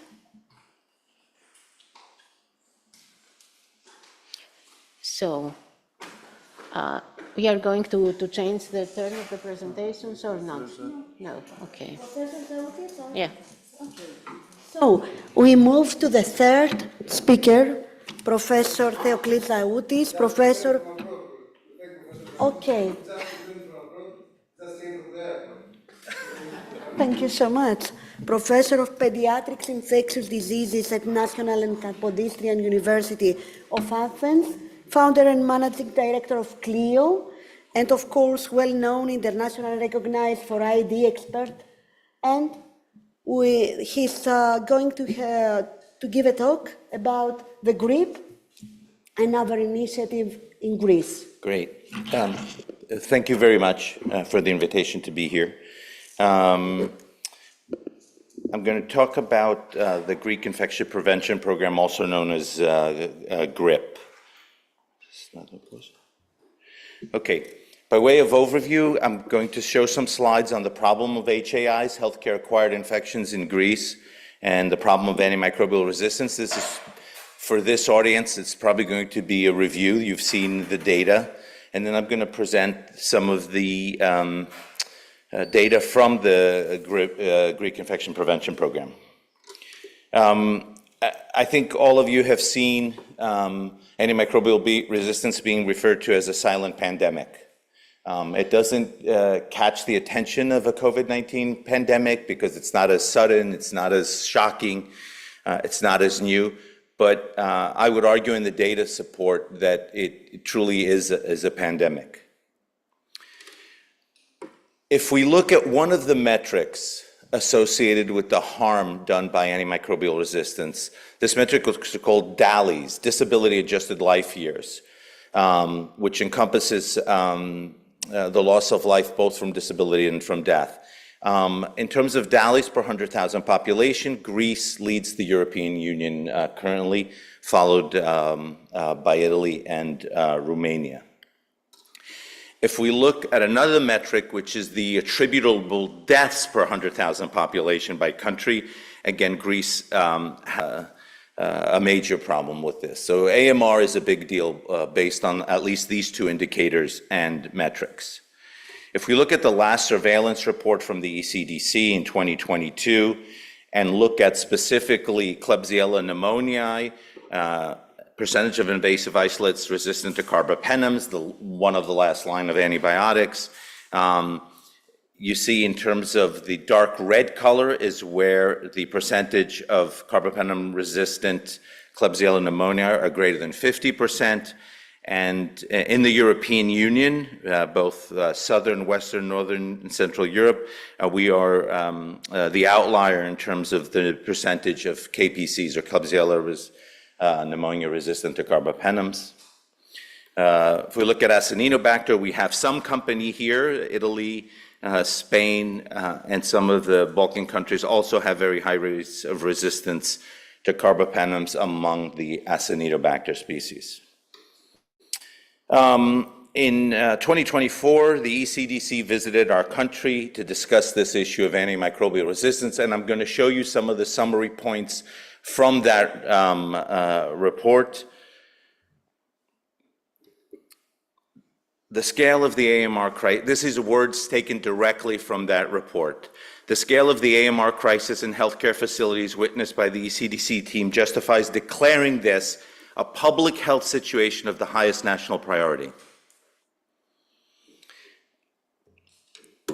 The findings of the visit show that the AMR and healthcare-associated infection situation in Greece remains highly concerning due to high levels of MDROs, frequent transmission to newly admitted patients. The rates reported more recently in terms of carbapenem resistance in Klebsiella are 72.2%. The emergence of not just MDRs, but XDR, extremely drug-resistant bacteria, and many isolates are resistant even to last resort antibiotics. The situation is driven by multiple factors. The use of broad-spectrum antibiotics, this problem of AMR in Greece is compounded by high rates of consumption, both in the community and in the hospitals.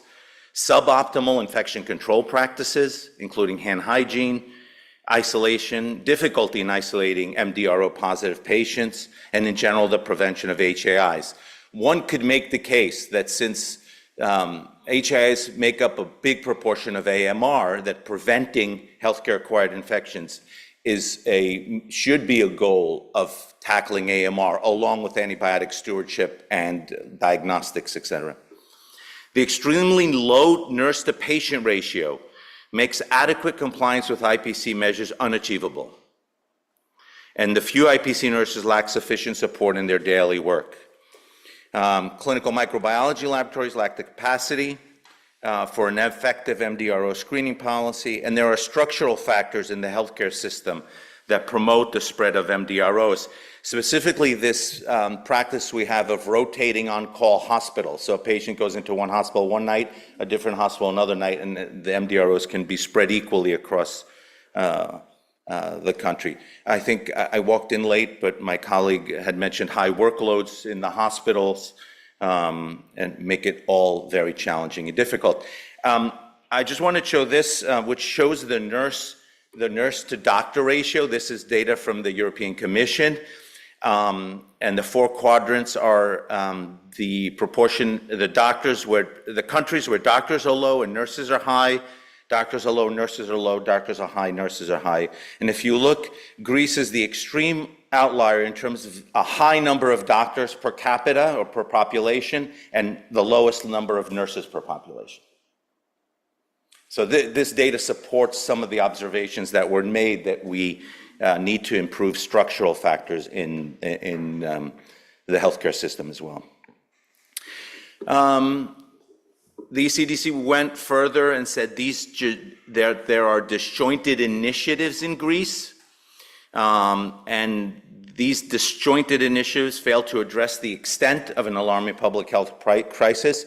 So there are many good initiatives in Greece that probably need to be pulled together.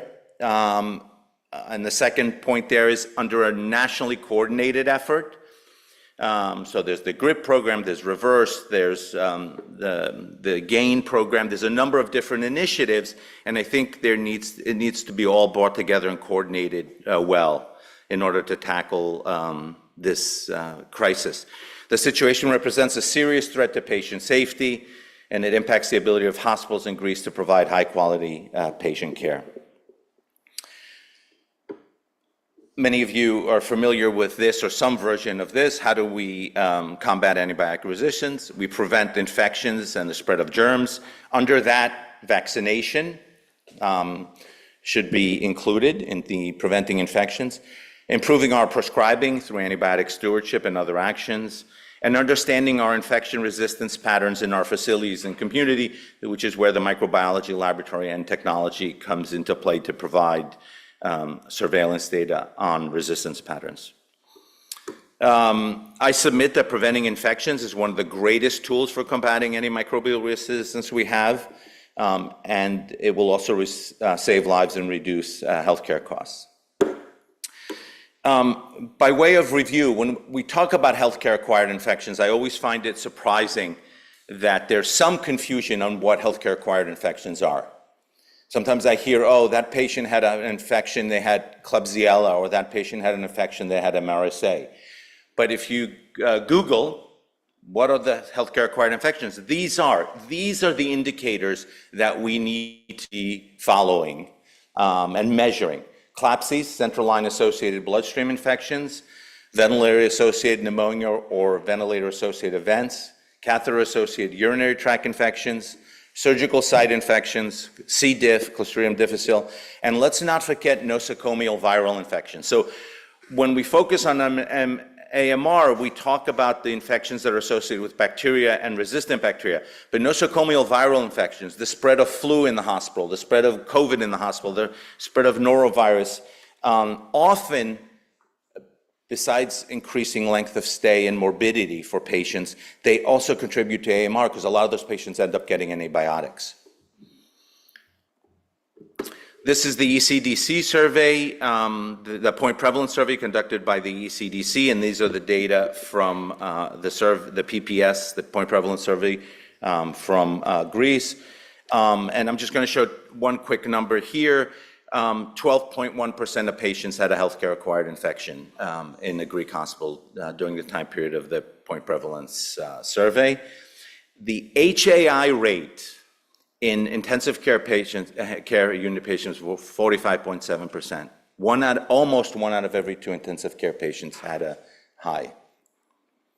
Went on and talked about the resistance, which I've already talked about. So GRIP.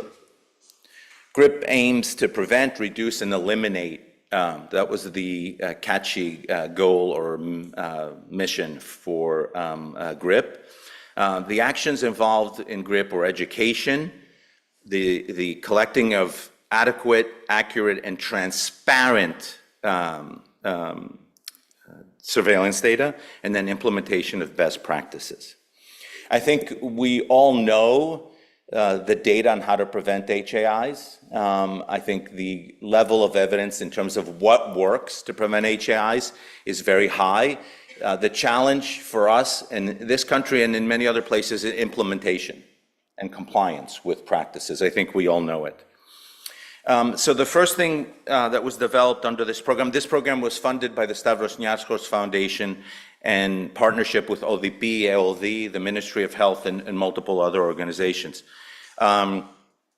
It's a course offered by the nursing department of the National University of Athens. It consists of 30 hours of online e-platform learning. There's a pre-post and a post-test. And it was an attempt to standardize an IPC, an infection control curriculum, across all infection control nurses. So at least there's a baseline knowledge and a baseline assessment of knowledge for all intensive care, for all infection control nurses or practitioners. The course is open to other nurses as well, and any other physicians or healthcare workers that want to take it. But the goal was to standardize basic infection control practices and knowledge. There, 8 educational cycles have been conducted. Almost all infection control nurses have taken the course. And there's proposals that all new infection control nurses should take the course, and then there should be re-accreditation every 5 years. Surveillance. So I mentioned education. The next area we focused on was surveillance. The program was structured as a collaborative.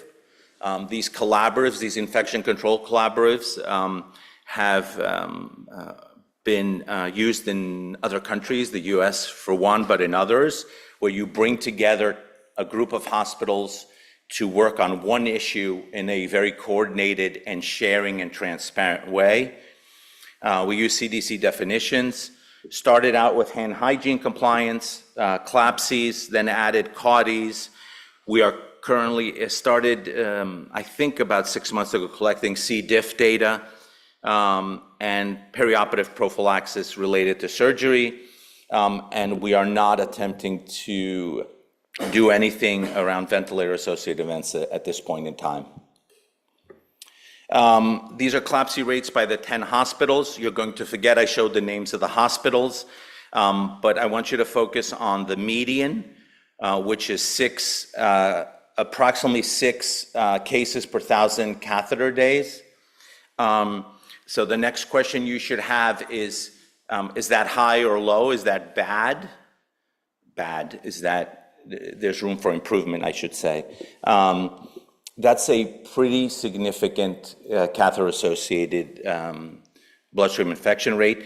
The denominator for device infections should be the device days, not patient days, because it adjusts for the use of devices in a specific hospital. The NHSN data, Ritu, it's about 1 per 1,000 catheter days? Hi, Tom. How are you? It's lower than 1. So CDC US data is lower than 1.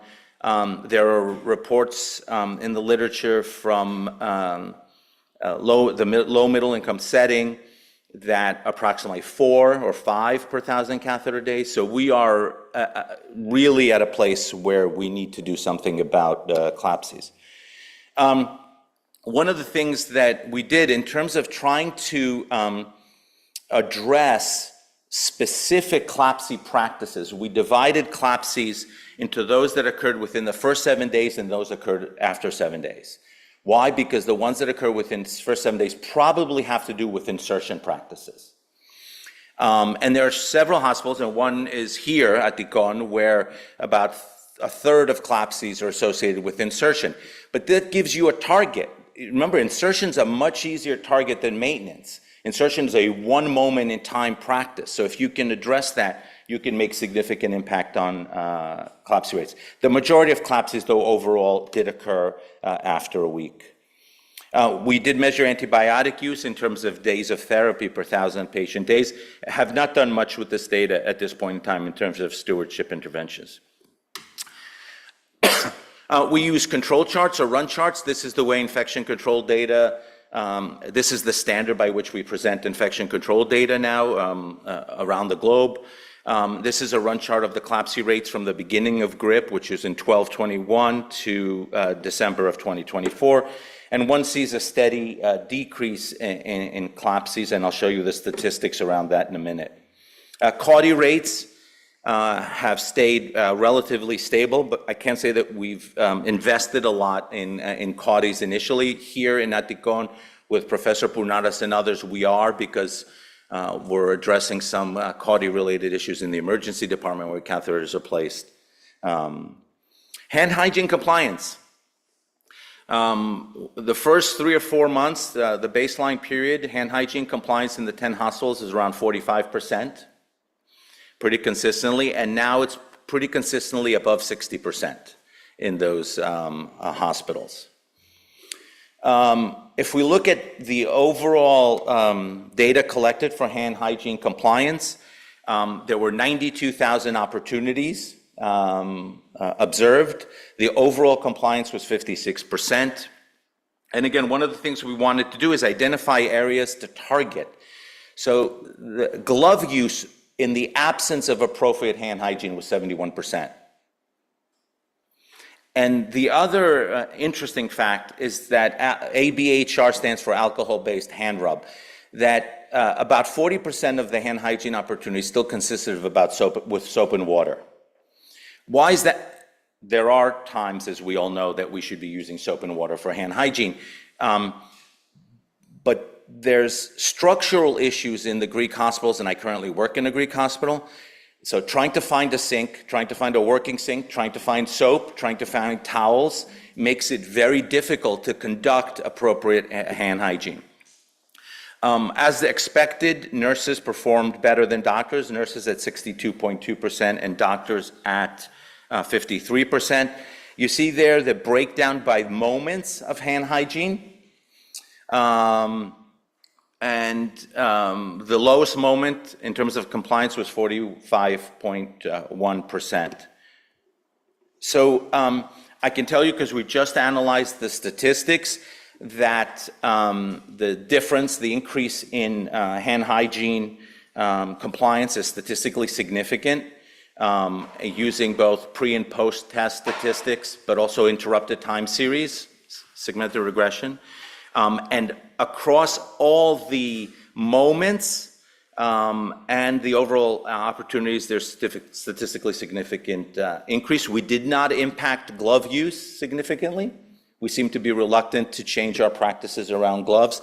And there was an increase in the use of alcohol-based hand rub.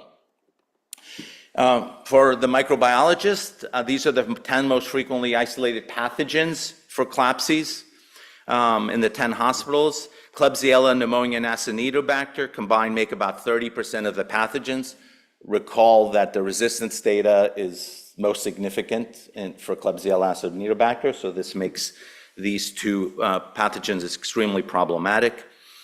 Followed by Enterococcus, coagulase negative staph, Pseudomonas, Another interesting finding here, I thought, was that if we combine the Candida species, they're about 12%, 12 or 13% of CLABSI are caused by Candida species. Our aureus rate is 5%. The thinking with grip was really to go beyond traditional infectious diseases knowledge and expertise to involve people who are working in quality improvement. I would suggest that reducing healthcare-acquired infections is a quality improvement act, not an infectious disease or microbiological act. We partnered with the Institute for Healthcare Improvement in Boston. They're probably one of the leading organizations in the world in terms of quality improvement, and they've implemented collaboratives like GRIP in Portugal and Brazil and in other countries, Scotland successfully. They provided training courses. They had clinician engagement calls with all the hospitals. We had 3 face-to-face events that all the stakeholders in the Healthcare Quality Agency, the National Public Health Organization, the Stavros Niassou Foundation participated in. Worked on traditional methodology for quality improvement, measurement, using data over time, feedback, understanding your system, including behavior change is a big part of this, and process reliability and quality control, using the PDSA model, Plan, Do, Study, Act. A lot of the work was done using central line insertion bundles and checklists. Here are some examples. I can tell you that the data we tried to collect on checklists was not very informative or useful. Everybody in every one of the 10 hospitals is 100% compliant with all the checklist bundles. These are CLABSI rates for my American friends and colleagues. These are CLABSI rates in ICUs. Each of those represents an ICU. The yellow color is pre-intervention and the blue color is post-intervention. There are 13 ICUs that were included in GRIP. In 10 of the 13, CLABSI rates dropped. There are units there that dropped their CLABSI rates by 80%, 65%. The overall, across the whole quality improvement program, was a 38% drop in CLABSI rates. Here are the interrupted time series analysis. And across all the types of units, general ICUs, and there was some breakdown by cardiac ICUs, by ICUs that used to be COVID, and in all of those we saw statistically significant drops in CLABSI rates. I want to show you, this is more food for thought, about how, unless we are being watched as healthcare providers, we don't do the right thing. This is a study we conducted in Philadelphia around antimicrobial stewardship, and this is really just to provoke food for thought. What we did is we randomized pediatricians in the Philadelphia area to an antibiotic stewardship intervention and to a control group. About 170 practitioners were included. The intervention was one lecture like this around antibiotic resistance, and then sending the pediatricians their data on prescribing every quarter. So they got a report card on their prescribing, which compared them to their colleagues. There was no other intervention other just informing them of the data. So I have said this in other talks here, is data is power and transparency of data is power. We didn't name physicians, there were no names. There was about a 40% drop in antibiotic use across the common pediatric conditions, pre and post intervention. What do you think happened when we stopped sending the data? This is my favorite slide. It went right back up, right back. So if we're not being watched, I would add audited, checked, incentivized, carrot and stick type of philosophy. We don't seem to be able to to do what we need to do to reduce AMR. So I think the lessons learned, at least from myself and the GRIP team, are that what we need to do in Greece after now 20 or 25 years of rising rates and rising HAIs are implementation of the knowledge we all know. We need to include audits and evaluations of the quality indicators. I mean, it has to happen. And I know it's not in the culture and not in many cultures, but there has to be some sort of incentives and consequences for not meeting those indicators or their performance. And I would suggest that this is a quote that's been credited to Einstein. I'm not sure it is his, but insanity is doing the same thing over and over again, expecting different results. I think we need to rethink how we're doing things. I think GRIP with the Institute for Healthcare Improvement is trying to rethink the whole paradigm using quality improvement methodology. Thank you very much. Thank you so much for excellent talk and your efforts. Thank you. Questions? Anybody? Questions, comment, please.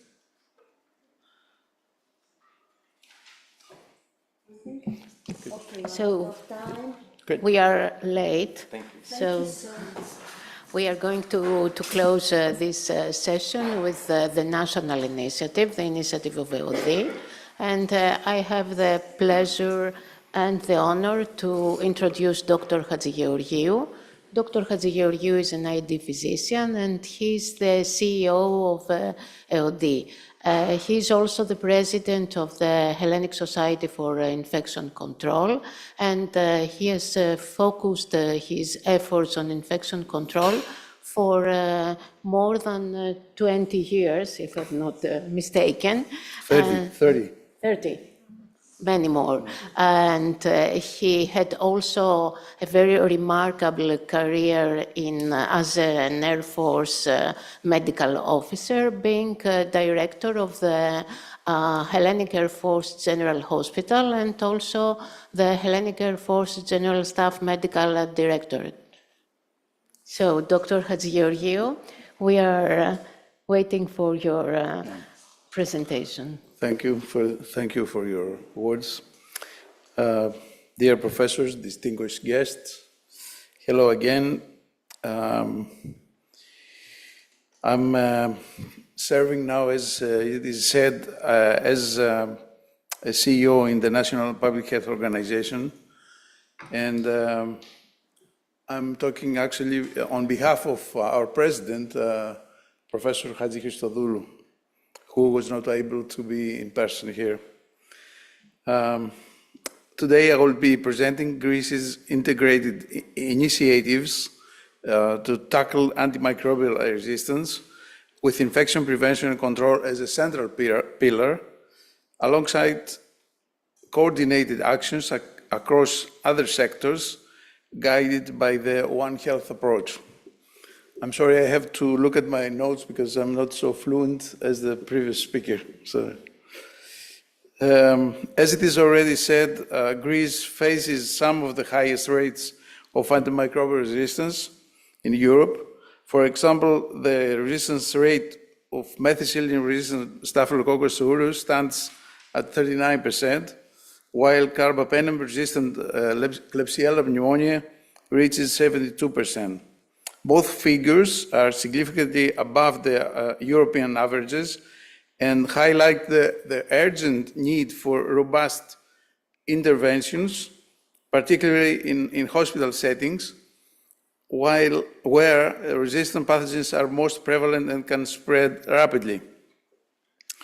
Again, it is already shown that high antimicrobial consumption remains a key driver of AMR in Greece. At 32.9 defined daily doses per 1,000 inhabitants per day, our usage of antibiotics significantly exceeds the EU average of 19.4. To improve data accuracy, we have begun using the national e-prescription system to correct and validate the antimicrobial consumption data reported to the ECDC. In Greece, a disproportionately high share of prescribed antibiotics falls into the WHO's watch and reserve categories, well above the European average. This is serious concern as the overuse of these higher risk antibiotics accelerates the development of resistance.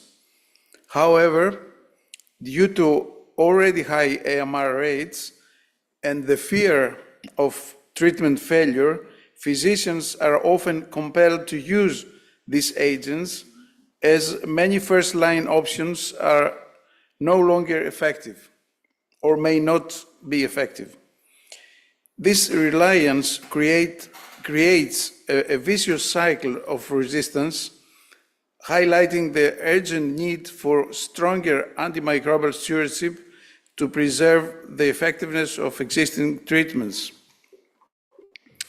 Beyond that antimicrobial consumption, Greece also faces a high burden of healthcare-associated infections. According to the latest study that is shown before, the prevalence of HAI in Greece is 12%, more than double the European average. This underscores the urgent need for robust infection prevention and control practices, supported by continuous monitoring and staff training to reduce the spread of infections within healthcare settings. To combat AMR, Greece has launched several key initiatives across regulation, surveillance, and clinical practice. Since 2020, antimicrobials are only available by prescription, a critical step for reducing inappropriate use. The National Procrustes Action Plan monitors multi-drug resistant organisms and tracks compliance with infection control protocols. And additionally, Greece has established its own national AMR surveillance network to collect data from hospitals and other healthcare facilities in real time. This enables timely detection of resistant trends and supports rapid targeted responses. Legislation now mandates the creation of infection control committees and the appointment of infection control nurses in all hospitals to enforce hygiene protocols and reduce HAI. Antimicrobial stewardship teams are also in place to systematically review prescriptions and ensure appropriate antibiotic use. Through the National Public Health Organization, Greece has established a national expert task force to lead and coordinate efforts against AMR. The task force focuses on 4 key pillars: education, surveillance, antimicrobial stewardship, and infection prevention and control. This integrated approach ensures alignment with European Commission priorities and enhances the effectiveness of our national response. Greece is also working closely with the European Centre for Disease Prevention and Control, and several months ago, a team of ECDC experts visited Greece to assess our national AMR situation.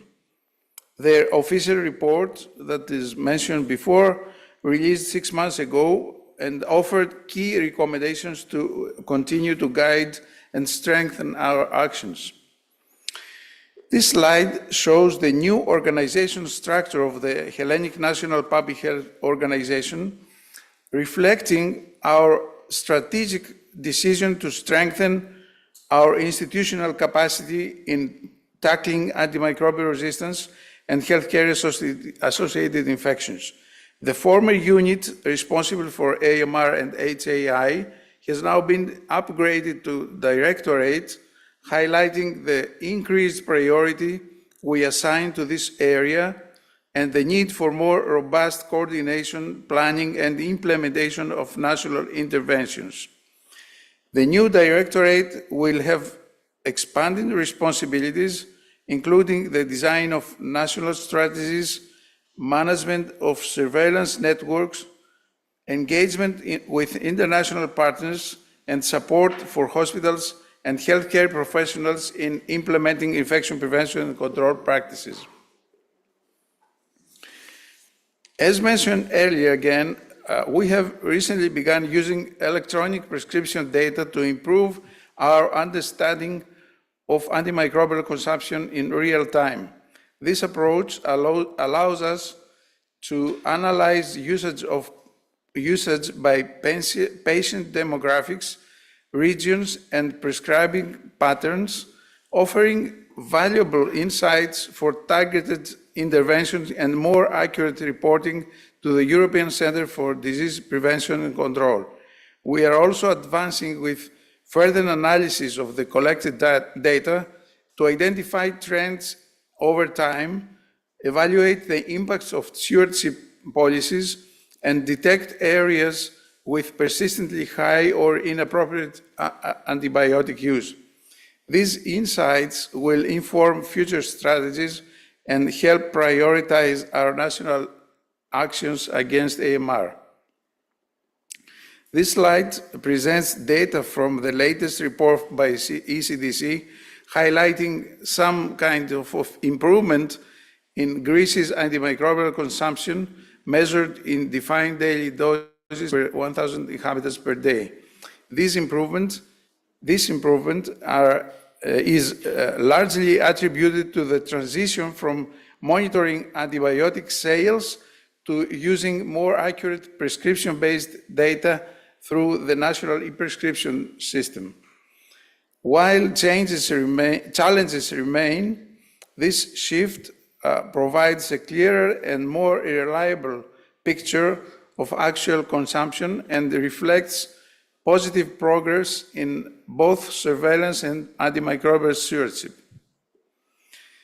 Greece's previous National Action Plan on AMR expired in 2023, and we are now developing the 2025-2030 National Action Plan with a strong emphasis on the One Health approach.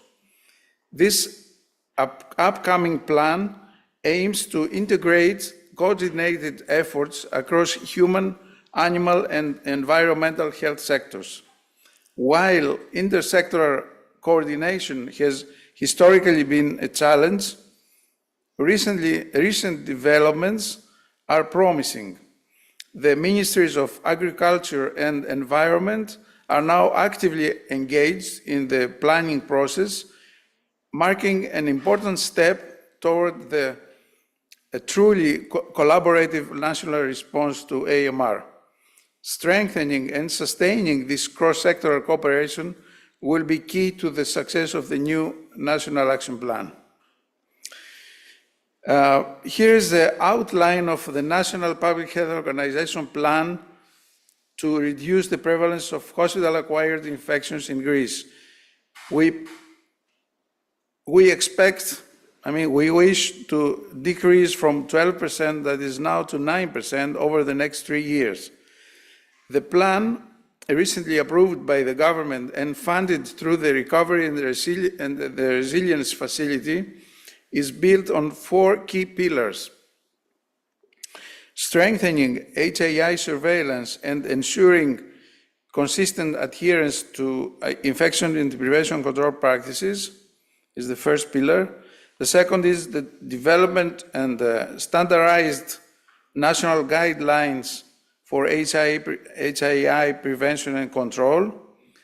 The providing targeted education and training on HAI prevention for healthcare professionals, caregivers, and the public, and the establishment of continuous monitoring and feedback mechanisms to reinforce and improve IPC practices. Implementation of the first 2 pillars is already underway. The public tender process has been completed, and the first successful candidates are now signing their contracts. These early steps mark an important milestone in advancing the plan's goals to reduce HAI and prevalence and improve patient safety across healthcare settings. Greece also is leading a national initiative funded by the EU for Health program to strengthen collaborative surveillance systems for emerging health threats, including MDROs. This effort aims to build interconnected infrastructures capable of early detection and coordinated response across sectors. A cornerstone of this initiative is the development of a centralized data lake that integrates information from human, animal, and environmental health sectors, enabling comprehensive One Health analysis and improving preparedness for future emergencies. The initiative also addresses broader public health threats such as invasive species like mosquitoes, through the development of surveillance protocols. In addition, we are working to enhance data sharing and across-sectoral collaboration through the establishment of One Health Laboratory Surveillance Network and new memoranda of understanding among all key sectors. Furthermore, Greece is actively participating in the European Joint Action on Antimicrobial Resistance and Healthcare-Associated Infections, the JAMRITE-2 program, which focuses on antimicrobial stewardship and behavioral change strategies across the EU member states.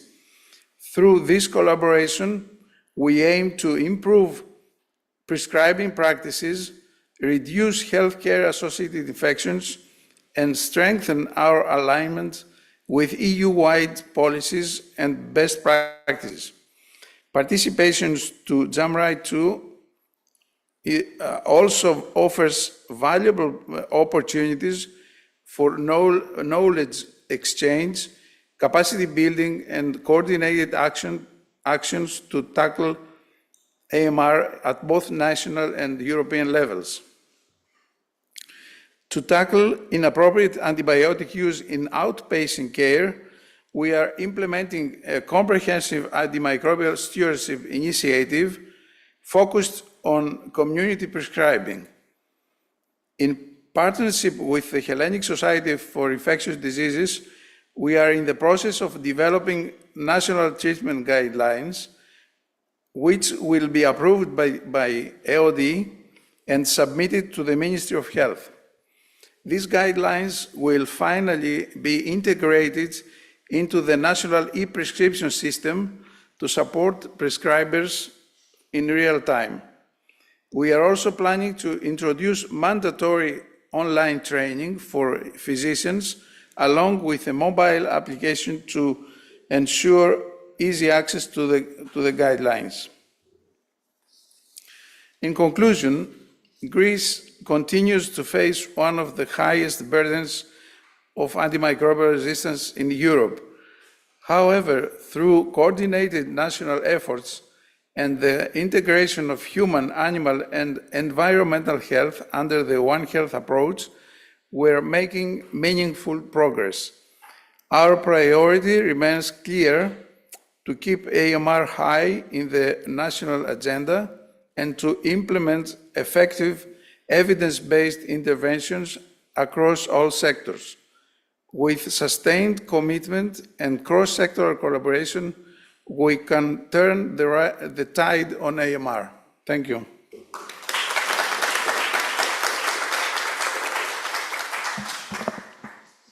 Thank you very much, Dr. Hatzigeorgiou, and it's very encouraging that EOD is having all these initiatives to help the hospitals and fight AMR and overconsumptions of antimicrobials. So we hope in another conference some years later we can have encouraging results from all that. We have the time for only one question or comment.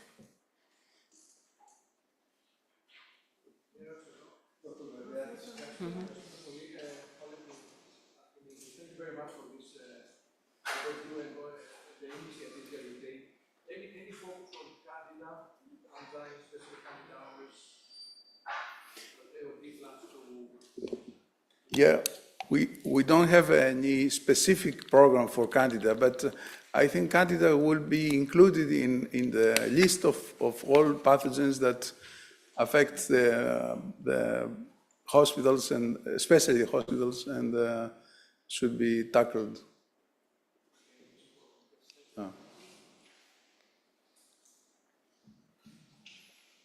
Spyros. Very interesting that we had a reduction in microbial consumption in the community from 31 to 26%. Do you have any information for 2025 if this trend is continuing? As I said before, this actually because of the new system of counting the DDDs. Now we don't count the sales, and we don't report the sales, but we report the prescriptions. So we exclude any sales that go maybe outside, maybe go to different countries, maybe. So that's why I think that is the reason for the decreasing. In 2021 we had 21%, 22 increased to 31%. Yes, because sorry. Yeah. Yes, because we have two main factors. First one is the pandemic. We don't prescribe antibiotics because this phenomenon was for all the years, not only for Greece. And the second one is that before the pandemic, 2019 was the legislative framework about the ban of OTC. Over the counter. Because we have more than 8% of the total consumption in community related to over-the-counter. But after the legislated, and I think that it's implemented this, we have decrease of the, so we have two factors.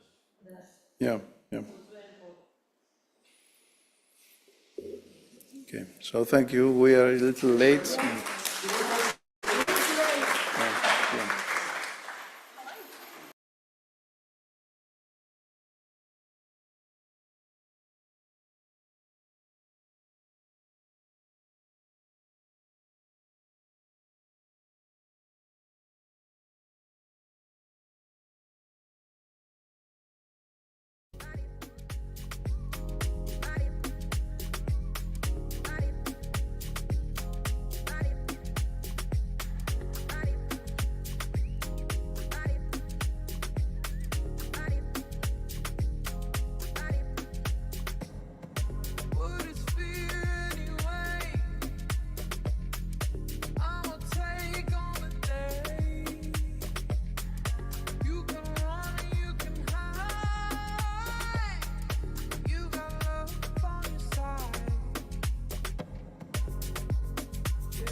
Georgia. Wrap me up in New York. I want you in my arms, so let me hold you. I'll never let you go again like I did.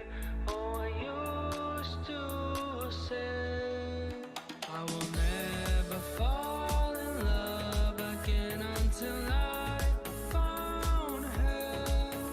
I said I will never fall unless it is you I fall into. I was lost within the darkness, but then I found her. I found you.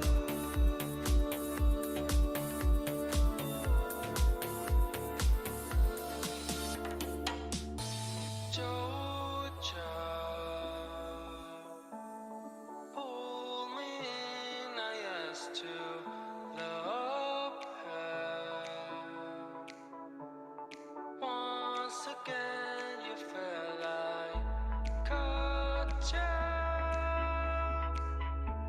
I'll never let you go again like I did. Oh, I used to say I will never fall in love again until I found her. I said I will never fall unless it is you I fall into. I was lost within the darkness, but then I found her. I found you.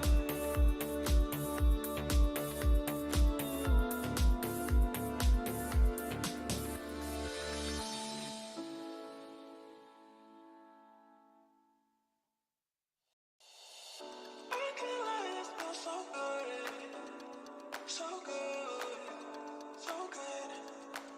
Oh, I can let it feel so good, so good, so good, so good, so good.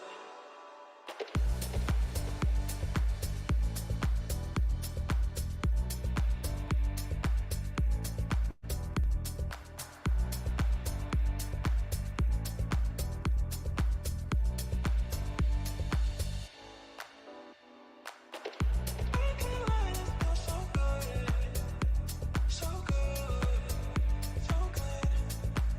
Oh, I can let it feel so good, so good, so good, so good, so good.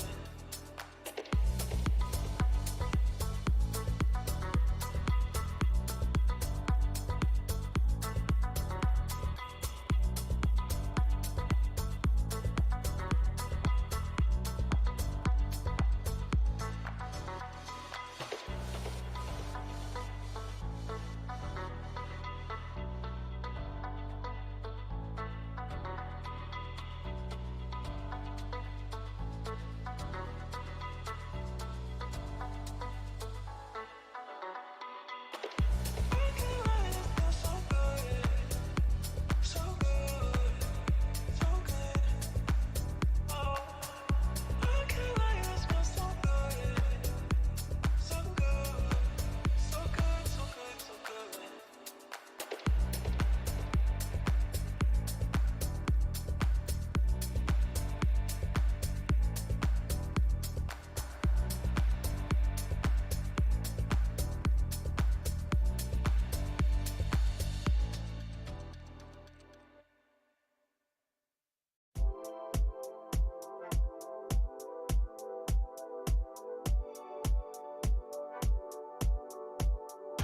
When I met you, you were so unique.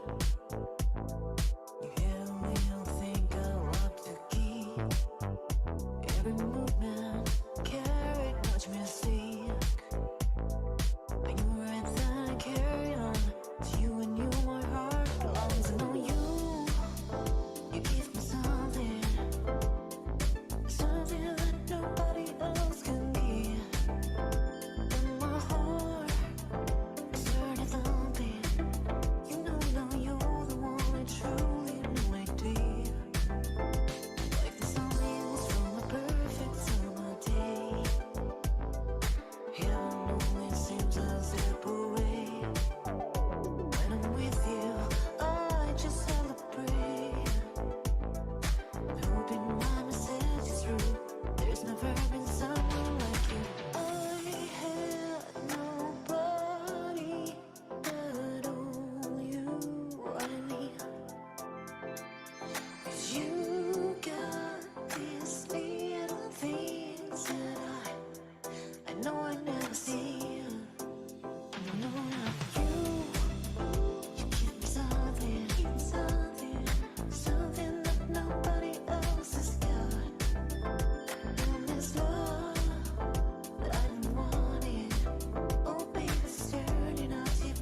fuck did they call love? I need to feel like I am home again. You came from above, your wings wider than a dove. I need you, I need you.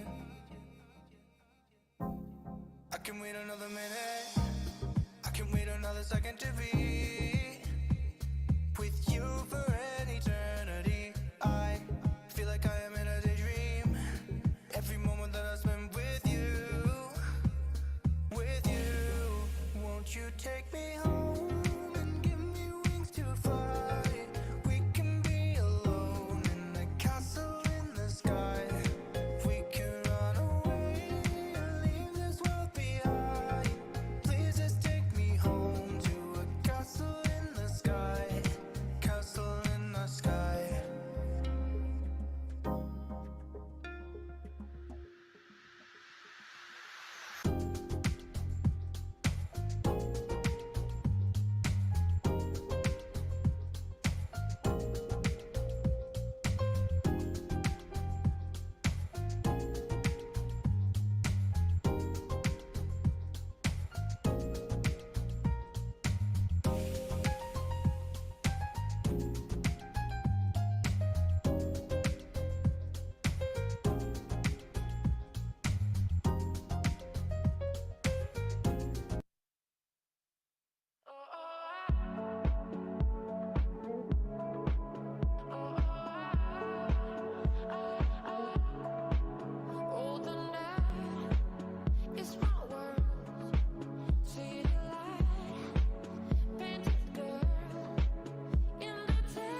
to dream of you, and I don't wanna fall in love. No, I don't wanna fall in love with you.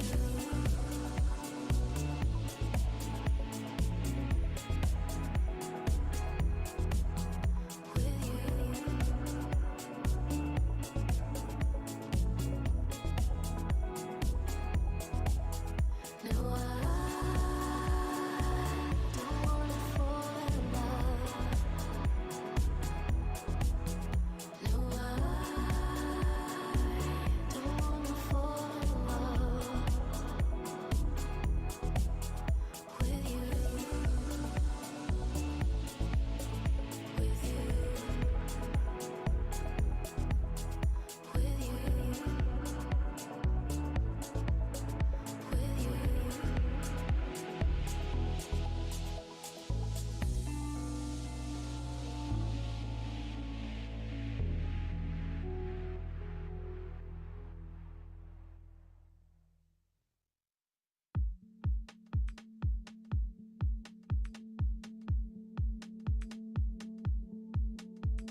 origin of the phoenix.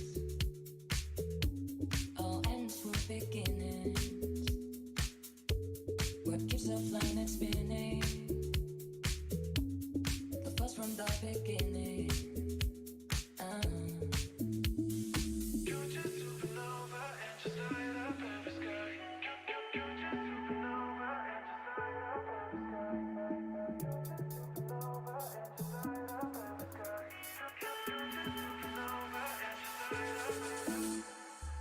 She's up all night to the song. I'm up all night to get some. She's up all night for good fun.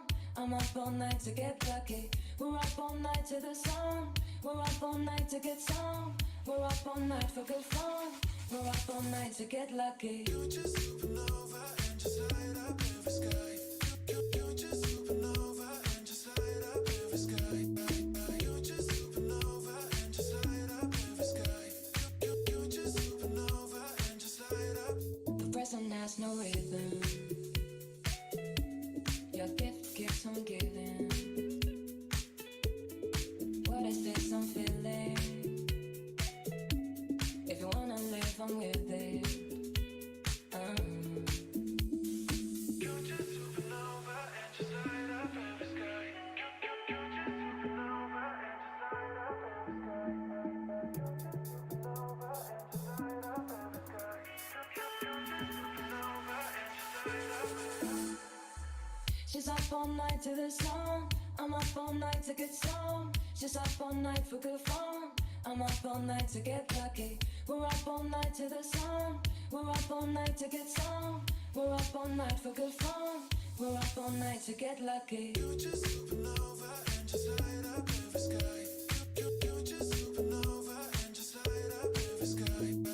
You just supernova and just light up every sky. You just supernova and just light up. Well, you only need the light when it's burning low. Only miss the sun when it starts to snow. Only know you love her when you let her go.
Sometimes my skin just right. You're so golden.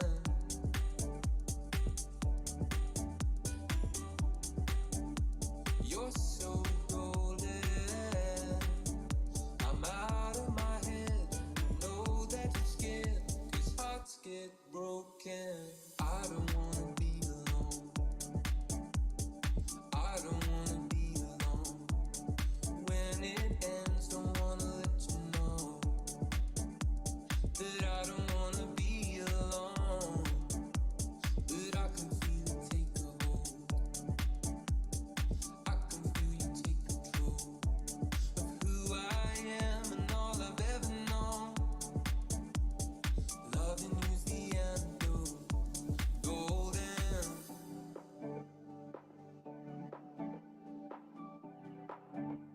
You're so golden. I don't wanna be alone. You're so golden. You're so golden. You're so golden. And I'm out of my head, and I know that you're scared, because hearts get broken.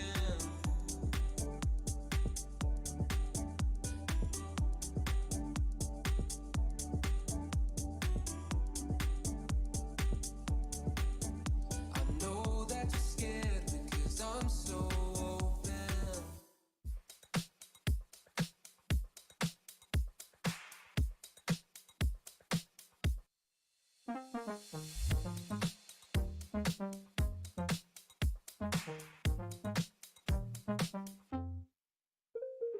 Sun's warm glow, sea salt flat. Dreaming whispers, golden lights tap. Crystal waves, laughter dance. Twilight's home, hearts romance. Down to the sea, come down close to me. It's not over, it's not over. We move like the water fluid, yet strong. It's not over, it's not over. Whispered low, dreams ignite. Lights within, hearts unite. Palms sway, moons embrace. Twilight's home, hearts romance. Down to the sea, come down close to me. It's not over, it's not over. We move like the water fluid, yet strong. It's not over, it's not over. It's not over, it's not over.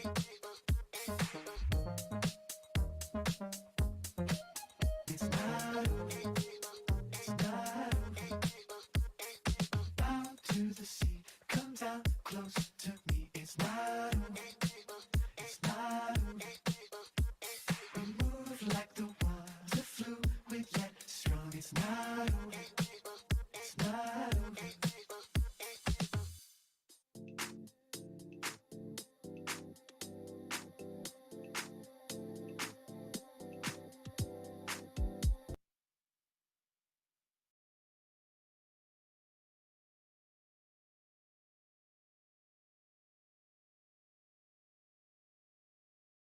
It's not over, it's not over.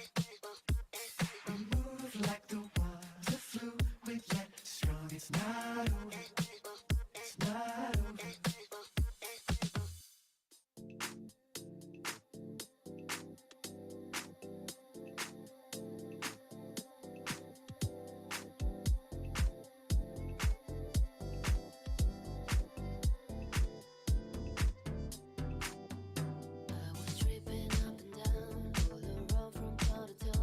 Meeting people every kind. Some beautiful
I can start.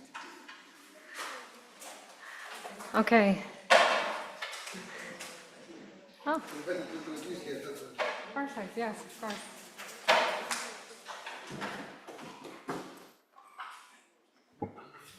Hello, good afternoon, everybody. I hope you enjoyed your lunch. Now we'll have a satellite symposium organized by the company ΕΛΤΑ 90, which represents the Bruker company. Dr. Is your name, please? Dr. Caroline. Dr. Caroline Moonen will present us the talk about the power of the Bruker IR biotyper for defining hospital hygiene epidemiology. Please, Dr. Moonen. Thank you very much. Thank you. We thank you for coming. Thank you very much. Good afternoon, everyone. Thank you, first of all, for being here. It's a pleasure. And thank you to ΕΛΤΑ 90 for the invitation to speak about the IR biotyper today. First, I would like to introduce the team. So I'm working for Bruker together with my colleagues and normally traveling together. Unfortunately, today, Aziza and Anjay couldn't join, unfortunately. But Aziza is the director of distribution, so she works directly together with ΕΛΤΑ 90 and other distributors for working for Bruker. And we have Andrzej, who is from Poland. He is the application specialist for microbiology and diagnostics and very much experience for MALDI biotyper and IR biotyper. And of course, supporting the ΕΛΤΑ 90 team directly from Bruker. Myself, με λένε Caroline Moonen, είμαι Ολλανδέζα, μένω στο Άμστερνταμ, εργάζομαι στο Bruker and είμαι επιστήμονας και μαθαίνω ελληνικά. So and very happy to be here. I will continue my speech in English, if I may. Your country of origin is Dutch? Or? Είμαι Ολλανδέζα, ναι. So let's start a little bit of introduction about Bruker. So you might know Bruker as a microbiology and diagnostic divisions, and actually microbiology and diagnosis is one of them. So you can see here an overview of all the different divisions that we have. And of course, you might know the MALDI biotyper Sorios, and today I will talk also about the IR biotyper. Just to know that Bruker was the first one to invent the MALDI biotyper and the first one to introduce the MALDI biotyper into the commercially available, for example, clinical markets. Nowadays, so currently we have around more than 7,000 MALDIs worldwide. And in Greece, growing, of course. So what is MALDI biotyper? We have the MALDI biotyper is based on mass spectrometry, and with that you can really, in seconds, create a mass spectrum. And this mass spectrum is then matched with our very big database, allowing the identification of more than 4,700 species. There is some software behind it. We have special libraries, so you cannot only identify gram-positive, gram-negative bacteria and yeast, which is covered in our normal basic library. You can also identify filamentous fungi with our special library.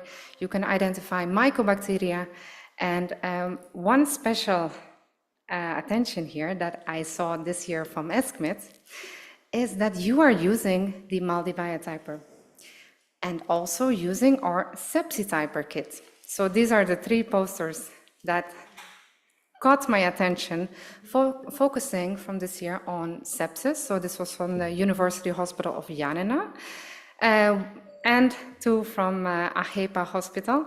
Very nice, congratulations to the team of Dr. Skoura, using the MALDI biotyper together with the sepsityper kit. And what is that? So for that, I just briefly introduce. With the sepsityper solution, so you have the MALDI biotyper, which you can use for all the different microorganisms. With that, we have a dedicated kit, and this is called the sepsityper IVD kit.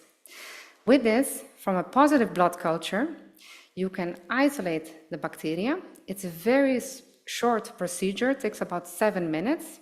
It includes extraction, so you need to lyse the blood cells, let's say, with a lysis buffer, and you can wash away the rest of the remaining blood cells. And then what you have is a pellet, and the pellet contains your bacteria.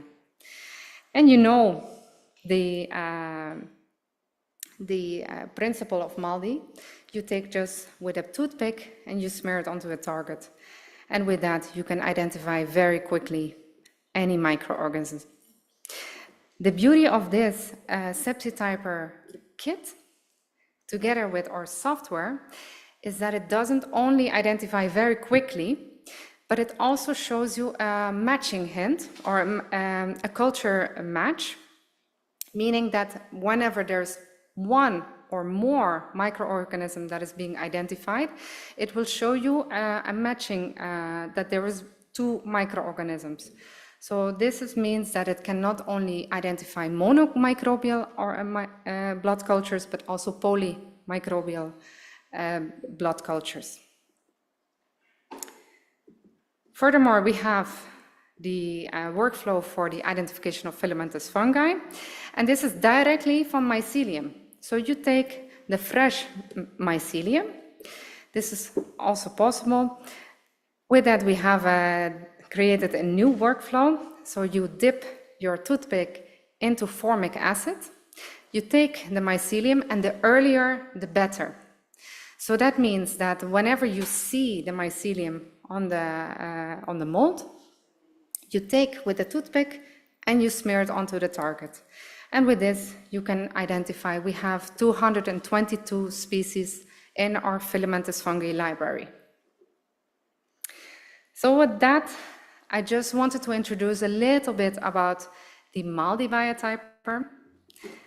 And then we are going to my passion, I would really say passion, yes. The IR biotyper. It's very exciting technology, it's very growing. We are currently, remember, we have 7,000 MALDIs, and we are growing now for IR biotyper 255, so we're almost reaching the 300 globally. 50% in hospital, and 50% in food, veterinary, water, and pharma. And my job, I am a scientific product specialist, is I travel a lot, including Greece, but also globally. I support projects with IR biotyper. I support the application specialist, and also put a lot of customers together, because a lot of customers from different parts of the world are doing the same. And I like collaborations. I like to put these people, these experts together to achieve even more. So what is it? The MALDI biotyper. We have introduced this a little bit. MALDI biotyper is based on mass spectrometry. So we take a mass spectrum. This is unknown mass spectrum is being matched with our database. The result, species ID. For example, you see in your hospital 2 Klebsiella pneumonias in 2 different patients. If you would look at these mass spectra, they would look identical. You wouldn't know if it's exactly the same strain. Then we need a different technique. And for that, we have developed the IR biotyper. This is based on infrared spectroscopy. So we need a different technology. The IR biotyper is based on Fourier transform infrared spectroscopy, allows in-depth differentiation of isolate strain levels below the species. I will explain a little bit in depth how the technology works and how we're going to see these results. It allows real-time analysis. So this is used in hospital monitoring, epidemiology. With that, Bruker is always developing and always in the forefront of new technologies. So we also implemented artificial intelligence into our software. So that means that we also have a small database, I would say, which can, for example, serogroup Salmonella, serotype Streptococcus pneumonia, Listeria Listeria monocytogenes based on really machine learning. And you can create more as well. I will show you some scientific literature on that. So what is the IR biotyper? It's based on infrared absorption. So we take a suspension of bacteria, and with that we take an IR spectrum. And this is based on absorption of infrared light. So now the biomolecules, such as the carbohydrates, the lipids, proteins, they absorb the infrared light and they depict a unique IR spectrum. For typing, we look specifically to the carbohydrates because that is the part that is the most distinct, for example, for serogrouping, serotyping. So how do we get these spectra? Very easy and quite cost-effective. We start with a fresh culture, like you have for MALDI as well. For MALDI, we take a single colony. You take with a toothpick. For IR, you need the confluent part, the first segment. You take a 1 microliter loop, you take a full loop, and you suspend this in a suspension valve. So we provide a kit. This kit contains suspension valves. These contain steel cylinders, and this is very important for the good suspension of your microbes. What you need in terms of chemicals, I'm sure you have it: ethanol and water. That's all. So we take 1 microliter loop, a full loop, we suspend it in ethanol for inactivation, we add water, and then we're done. We pipette it onto a reusable plate. The plate is washable with water or ethanol, whatever you wish. So it's reusable. The plate can be used thousands of times. After that, we measure, and the measurement takes about 1 minute per spot. And then the fun part starts, the bioinformatic analysis. You don't need a bioinformatician for this. Everyone can do this. I'm going to explain you how it works. So how do we get to these beautiful dendrograms, to these 2D plots, 3D plots? Because that is really the things you will see. You will not look at spectra. We will look at the distance matrix, dendrogram, 2D plot, 3D plot, to interpret, are these two isolates, are they the same or not? And that is how we make it a little bit easier visually to look at two dots that are far away or very close to each other. I would like to explain to you what is behind looking at a dendrogram, looking at a 2D plot or a 3D plot. These are spectra, of course. So imagine we have two isolates of Klebsiella pneumonia, and we want to know, are these the same? The same patient, the two patients have the same Klebsiella pneumonia. We take these two spectra and we follow them. When they're very similar, when they're very close to each other, so we're looking at spectral distance, when the spectral distance is close to 0, meaning they're clonal. When they're very different, then we know the spectral distance is big, and we know these are not the same. This is the background. So this is happening in the software. You don't need to look at this. This is all done in the software. And you can click on the dendrogram, 2D plot, 3D plot, and it will appear beautifully. So let's take this into practice. I will show you a real case study, which is from Germany, a private medical hospital. They use the IR biotyper for screening, for monitoring. They monitor in their NICU on critical pathogens. During the screenings with MALDI biotyper, they identify Proteus mirabilis, accumulation of more and more identifications of Proteus mirabilis. And then they wanted to know, is it sporadic or is there a transmission event going on? And now you will see the dendrogram, maybe a little bit overwhelming, but let me guide you through it. On the left, you see samples from different hospitals, and these cluster as green clusters. This means green means that it's a pure cluster, meaning it contains only one isolate. So this is a single cluster. You see, in the middle, you see a very big orange cluster. This means that the spectral distance is very small between these isolates, so they mix. These samples were from 7 newborns, and they swapped a touch display. And they found very quickly, same day, they found that the source of transmission of Proteus mirables was from the touch display. Another way to look at this, another way to present this is a 3D plot. Personally, I like this more, but whatever you prefer, anything, whatever you want. The conclusion is that indeed we could detect this very quickly, that there was a transmission between the patients and the touch display. These results were 100% confirmed with whole genome sequencing, but you can imagine how long this takes. Immediately, they took measures. They cleaned everything, and after that, no reoccurrence occurred. So this case was solved. And this shows the benefits that early detection of transmission events, a high-risk hospital unit is really effective with the IR biotyper. So we have been using the IR biotyper for a little bit now. And what we learn from our customers is that not every customer is as confident looking at the 3D plot or dendrogram. So there's differences in levels of interpretation of the data. So at Bruker, we thought, let's make this easier. And this is a release I'm very excited about. Since ESCMID, we have released this. So once the software is out, the IR biotyper users in Greece will get this update as well, of course, including the new software, including the new IR tracker.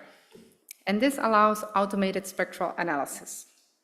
So what is your workflow, your new workflow with the IR tracker? So you can measure your daily routine samples. Then the software will check, have I seen this spectra? Have I seen this before? Once it sees it before, once it sees, okay, I have seen this before, it will give you a warning on clonality. And this will show you then a top 10 of results. So let's look at a software video. So what you can see here is 2 isolates of Klebsiella pneumonia, a real measurement run. During the run, it will check, have I seen this before? Once it's finished, it will show you a top 10 of isolates. So here you can see the top 10. Orange means clonal, blue means distant, not clonal. And it shows you on top of that, not only the isolate that it matches with, but also it shows you when you have measured it. So it shows you also the last acquisition date. So here you can see for isolate number 2, Klebsiella pneumonia isolate number 2, you can see that it matches. So orange is the color for clonality, high probability of clonality. Number 4, 1, and 3. 5 is not sure. It's like the yellow zone with MALDI. And then for the blue isolates, these are not part of the transmission, or there's not clonality involved.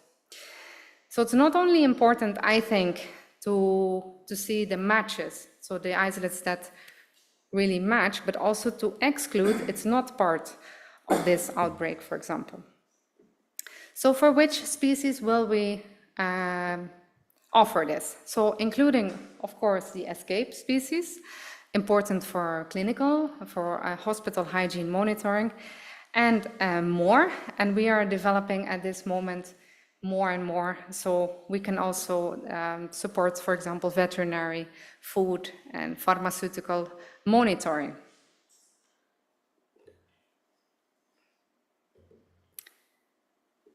So let's look at the case study. So remember the dendrogram that we saw. And now with this new software, so this was also a beta test customer. So before we release a software, we always ask some customers to test it. And The hospital in Germany was one of our beta test customers. And you can see actually the same results. So you can see the dendrogram, but now with our new software, you can see in a PDF result the nearest neighbor, we call it, the matching isolate, and the one which are not related or single clusters. So it's very easy to interpret this in a PDF result. So again, this was 100% confirmed with whole genome sequencing, but at a later stage, of course, after some weeks, while the IR biotyper could really detect this transmission event in the same day. So to come to a conclusion, IR biotyper, swift detection of microbial outbreaks, very easy sample preparation, minimal hands-on time. Remember the ethanol and the water, the washable plates, user-friendly, fast and easy workflow, but also software. It's very easy to work with. We get this feedback really a lot. It's very similar, the same designers as who created the software for the MALDI, also created IR biotyper software, so it's the same look and feel. You can use IR biotyper not only for bacteria, but also for yeast, and I will show you also publication on mycobacteria. So with that, you can monitor transmission routes in real time, and I didn't touch on that, but it is possible to classify isolates based on machine learning. So with that, I would like to present you some papers, some recent ones and some a little bit older ones, but we have a lot of papers published by our customers or in collaboration with Bruker, and we are more than happy to send you this PDF with all the titles. And if you wish, by the way, I didn't mention, but you can ask for my presentation also. The ΕΛΤΑ team is very happy to send a PDF, so very happy to share this for you. So if you would like to learn more about the IR biotyper and the methodology, everything behind it, I would recommend this paper from Switzerland. It's an independent methodology paper, so it's not written by us, but they really explain the whole workflow and also the technology behind it, and also a little bit about the software and what the software can do, and quite deep, I would say, on the application part. Then we have some posters. So I picked some posters that might be relevant for you.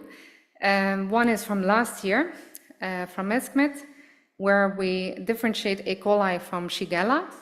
And this is in collaboration with our R&D scientist, Miriam Cordovana.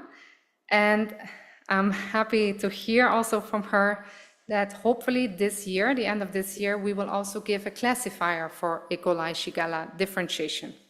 So this we cannot do with the MALDI because of technology. MALDI spectra look very similar. So then we have to look at a different technique, and it seems that IR biotyper is perfect for that. Then a published paper from Chile a few days ago, so I thought to implement it. They created a classification model for serotyping, serogrouping, so on O serogroup, and also serotyping within O group of Salmonella. And they really like the speed and accuracy of the identification. So this is a very nice paper.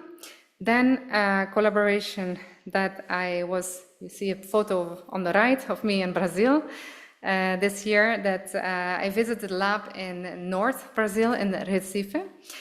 And there is Professor Reginaldo de Lima, who is working a lot on Candida auris clade differentiation.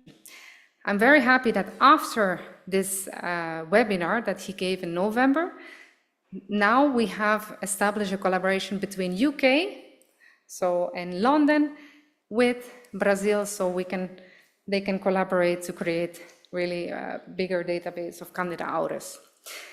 Within clade 4, they also dove deeper, so that is on the lower part of the presentation. You can see different hospitals, so they also found that within clade 4, there was a transmission of Candida auris between different hospitals. So they use it even beyond clade differentiation. Then you see again a photo of me in Brazil. This was South Brazil last year that I visited the biggest children's hospital in Curitiba. And this is a Pfizer-funded study. So what happens? Children at a very young age are being vaccinated by Prevnar 13. Prevnar 13 covers 13 serotypes. However, they saw in Brazil and Latin America that doesn't work really well. So the IR-Biotyper study involved epidemiological research in seeing which serotypes are prevalent in Latin America so that Pfizer can develop a new vaccine covering the most prevalent serotypes. Then we have a paper on mycobacteria. So the question arises quite often, what more can we do? This is a study from Italy, from Turin. This is also a webinar. So if you would like to see a video of a professor presenting this is online and you can always find this, where they differentiate abscesses from Massiliense, and they did also an inter-laboratory study. So they measured in Italy and in Germany, and they found really good reproducibility. Then we have one study from Hungary on Vibrio cholera. So this was also published during ESCMID last year. And we have some more food and waterborne, so Legionella. I think maybe Salmonella is a little bit more interesting here for you, where again, O9 differentiation, so the serogroup, and then further differentiation within O9 non-typhoidal from typhoidal Salmonella. And I have the last one. Often the question is, how is the concordance with whole genome sequencing? And there's also many papers on this that they compare whole genome sequencing to IR Biotyper. This one I like a little bit more also because it also shows you the workload. So it's not only about how it works in terms of concordance, but also what is the sample to test result. So how much does a technician need to work? How many pipette tips? How many chemicals you need? So that for IR Biotyper is very short. So we can say we say actually for 30 samples, you need about 3 hours. It's low cost and expertise level also. You don't need a bioinformatician to look at your data or interpret your data. You have the result the same day. So with that, I would really like to thank you very much and welcome any questions.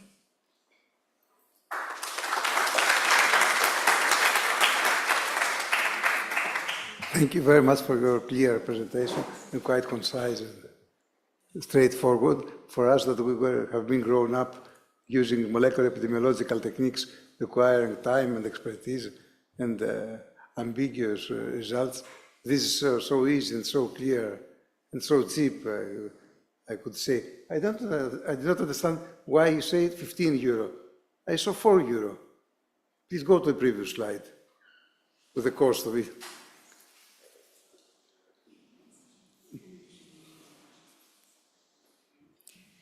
For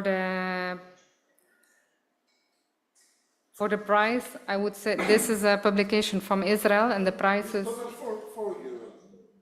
4 hours, and then time, yes. And the cost per isolate, it says here 15 euros, but I would refer to the ΕΛΤΑ 19 team. How much would be the cost for you? Because this is a publication. This is from the calculation that is done here is the price for the kit, so the IR Biotyper kit, plus the cost of the machine implemented. Okay. You divide the cost of the machine. I'm not really sure how. If you buy the machine, the cost is lower. Yeah, of course. Yeah. For me, it's very impressive. I have been waiting for years with complex molecular epidemiology methods. Yeah, it's quite new technology, so it's emerging, and more and more laboratories start using it. Especially in industry, they see really the value of this quick screening, monitoring. It's very valuable, yes. Of course.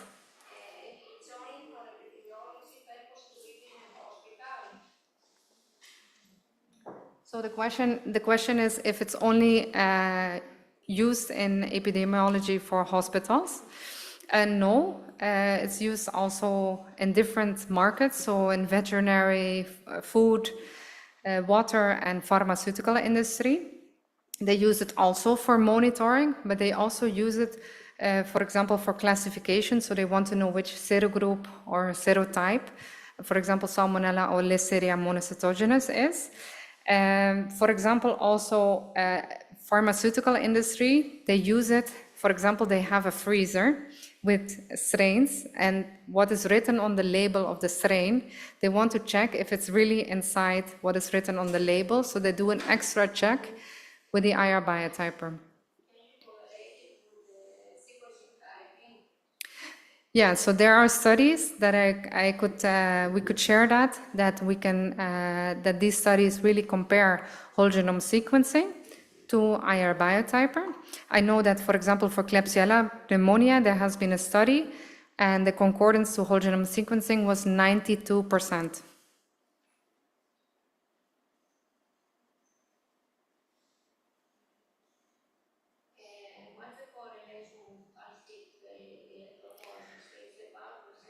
It's higher to, and also the advantages compared to pulse gel electrophoresis is that for IR biotyper, you can do some samples today and tomorrow again, and you don't need to combine them. You can combine the spectra.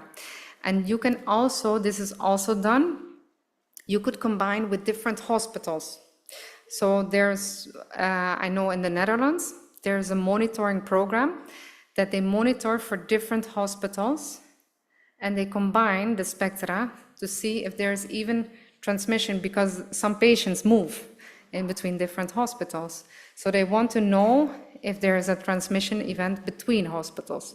You can combine, unless you use the same preparation protocol, so the same cultivation method, the same agar incubation time, then you can put these spectra together and you can analyze them. Yeah. Thank you.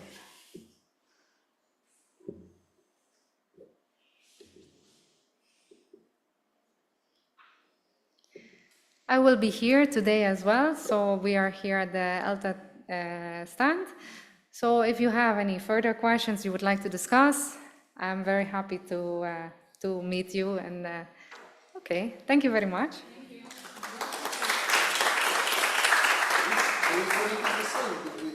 We identify because now we have the previous model, the biotyper.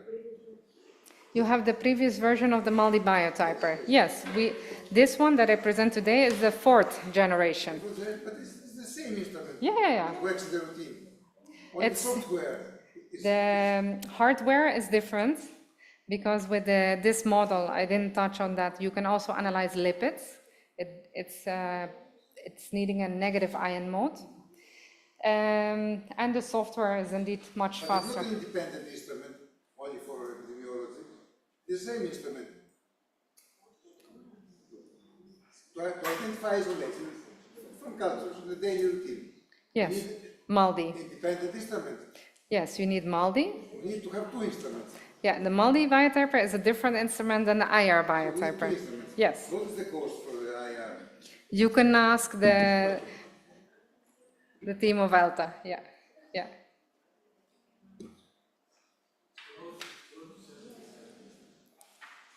We can discuss later. Yeah. Nobody recommended to me when I introduced the new tender. Nobody told me that they had the option. That's why I'm asking. Okay, we'll discuss.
Check out, get out your orange. He knows all the chords. Mine is strictly rhythm. He doesn't wanna make it cry or sing. No guitar, so he can afford. When he gets under the light to play his thing. With the sultans, with the sultans of swing.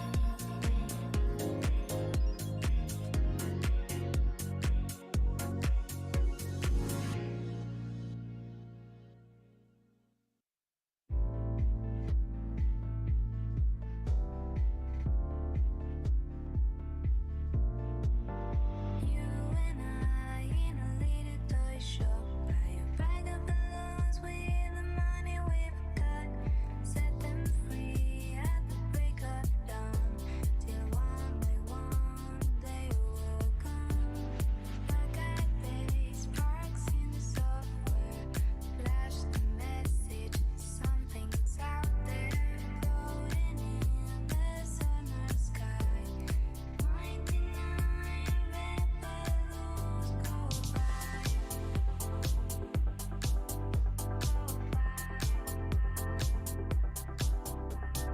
99 red balloons floating in the summer sky.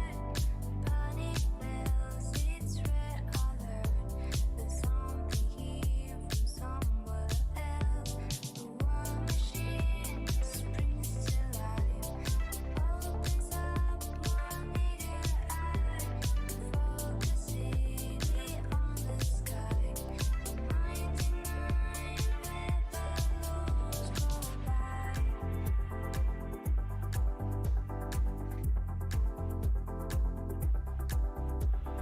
99 Decision Street, 99 ministers meet to worry, super scurry.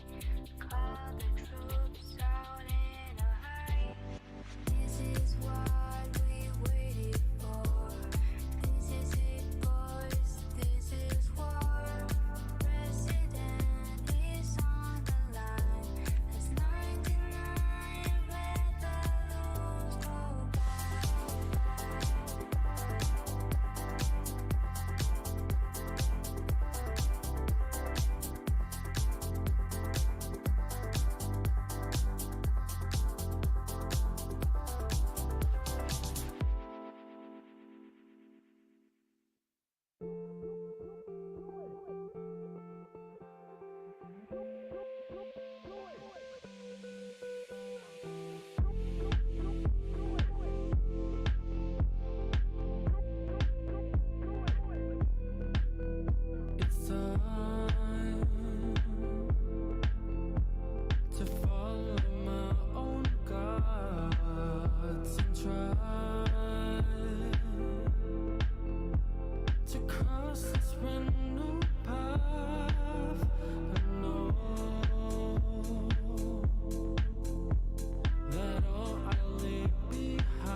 dry your eyes, wipe your tears. I never like to see you cry. Won't you please forgive me? I would've never tried to hurt you. I just needed someone to hold me, to fill the void while you were gone, To feel the space of emptiness. I'm only human, of flesh and blood only. Human, born to make mistakes. so many nights I long to hold you, so many times I looked and saw your face. Nothing could change the way I feel. No one else could ever take your place. I'm only human, flesh and blood only.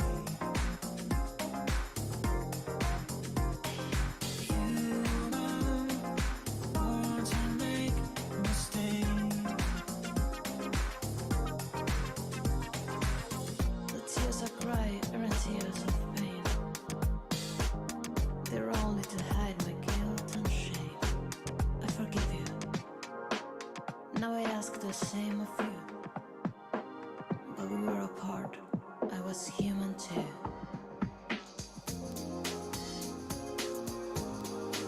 I'm only human, flesh and blood only. Human, born to make mistakes.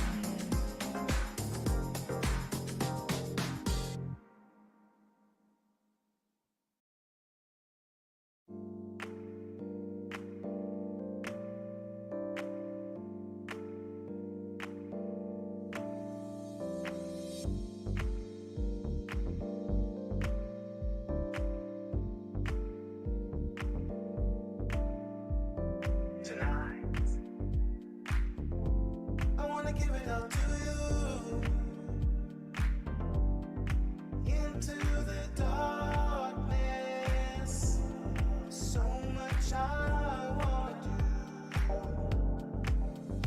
And tonight, I wanna lay it at your feet. 'Cause girl, I was made for you. Girl, you were made for me. I was made for loving you, baby. You were made for loving me. I can't get enough of you, baby. Can you get enough of me? Tonight, I wanna see it in your eyes. Feel the magic, something that drives me wild. Tonight, we're gonna make it all come true. 'Cause girl, you were made for me. And girl, I was made for you. I was made for loving you, baby. You were made for loving me. I can't get enough of you, baby.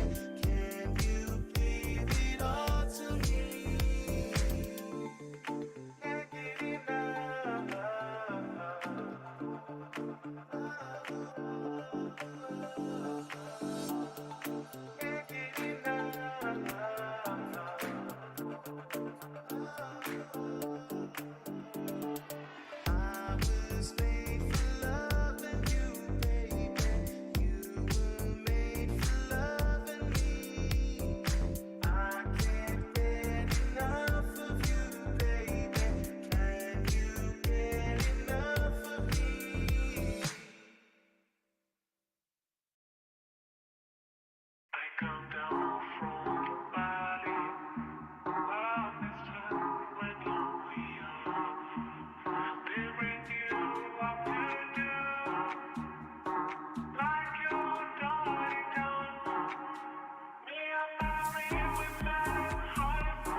anything you wanna till the morning.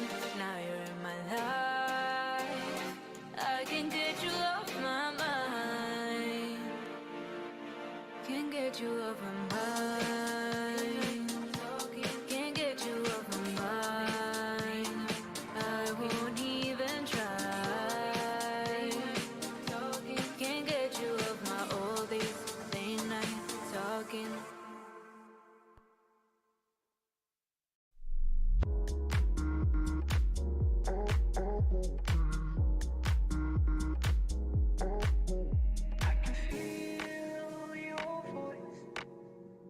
I close my eyes to hear you. I feel you in the deep darkness. How can I find you? Maybe your feeling is real. You confuse me all the time. Let me see you now. I'm going crazy.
told ya. Wrap me up in all your I want ya. In my arms, so let me hold ya. I'll never let you go again like I did. Oh, I used to say I will never fall in love again until I found her. I said I will never fall unless it is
for being here today for this wonderful talk on AMR and infection control.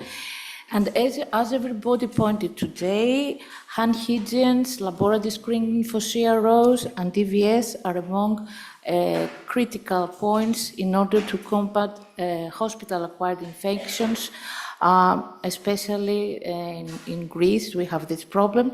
So we are going to here today present people that they have been joining these projects, especially the GAIN project, since 2024.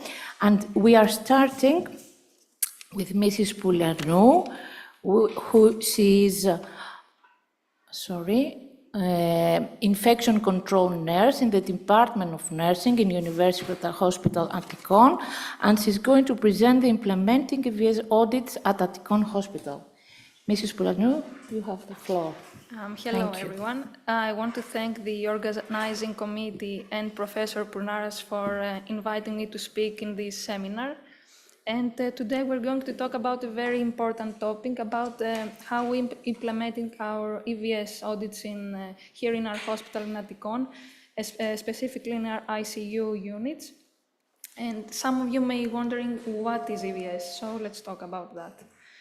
So EVS, or environmental cleaning, refers to the cleaning and disinfection of environmental surfaces, such as bed rails, mattresses, call buttons, or chairs, and surfaces of non-critical patient care equipment, such as IV poles and stethoscopes.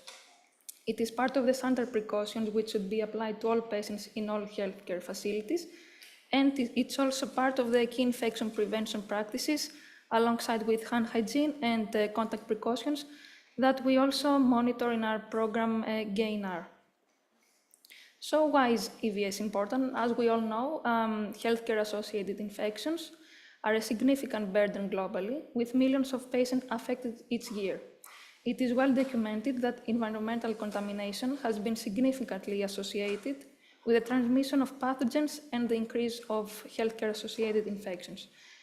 Because of some of those pathogens, of the survival of some of those pathogens on environmental surfaces for months, there is an increasing chance that when a patient is contaminated, infected, or colonized with a specific pathogen, the patient that occupies the room next to after that patient, there's a very high possibility that will be also contaminated with the same pathogens. So, in order to be able to face that problem, we have created some audits. And what are audits exactly? They are an evaluation tool or an indicator in which are a part of quality control program and are designed to collect and analyze information on whether procedures are being followed. So IPC programs and environmental services offices, they follow these audits in order to make sure that there is to monitor the cleanliness and make sure that it meets the healthcare clean standard, to ensure that adequate resources are dedicated for environmental cleaning, to ensure that cleaning is being performed consistently, to document the performance of the staff, and to assist supervisor in providing constructive feedback for the EVS workers. So the first step to initiate an EVS audit is to conduct a standard operating procedure, an OCP. This is a guide to the cleaning staff that contains all the correct practices. It must contain the specific supplies and equipment needed for the cleaning session, preparatory steps, step-by-step instructions on the cleaning process, and they also have to include the safe removal of PPE and hand hygiene. So after we have our SOP, we have to choose which EVS assessment method we will follow. The visual assessment and the performance observation is usually done by the clinic supervisor of each organization. And as an IPC nurse, I chose to perform environmental marking. Environmental marking evaluates the mechanical action of the clinic. It is performed by marking objects using an invisible tracing agent, such as fluorescent gel or powder, in a consistent manner prior to the EVS worker cleaning the room. Once the room has been cleaned, observers use a revealing agent, such as a black light, to determine which of the marked objects have been cleaned. It is ideal that the EVS staff do not know which surfaces are being marked, so that the results won't be influenced. And here I have the surfaces that, the percentage of the surfaces that should be marked in each hospital setting. In the inpatient setting, we have to monitor at least 10 to 25% of the beds. In our ICUs, we have 27 beds, so we monitor probably like 5 or 7 beds weekly. And for each bed, we have to put like maybe random like 5 high-touch patient area surfaces, marks on those surfaces. Also, we have to monitor the outpatient settings. There, I do weekly 5 randomly non-critical patient equipment surfaces with the same technique, with the marking technique. And this is the form that I have been using. Actually, the blueprint of this form was different. It was for an internal medicine department unit, and I configured it to match the settings of our ICUs here in Attikon. I had to, in the beginning, I had to monitor the cleaning, I had to do direct monitoring of the cleaning in order to see which surfaces were being cleaned routinely or terminally. And I had to also get in contact with the staff to notify me about this. Also, as you can see in the form, we have the type of clean. We have to, there is the routine clean that is done daily, and also there is a terminal clean that is done when the patient is discharged from the bed. Also, the form is divided by which personnel cleans each surface. As you can see, in the higher part of the form, we can see all the surfaces that are cleaned by ward assistants. And on the bottom, we can see the surfaces that are cleaned by EVS staff. The surfaces are also divided in high-touch and non-critical patient surfaces. These help us later to manage our data and give the correct feedback to each working group. And here is an actual picture from a bed in our ICU. As you can see, this is the settings of the bed and all the material around it.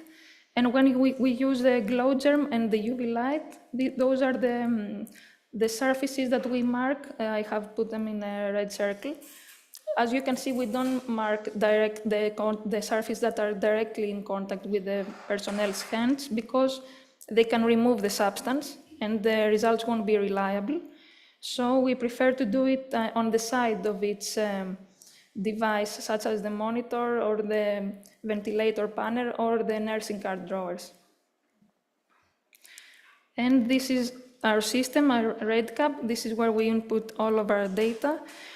And then we give the appropriate feedback back to the staff.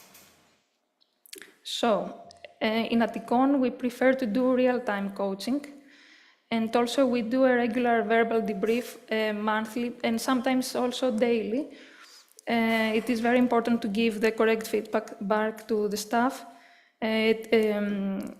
because in a non-punitive manner so that they can make prompt improvements to practice. The truth is that when I started doing those interventions in the ICU, the EVS staff were a little bit indifferent towards me and towards the IPC in general. They didn't even say good morning when I passed across them in the hallways. And now we have reached a very good state in which they ask me on their own how they're doing, and they want to see the results put in a paper, actually. So these are our results from the Attikon ICU unit. As you can see, we started doing this intervention last year on January, and we started by a compliance of 50%. This means that only half of the surfaces were actually cleaned. And then we did like a feedback intervention back in April of 2024.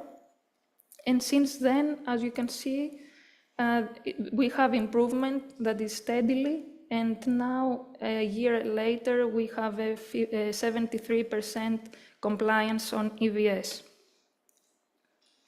And these results are also from our ICU unit. We can see that the CPC CRE colonization has actually dropped when both hand hygiene and EVS compliance has risen. And we couldn't do any of this without our amazing EVS employees. They are the pinnacle of the team, of the ICU team. They are in the first line of work against the infection, and we really have to invest in them and encourage them and make them understand that their role is essential in patient safety. So, it is important that environmental cleaning is implemented within the framework of a functional IPC program and not as a standalone intervention, supported by cross-sector collaboration. Strong leadership support for EVS and implementing regular EVS audits play a crucial role in upholding hand hygiene and safety standards. These audits provide invaluable insights into cleaning practices, enabling staff to enhance infection control measures, ultimately ensuring patient health and satisfaction. EVS staff are essential in preventing infection transmission and should be respected, encouraged, and given direct feedback to maintain hygiene standards. And thank you for your attention.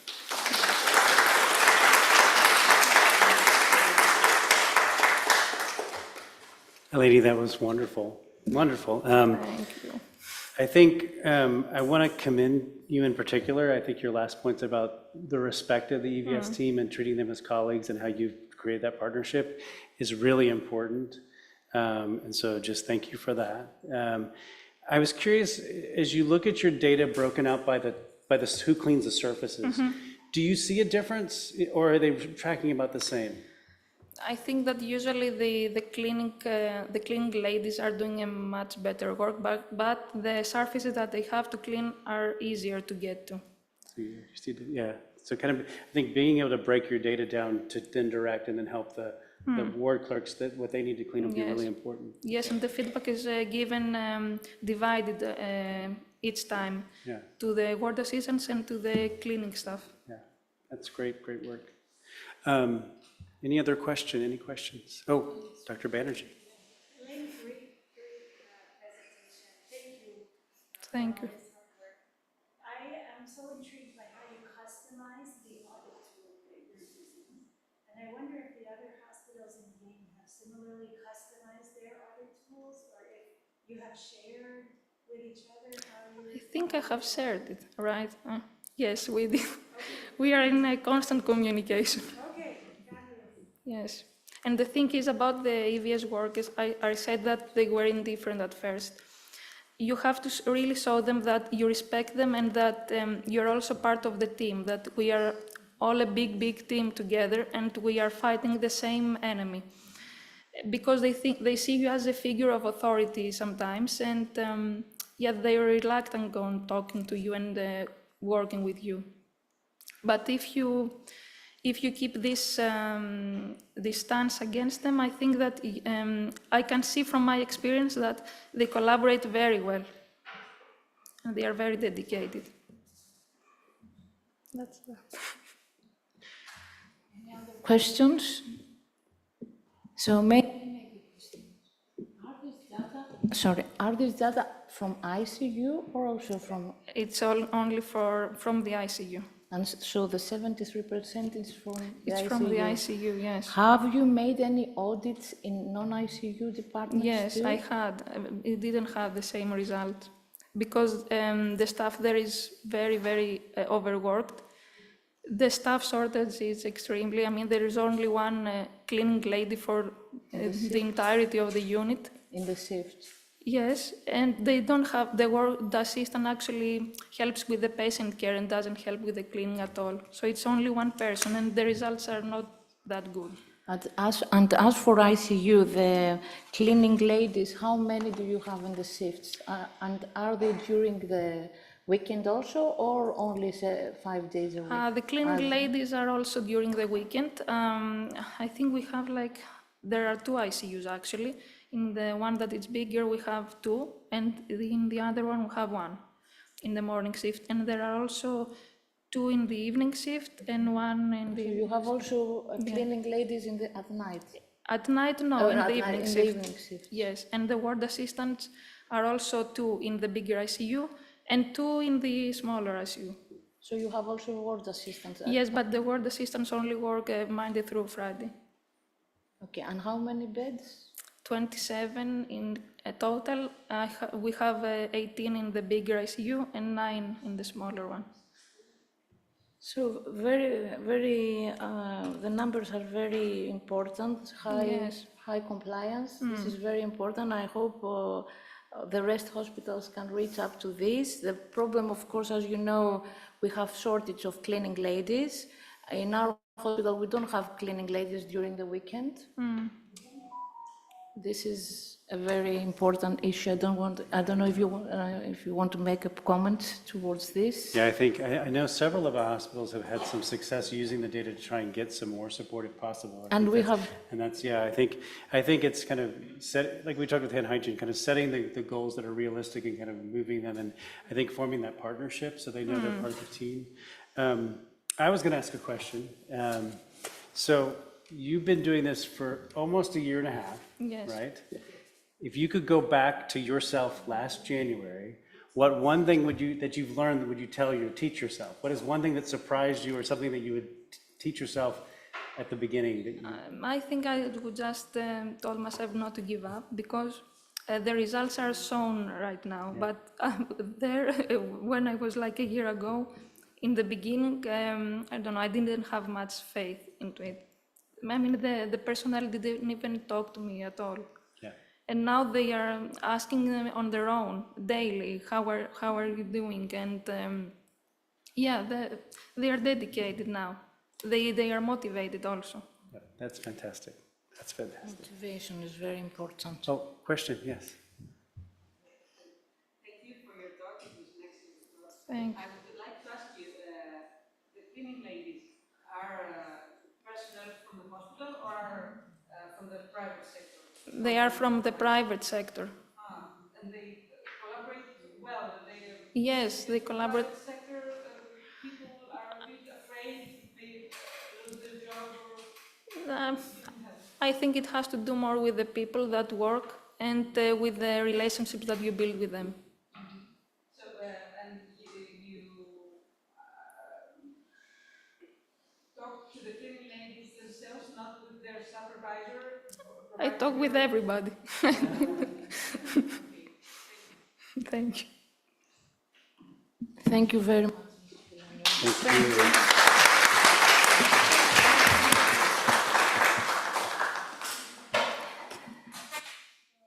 Now I'm going to introduce Mrs. Margarita Economou. She's from our hospital, AHEPA Hospital. She's also an infectious disease nurse.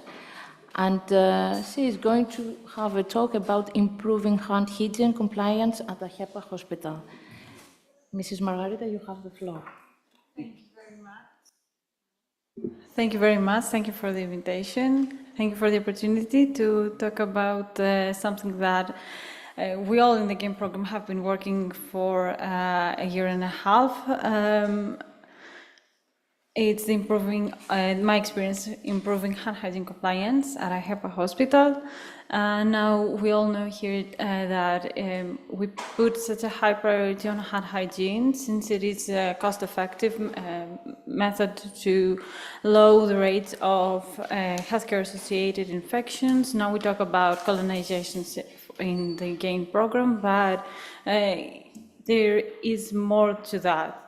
Now we need to connect those numbers to people to motivate the personnel, to motivate us, because the struggle is great. We can all share our experience on how discouraging can be sometimes. Now, I use this the WHO agenda that prioritize on specific core domains for the research in the future. So something that we all implement, we do implement all these domains and we prioritize them in GAIN program.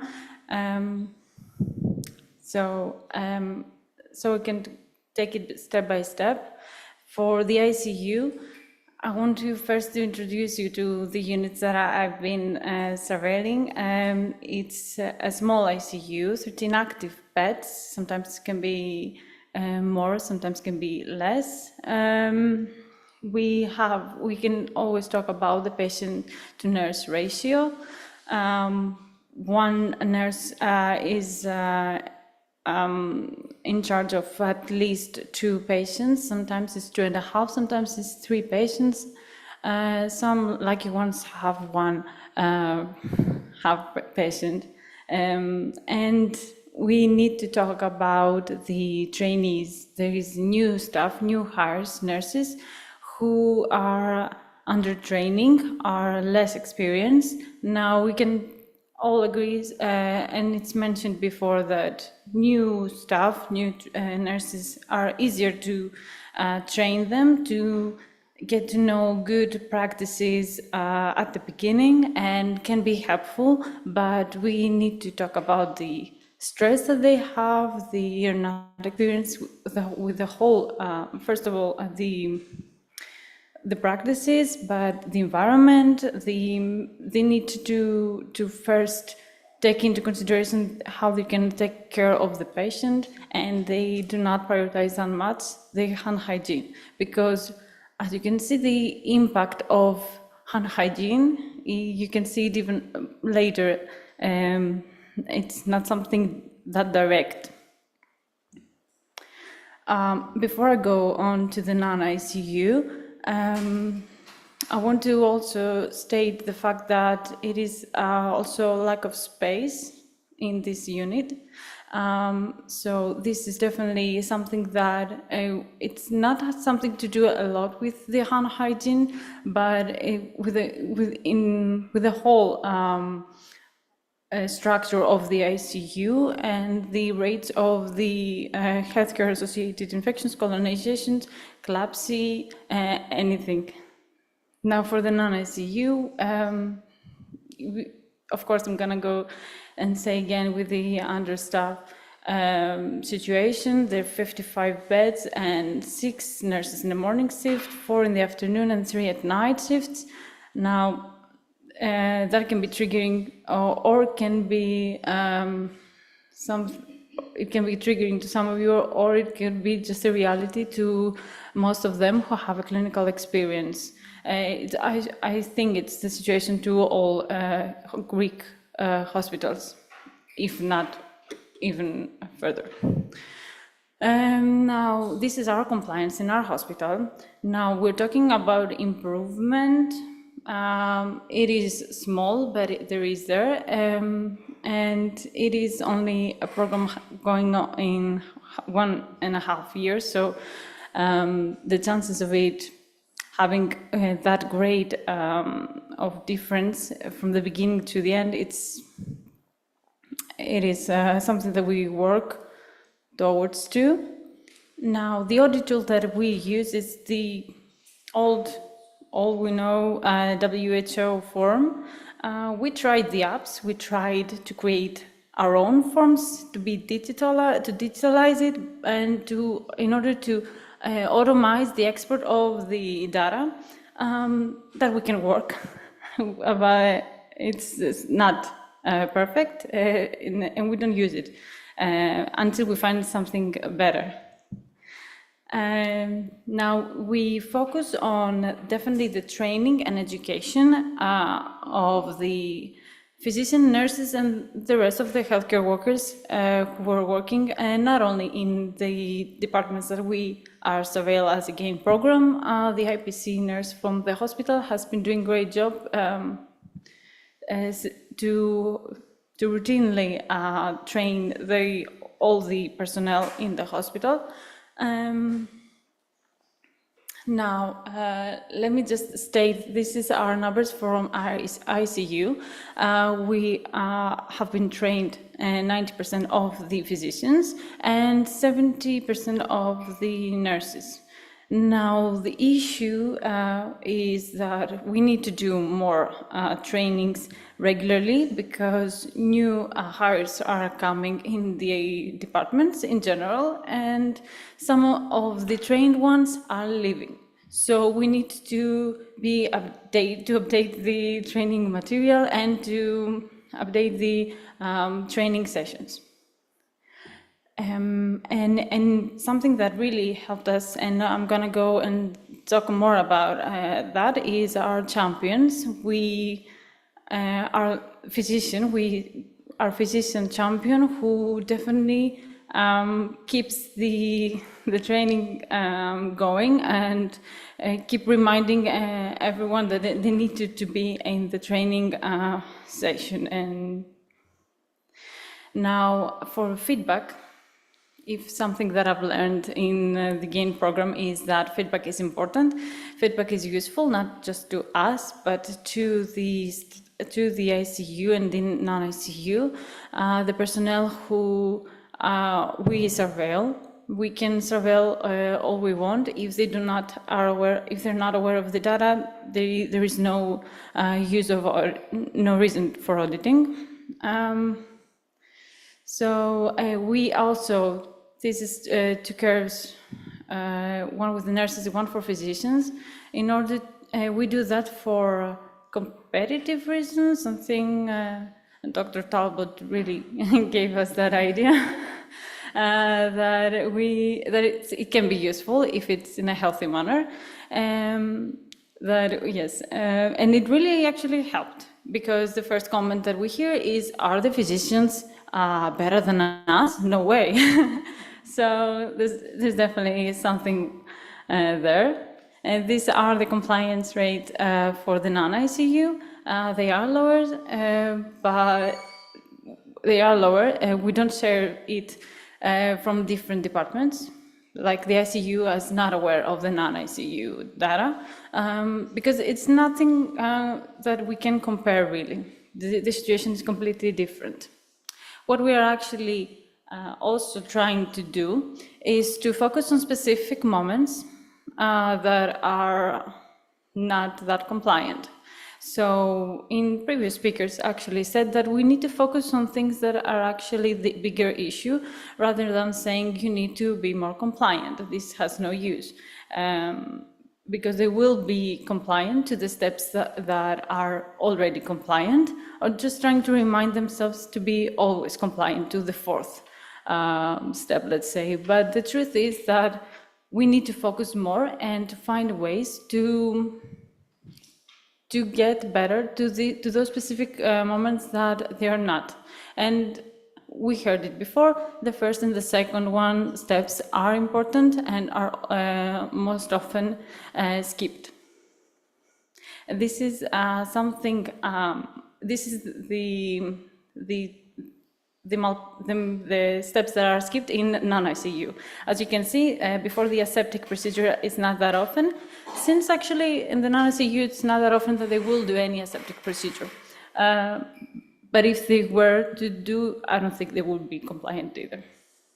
Now this is something else as a feedback that we give, specific percentages. We set a goal, definitely having a goal really also motivates. And it's something that you can understand by watching it with the arrows. The red arrows are saying to you that you are lower, you're less compliant than the month before, because we are announcing those monthly. We also actually, from my experience, let's just say that lastly, that when I shared that, there was a comment on goal, setting goal. What is that goal? So I told them that we can discuss that goal if you want it to be higher or less high, but there is actually something about it that it's not completely out of my mind. It's not that I decided it. It's something that it's more specific, like it can be lower than, in order for you to be settled and be, I'm just fine, I'm good here. Or it can be that high because we need realistic goals, as it's been said before in our seminar today. So we need those reminders. We publish that, we put them in a common room that they have, or ideally I would like it to be outside of every department in general for everybody to see, but we're not ready for that yet. And I get that. And this is something similar for the non-ICU department. It's an internal medicine department, and actually I know that this presentation is about hand hygiene, but what also made an impact is the last one that shows the CRO acquisition rates after the surveillance screening that we conduct. And this really made an impact. Like, are we that high? We need to do something about it.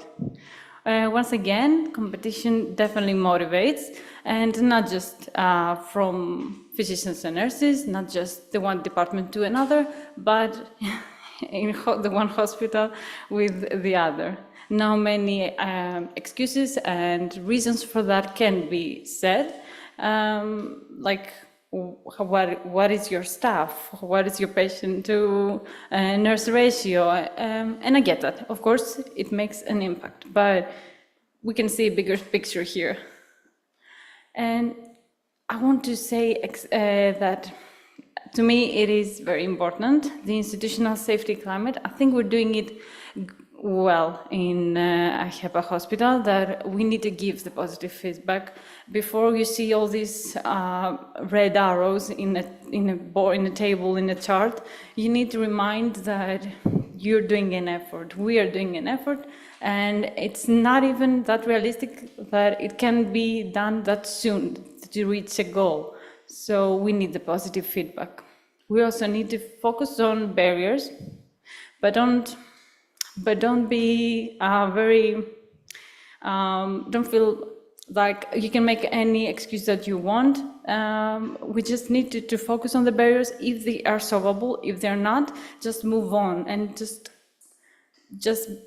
accept the fact of when honestly can be changed. Like, we cannot really change easily the number of staff. It needs the administration to do something about it. We can't change how many beds we have. It's again the administration that needs to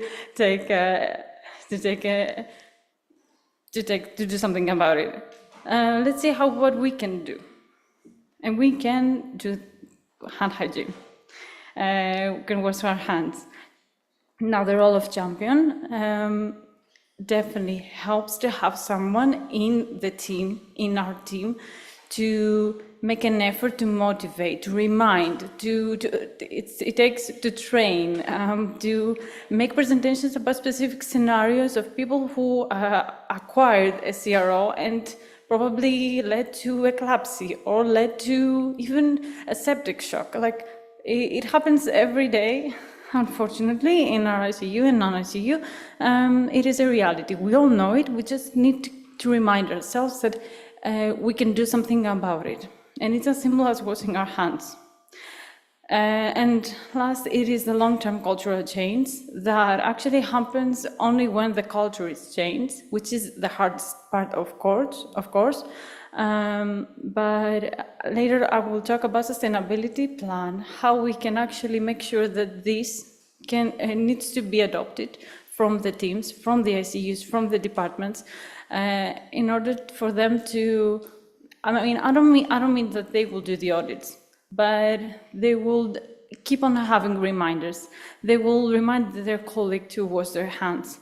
They will do the trainings, and not because they have to do the trainings, actually have something to gain from that and have a conversation, because my favorite part while doing the trainings is actually the discussion afterwards,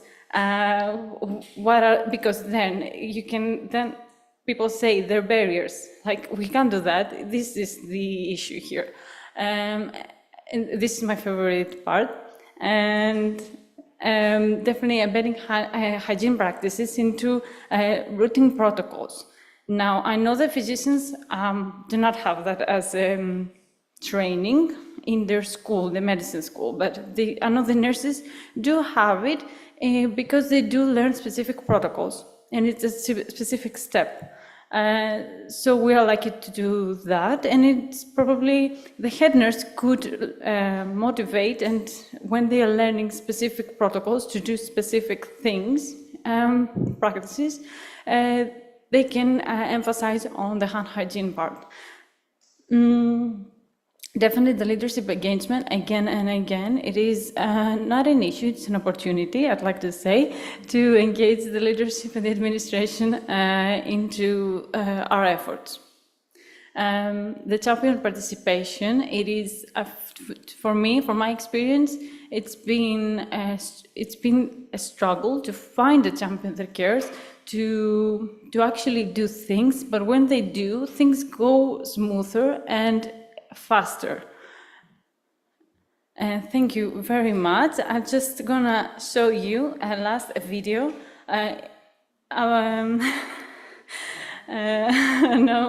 Dr. Talbot is very excited about that.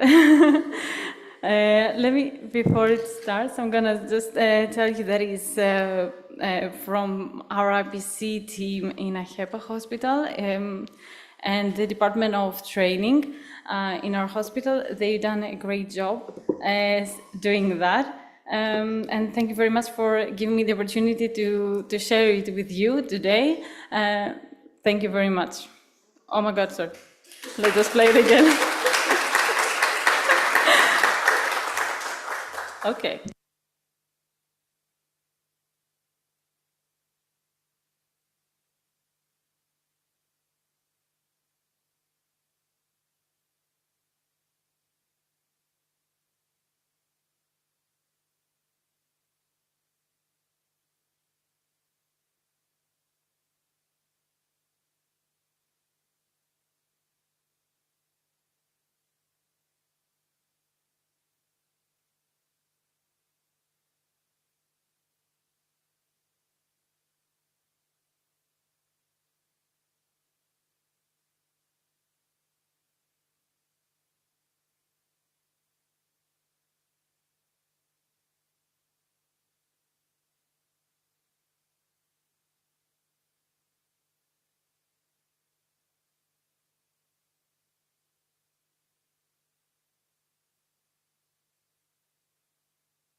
So this says, let's try again in the right way. But you can notice some mistakes here, and also that's a quiz for later.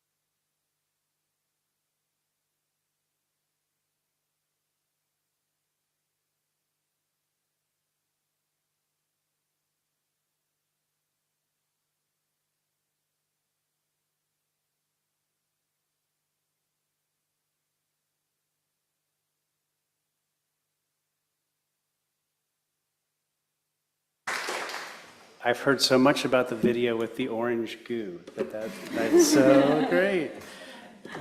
Margarita, great work. Great work. You said something I really want to anchor to too, is you said at the beginning that you need to connect your numbers to people in order to motivate. So thank you for that. Something I learned from you. Yeah, no, I wasn't here. Talk to me a little bit, because we learned some really good things in partnership you've had with your physician champion and some of the things they've started doing to help with you. Talk a little bit more about that, the role of once you found a good physician champion. Yes, actually, we were lucky that there were people who were able to be a champion. In our ICU, first of all, we had what they did actually was to actually find the time for the training in a schedule, in a busy schedule. We set a date, and afterwards she was the one who keep reminding everybody to wash their hands, to do the hand rubbing while doing the rotation from patient to patient. She was the one who's actually doing the hand washing with the dispenser in the faces of the rest of the colleagues, in order for them to say, like, you need to do it. But it's a friendly and as a joke thing, and that really make a good climate over there. Like, it's okay, it's not a comment, it's not a punishment, I'm not telling you what to do, it's just a reminder, just do it, it's fun. Yeah, she said it wasn't a pun, just a little funny, like, wash your hands. That's great. That's great. Any questions for Margarita? I've got more, but the other thing we learned, so your data on, I know this is not hand hygiene, but you have really high donning compliance, but your doffing is low. Talk about some of the things, because you've learned some insight into, especially the nurses. I know we talked about some of the opportunities there and how you use your data to kind of help understand that a little better. About the donning? Doffing, the nursing doffing with when they go to get supplies. I think yes, well, we noticed specific barriers because I wanted to have a different measurement, because I realized that it's completely different compliance, but donning and doffing. Oh, definitely, yes. Explain what donning and doffing is. Yes, donning is the term that we use for putting on the gown and the PPE, and the doffing part is to take them off. So we noticed that they were wearing the gowns, wearing the gloves, but they would go all over the ICU wearing the gowns and wearing the gloves. And we actually noticed that they were doing in specific times, like when they forgot something that they're gonna get from the pharmacy, especially if the patient was near the pharmacy, for example, or if where they were doing the X-rays with a portable machine in the ICU, that they will, in order for them to protect from the radiation, they will leave with the gowns and the gloves. So these were specific moments that I gave them the feedback that is very, very useful. So they would, first of all, comment on that, if it's actually a barrier, if it's something that, and of course, they first told me, don't measure that. We're not gonna change our practices. And I'm like, I can't. It is a malpractice over there. Yes, so this is useful. The conversation after giving the feedback and specific, to recognize specific barriers. Thank you, Margarita. Excellent presentation. Your hospital is the only one that has shown better compliance among physicians and the nurses. So that's very interesting and different from a lot of the other hospitals in Italy. Why do you think that? I blame our champion, and I don't take credits for that. And also, I don't know if it's a good climate or a bad climate, but they do have a competition between physicians and nurses. Like, I hope it's a friendly one, though. But they want to feel like their practices are evidence-based and towards the benefit of the patients. And I think it has to do definitely about the patient nurse and patient physician ratio. Like, they have the opportunity, they have the time, as it's the most common excuse sometimes for the hand hygiene. I don't have the time, and I think that's the reasons.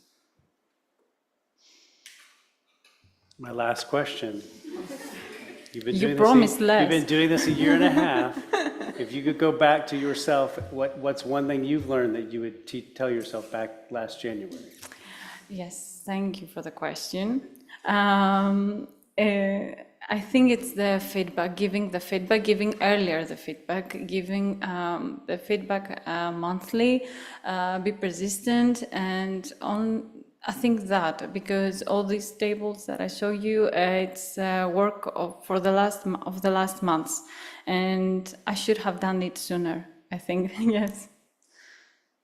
Smaragda, you know I'm going to ask you that question too, so just be ready. So just be prepared. Yes. Thank you very much, Margarita, for all this data. And now I'm going to call Mrs. Harami, which is infectious control nurse in Jania, and she's going to have a talk about the expanding IPC education at Jania Hospital. You have the floor, Mrs. Harami.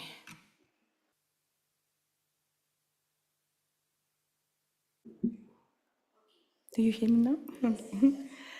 Good evening, everyone, and thank you for being here with you. Today I will share our experience regarding IPC education at Jania Hospital.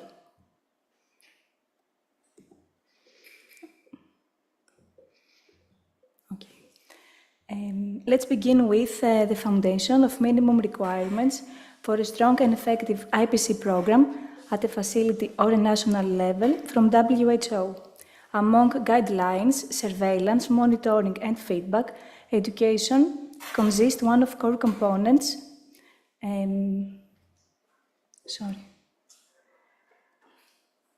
Consists one of core components. Why? The ultimate aim is to have a skilled and trained healthcare workers. Training has been found to be an essential component for effective IPC implementation. Sorry, I have a problem with.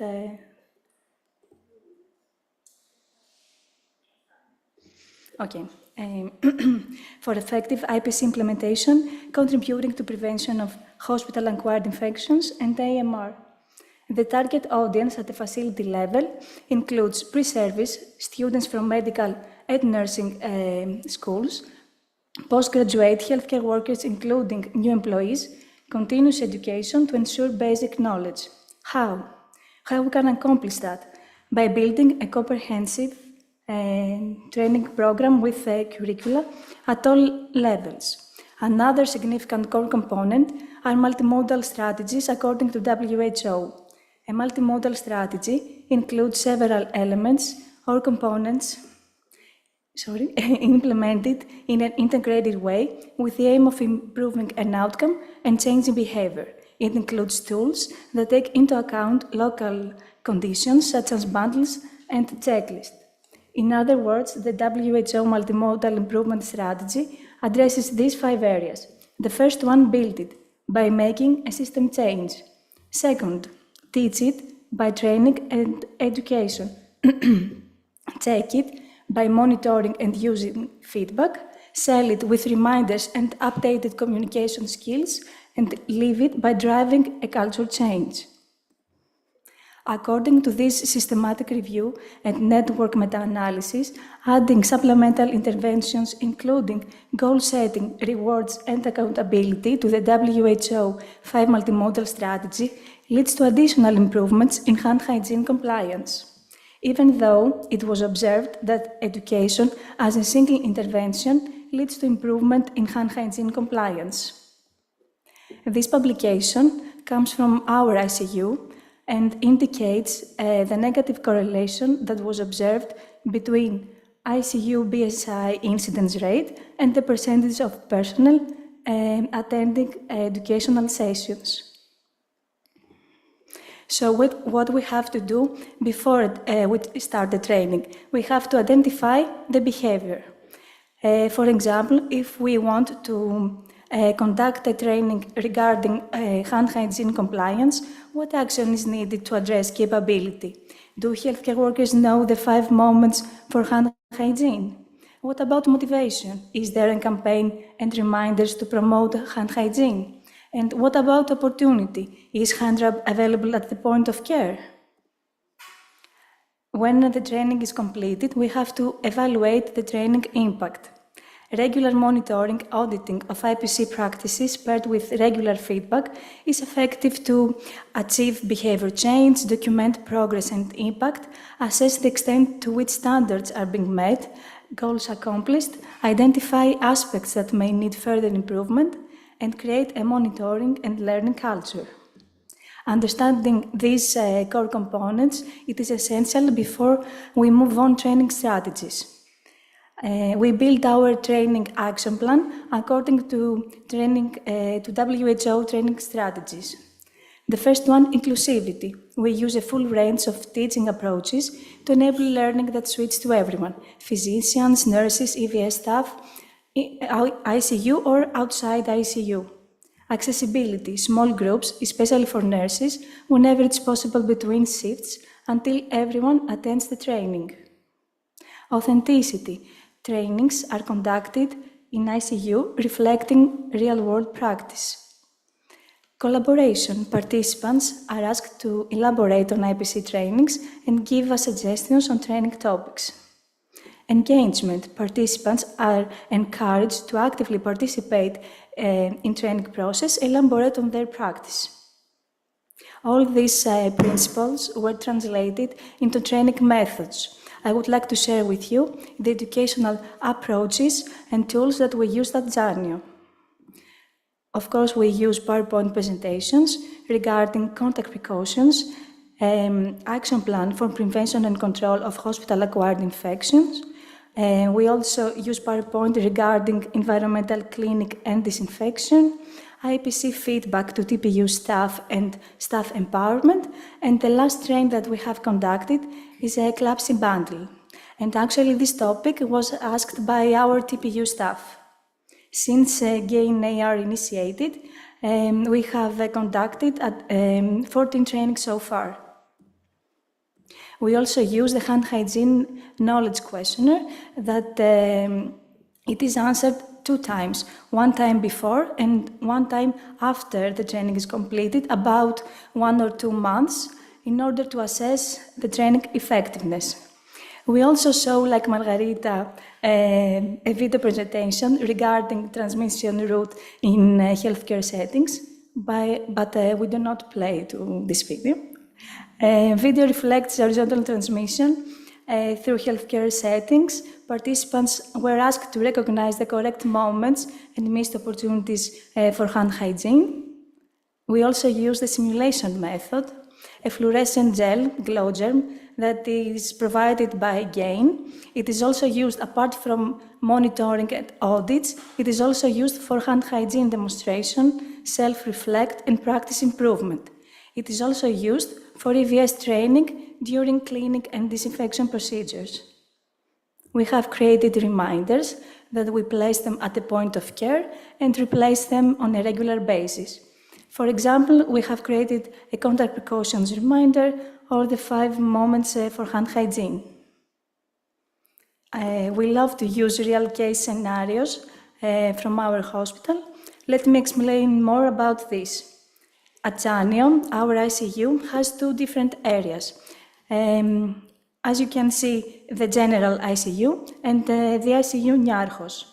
So that day, when we visited ICU, we noticed that at the Niarchos area, they were placed non-colonized patients as agreed. So we recommended to transfer the patient from bed number 12 to 4 and use the bed number 6 in case of upcoming colonized patient admission. But later that day, a patient with non-colonization status with Acinetobacter baumannii I CAR-BAR and K pneumonia CAR-BAR, even though the bed number 6 was empty, it was readmitted at the non-colonized patient area. And that was the result 4 days after. All patients were colonized. We used this case scenario, the period while we were trying to implement cohorting in our ICU. On the other hand, we use this as a bright exception. This case scenario is about the patient in bed number 3. That patient was being hospitalized about 6 months, and she remained negative throughout her entire hospitalization,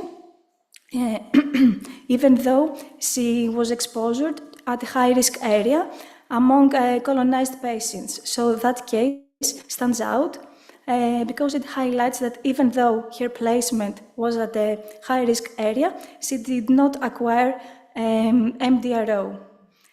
Actually, the key factor, she had no central venous catheter and she did not receive any antibiotics. So it is essential to understand that our hands, our interventions, plays a key role at colonization status. And we also, every month, we share our data regarding hand hygiene compliance rate.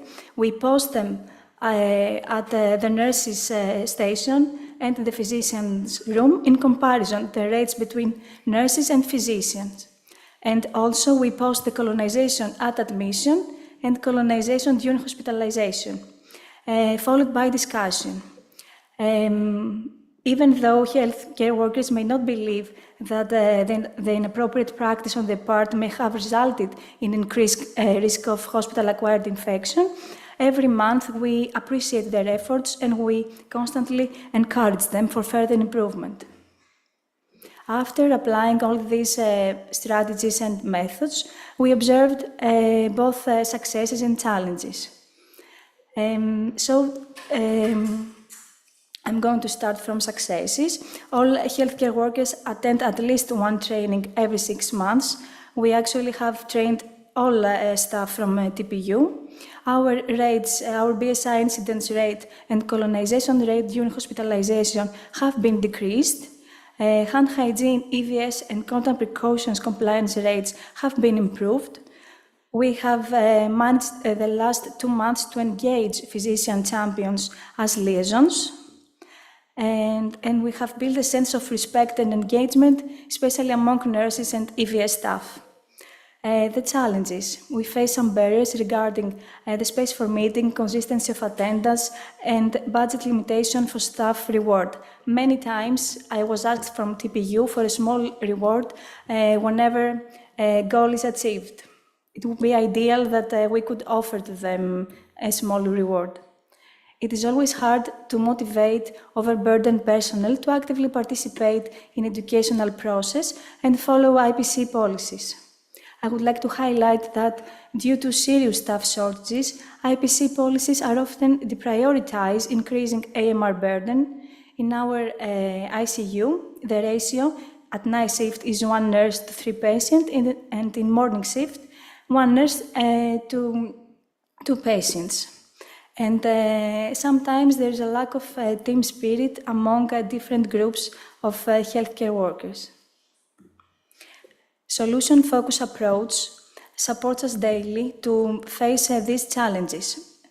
Focus on solution over the problem, emphasize the desired outcome over underlying root causes of the issue. It is important to focus on available resources, identify and utilize what we have at our disposal. It is also helpful to use bright exceptions, identify successful practices, and leverage them to drive a positive change. And the last, we have to set realistic goals and define specific next steps. At this point, I would like to share with you the impact of our trainings. At this graph, you can see the negative correlation between hand hygiene compliance rate and MDRO BSI incidence. The red arrows represent the trainings that we have been conducted. And as you can see, after the trainings, we can see an improvement in hand hygiene compliance rate and a decrease in MDRO BSI incidence rate. And actually, this is very encouraging for us. As we come to the final part of this presentation, I would like to share the experience from Janio so far. Face-to-face is the most preferred training among staff, group discussion followed by drafting a policy or SOP or guideline. Case-based scenarios, simulation method reflect real world and help us to address a direct message to healthcare workers. It is also help us to set realistic goals. Regular feedback seems to enhance teamwork spirit, also set realistic goals with TPU staff after discussions. Every time after the training, we discuss the next steps, what have worked well, what needs further adjustment. Focus on solution over the problem helps healthcare workers to overcome daily barriers and drives behavior change. I strongly believe that the supportive environment is the elementary key to prioritize IPC policies, face the absence of motivation among staff, actions needed to decrease staff shortages burden that affects every aspect of healthcare. Thank you. I would like to thank IPC team from January and Vanderbilt team for always being so supportive with us. Thank you.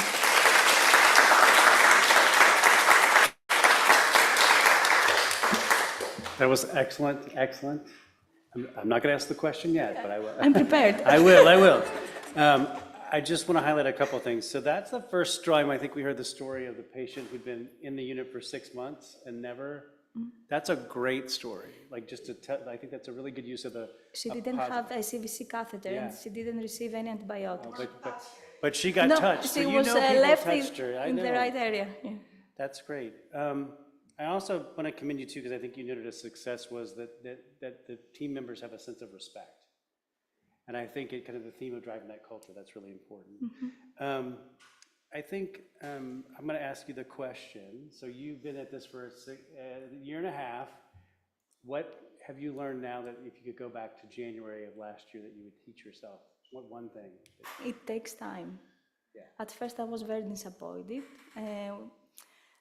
with nursing staff or physicians, with TPU staff. I had a great team from January to support me. Dr. Zarkotou, Dr. Kossouli, and Anna Russo always help me. But it takes time to create a culture, a learning culture, and I have learned great things from ICU nurses, and it is also helpful for me. It takes time. Yeah. We have to be patient to achieve our goals.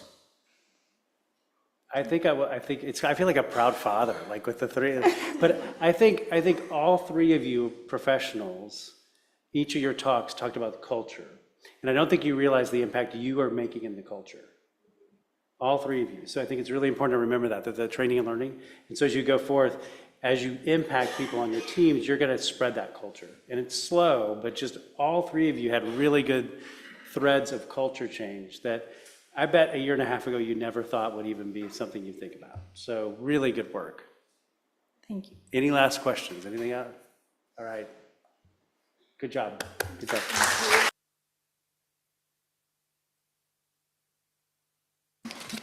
So now we move to the lab to see how the lab works towards the elimination of MDRO infections and how do we support towards this direction. And we begin with the HEPA hospital, the microbiology lab.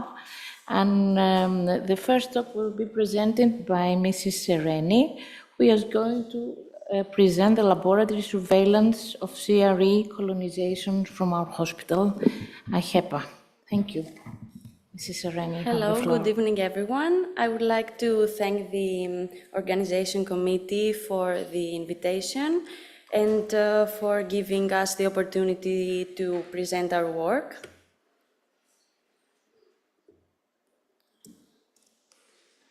How I turn the slides.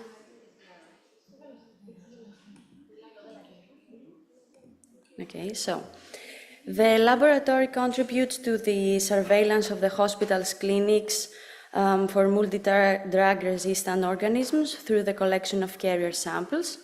The results are communicated as swiftly as possible for the adoption of appropriate protective measures.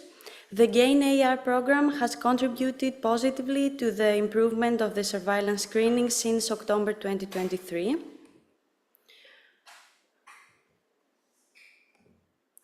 For surveillance purposes, I'm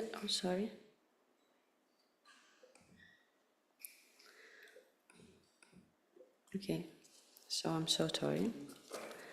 The GAIN-AR program has contributed to the surveillance screening of the hospital's intensive care unit, as well as the first department of internal medicine. Microorganisms of interest include carbapenem-resistant organisms and carbapenemase-producing carbapenem-resistant Enterobacterales. For surveillance purposes, we collect rectal samples using specialized swabs. The samples are cultured on selective chromogenic agar plates and incubated for 24 hours. On the following day, cultures are evaluated. Due to the use of selective agar that supports the growth of only carbapenem-resistant microorganisms, immunochromatographic testing is conducted on isolated colonies to detect potential carbapenemase-producing genes. Simultaneously, results are communicated to the infection prevention and control team. Finally, all results are also uploaded to the laboratory information management system. Starting with the intensive care unit, nearly all CPCRE cases involve Klebsiella pneumonia isolates. Upon admission, 16% of patients are already colonized with CPCRE, while an additional 34% become colonized during their hospital stay. The following graph illustrates the monthly CPCRE positivity rate upon admission since the initiation of the GAIN program. The most prevalent resistance genes identified are KPC, as well as the combination of KPC and NDM. We now move on to the graph depicting the CPCRE positivity rate in the ICU during hospitalization. Below is the same graph in which we have also included the total number of patient days, hospitalization days per month, represented by the orange shading. Among surveillance carriers, the most prevalent resistance genes are the combination of KPC and NDM. For the Department of Internal Medicine, data collection began in October 2024 with a protocol to monitor only high-risk patients who constitute 45% of the total patient population on the internal medicine clinic. High-risk patients are patients admitted from rehabilitation centers, previously hospitalized in AHEPA or other hospitals, and oncology and renal failure patients. 22% of patients are colonized with CPCRE upon admission to the department, while 29% become colonized during their hospital stay. It is important to mention that in the internal medicine clinic, all CPCRE cases are Klebsiella pneumonia isolates. The next graph illustrates the CPCRE positivity rate upon admission. The most prevalent resistance gene identified is KPC. The final graph depicts the CPCRE positivity rate in the Department of Internal Medicine during their patient's hospital stay. Meanwhile, KPC remains the most common resistance gene among surveillance carriers in our non-ICU clinic as well. Thank you.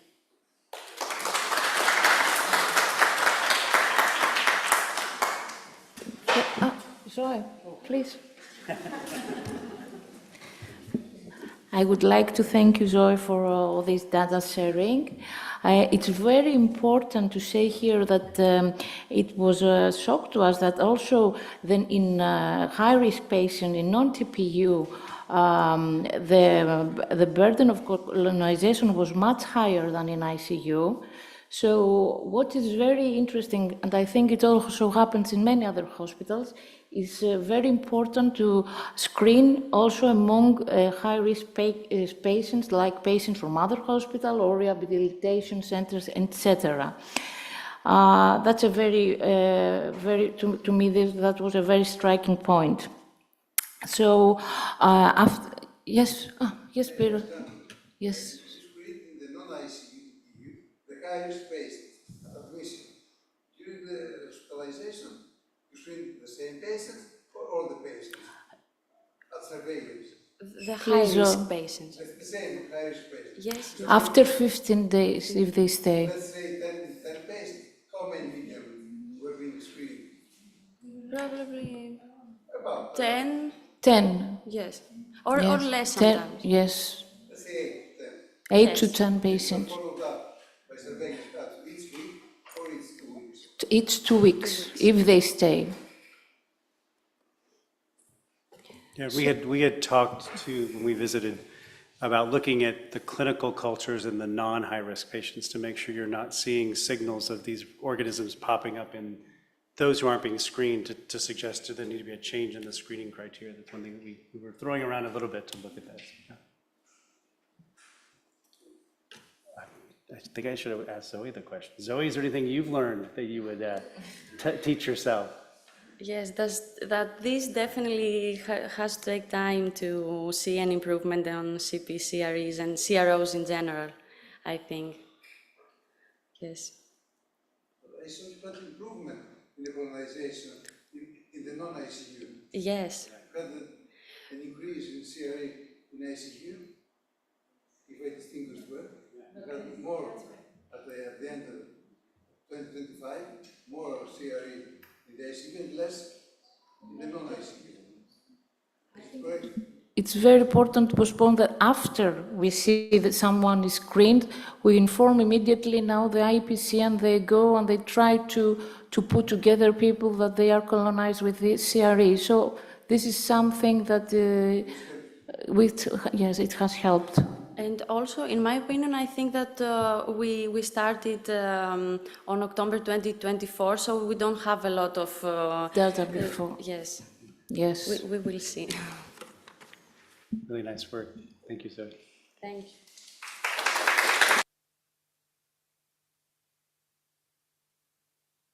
We move to the Atticon.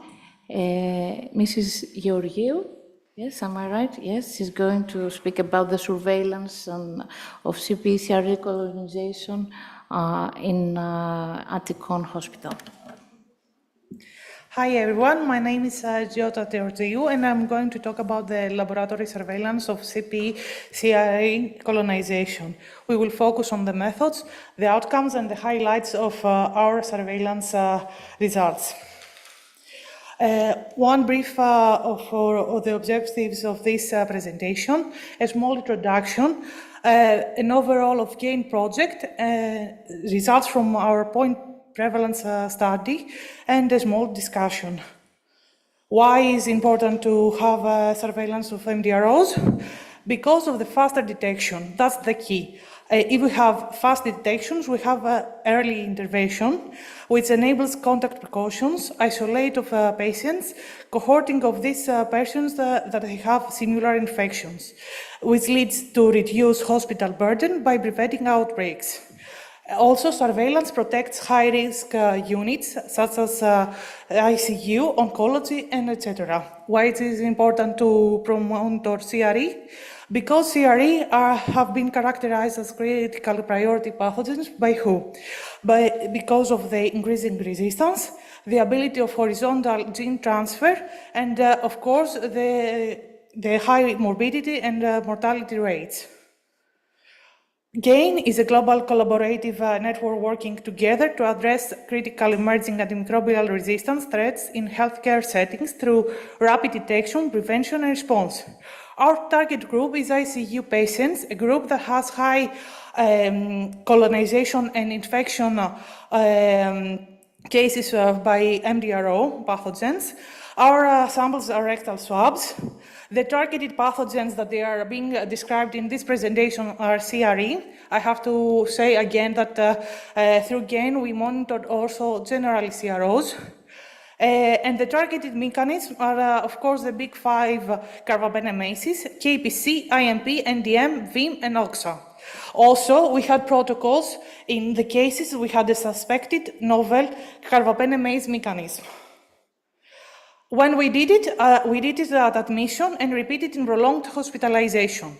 All specimens were subjected to standard microbiological culture techniques via selective media, such as CRE, that promote the growth of CRO organisms. The admission samples, they were also monitored with the help of rapid molecular technique via BD-MAX CPO assaying. And from the isolated colonies, we further investigated with antimicrobial susceptibility testing, identification, and of course, phenotypic detection of carbapenemases. This is a scheme of our surveillance laboratory workflow. Every step that we did are here. I would like to say to the fact that it takes 3 days, but we monitor each time that we have a result. It was being sent to reported to IPC and ICU department.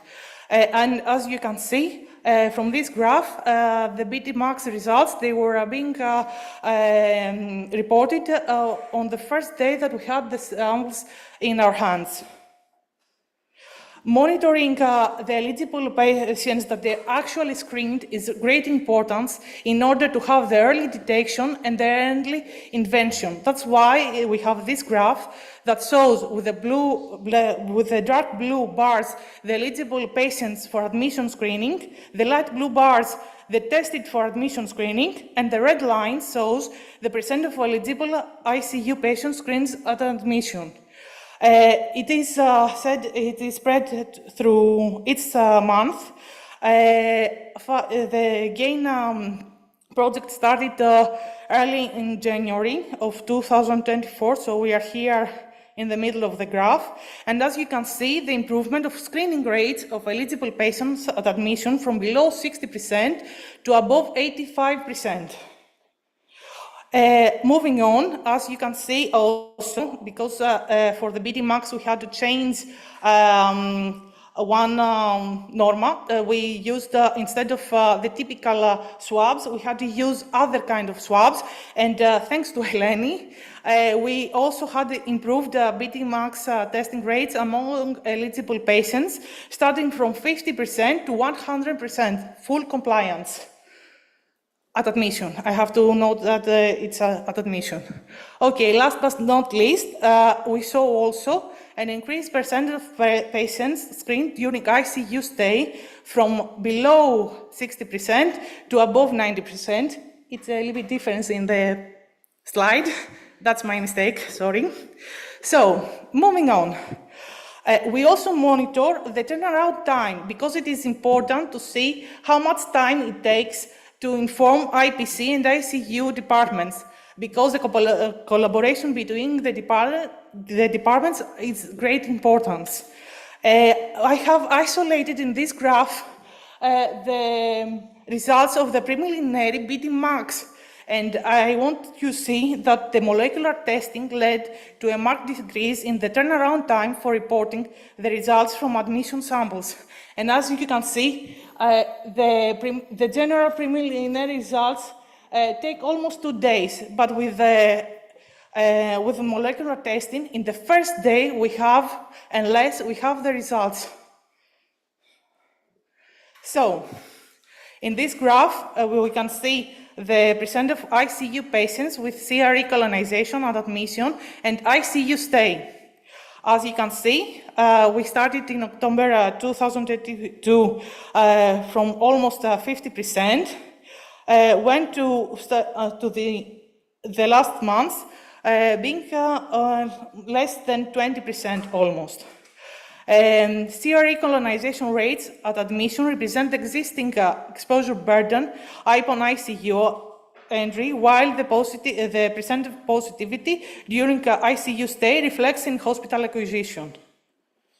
And in this graph, you can see the proportion of carbapenemase detected in CRE at admission and at ICU. As you can see, the graphs are separated in quarters for you to understand the actual proportion. And as you can observe also, KPC emerged as the predominant carbapenemase, with NDM as the second most frequent. There was also a rising trend in strains harboring multiple carbapenemase genes. That's really disturbing, but anyway, okay. So, moving on, a point prevalence study was conducted at Attikon University Hospital in the early October of 2024. 545 patients were approached excluding pediatric and psychiatric wards. Rectal swabs were collected, screened for MDROs. Testing was performed using conventional microbiological culture methods alongside rapid molecular diagnostic via BT-Max CPO assay. As you can see, the participation rate was 78%. 42.5 were positive for rectal carriage of at least one MDRO, and from these, 13.4 were positive for one at least CRE. 45.6 were positive for KPC, 26.3 were positive for NDM, 3.5 were positive for VIM, and 24.6 were positive for multiply carbapenemases. And as for our molecular results, we can see that 60.5 were positive for carbapenemase, 55% at least for one, and 44 more than one carbapenemase. And overall of our results, of our samples, 8.5 were positive for KPC, 9 positive for NDM, 4.7 positive for VIM, and 1.4 for OXA48. To overall, CRE colonization possesses a significant infection control challenges in healthcare settings. Early and targeted screening is essential to disrupt this chain of transmission. Fast and direct communication among clinical IPC laboratory teams enhances response effectiveness. Investing in faster molecular diagnostic tools enables quicker detection and improves outbreak management. And from my point of view, also, if you have a strong team, then you have better results. Thank all my lab mates, Stella and Yorgos, and of course, Eleni, you've been a treasure to us. So, and of course, Vanderbilt for... Thank you, very impressive. I think we talked the other day too, your communication time to IPC really improved. You went from 3 days to a day and a half. Talk more about what did you do to improve that time? In the beginning, we were having an Excel file sent every 3 days. Sorry, can I go back to the presentation? Sorry. So, here, for us, a typical... they might be sharing it. He's got it. Sorry.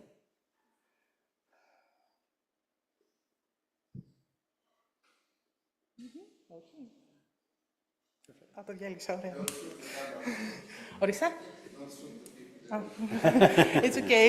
I think I disrupted the system. Oh, thank you so much. So, in the beginning, our normal thing to do was to inform every 3 days with an Excel file. What we saw was that Eleni was not informed the same day. So we changed that, and it's from almost October of 2024, we start communicating via phone. Eleni was passing by each day from our laboratory to see the eligibility, to see everything, the carbapenemase positive patients. And that is what we saw, that better communication, better results, better inventions. I think Ritu has a question. Dr. Banerjee. That was great. I have a question about your point prevalence. Yes? Are there units that have low colonization rates that you could learn something from? These data are being we still analyze the data. This is something that we want to see, and we want to make sure that if there are this kind of clinics, that maybe it is a boost to start also monitoring them more, if we don't already do. Because we do also, apart from the ICU, we do in neonatal, we do in oncology and hematology. If there is another new clinic that shows that there are high rates of MDROs, I think that we should start monitoring more. I was also thinking the opposite. If you have, say, a cardiac ICU where the colonization rate is low, maybe you can investigate why it's low there. Yes. Good outcome. Yeah, that's a good outcome. Yes, we should see that. All right, I'll ask my question. What one thing you've learned that you would teach yourself from the beginning? What's a key point? Rely on your team, on your colleagues, and of course, if you are motivated, you will become a better person. Thank you. Thank you very much. Now we move to last but not least, Mrs. Rovachou. And she's going to talk about her experience in Janio Hospital.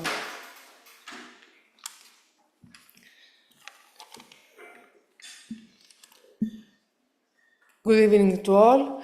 I am Alexandra Rovachou. I work for GNAR at Janio General Hospital of Piraeus. Our hospital has approximately 400 beds, and our ICU is equipped with 15 beds. The annual additions are around 22,000. First of all, I would like to share with you our screening policy and screening methods. Active screening is a part of IC bundle. All ICU patients are screened upon admission and then every 5 to 7 days during hospitalization until found positive for CPE, and upon discharge or transfer to hospital departments. Although there are strong recommendations on screening high-risk patients admitted to hospital departments, there is a low compliance to this protocol. Also, we recommend to screen patients found positive in a clinical sample and their contacts, but it's not always feasible. Now, let's see our lab protocol. We use a chromogenic medium, the brilliant CRE agar. We inoculate direct from rectal swabs, and we re-incubate negative plates for an additional 24 hours. We are always very careful with expiration date and storage conditions because they decrease specificity. On brilliant CRE agar, Klebsiella, Enterobacter, Serratia, and Citrobacter produce blue colonies, Acinetobacter white colonies, and Escherichia coli pale pink colonies. We use multi-fortification to species level, Carba-5 immunochromatography to characterize the carbapenemase type, and disc diffusion to test susceptibility. Sensitivity of brilliant CRE agar for the detection of CPA is 94% overall and has been higher for KPC. Concerning molecular methods, we use expert CARBAR direct from a rectal swab. The targeted genes are KPC, NDM, VIM, IMP, and OXA48. With this molecular method, we can have the results in less than 1 hour. It's this method is very easy, it's fast, it has a very good performance, and the hands-on time less than 5 minutes.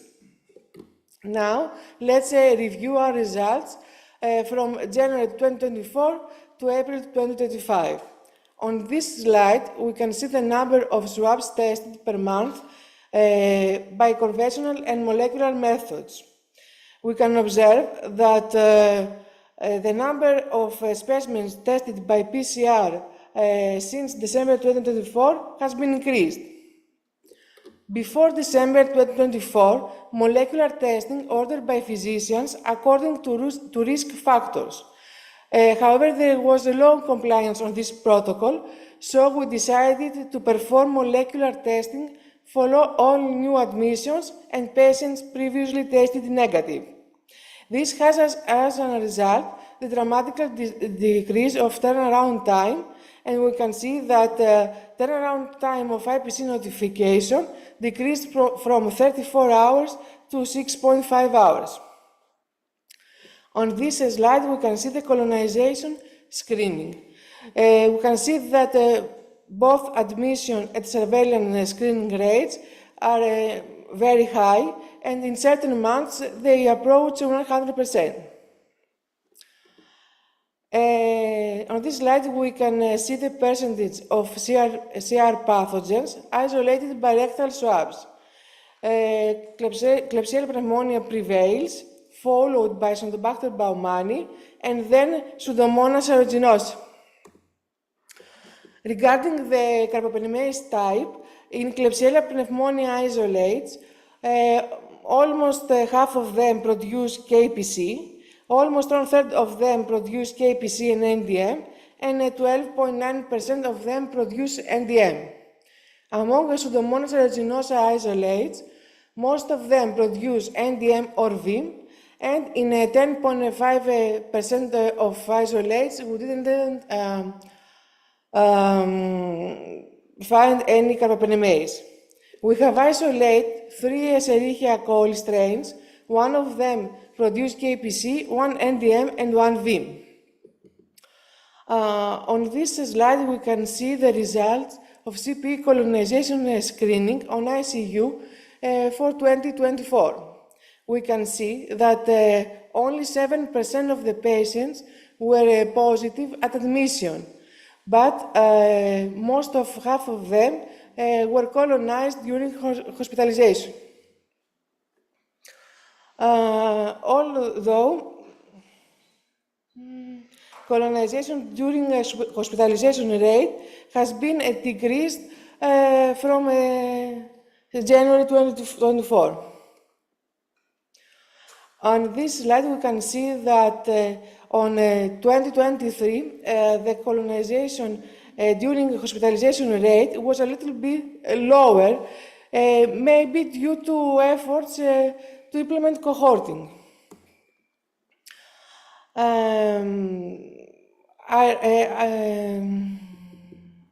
We have implemented active screening on ICU from 2009, and from 2012 is constantly a part of IC bundle.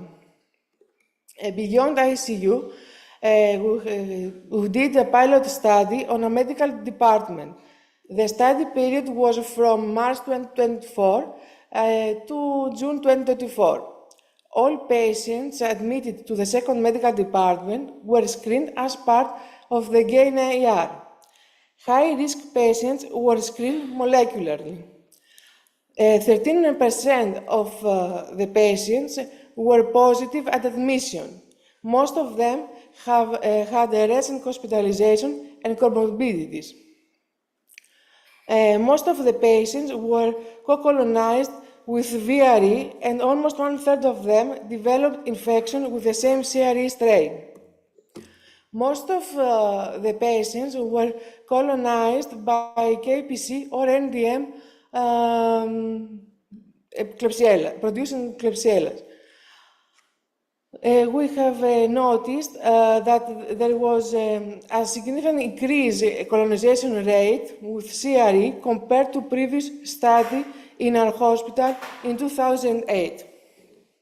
So, active screening is of no value and is only result consuming if it's not followed by action to reduce transmission. So, what are our actions?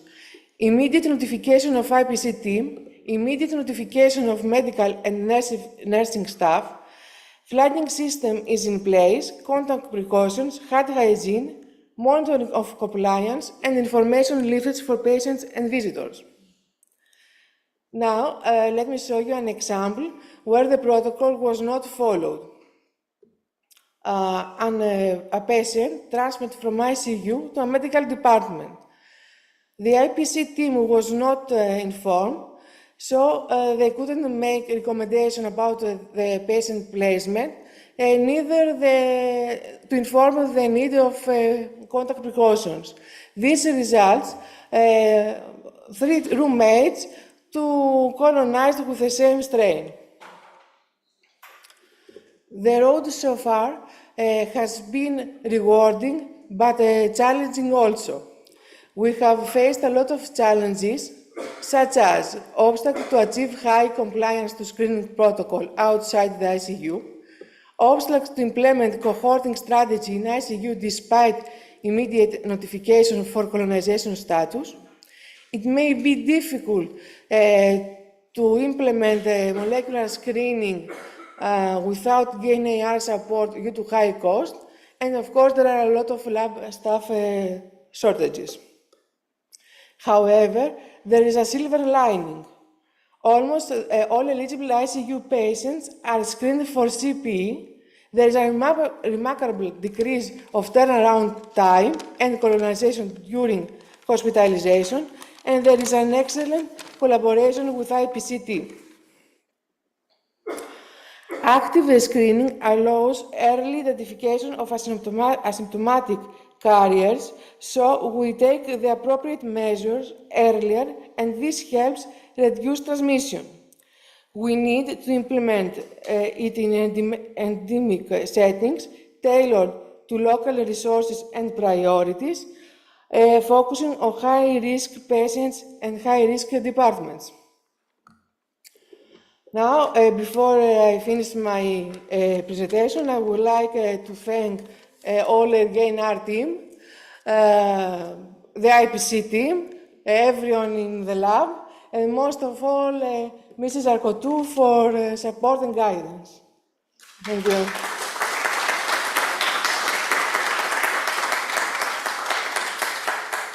Alexandra, that was great. It was really, really good. Thank you. We talked a little bit the other day. One thing we noted in your turnaround time was when you changed whom you tested, when you went from the clinicians having to decide it was a high-risk patient to say, we're going to move to admissions. Can you talk a little bit about that, and how was that received by the ordering clinicians? Did they like it because they didn't have to think about it, or was there any, because it really did drop your turnaround pretty pronounced? Yes. Before December 2024, we were waiting from the physicians to inform us to do molecular testing due to the high risk, if the patient was a high-risk patient. But very rarely they were sending us, they were informing us, ask us for a molecular test. That's why we decided to perform molecular testing to all admissions. And then we continue to do it until the patient is positive. Yeah. So we know as soon as possible when the patient is positive or not. That's right. So to inform the IPC team and do the appropriate actions. It makes it easier for the lab flow too. Maybe. We screen all, so guys, it's easier. May I clarify something, because I didn't understand. Do you do molecular testing in all ICU patients on admission, yes, as well as high risk? In all admissions, and on surveillance when the previous test was negative. Only on ICU? On ICU. And in the rest of the clinics, do you perform also screening? No, because actually we don't, the screening of non-ICU is not in the program for our... For the okay, okay. Thank you. You get the question, what's the one thing you've learned that you would tell yourself at the start, last time? That everything is going to be okay. Till today. What a great way to end the day. Any other questions?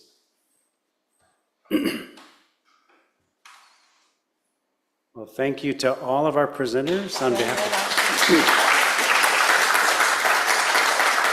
Dr. Banerjee had to run to the airport. She did not leave because Alexandra's talk, but she had to leave early.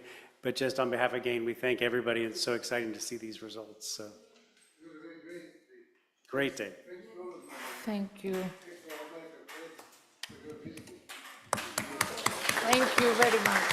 Thank you so much.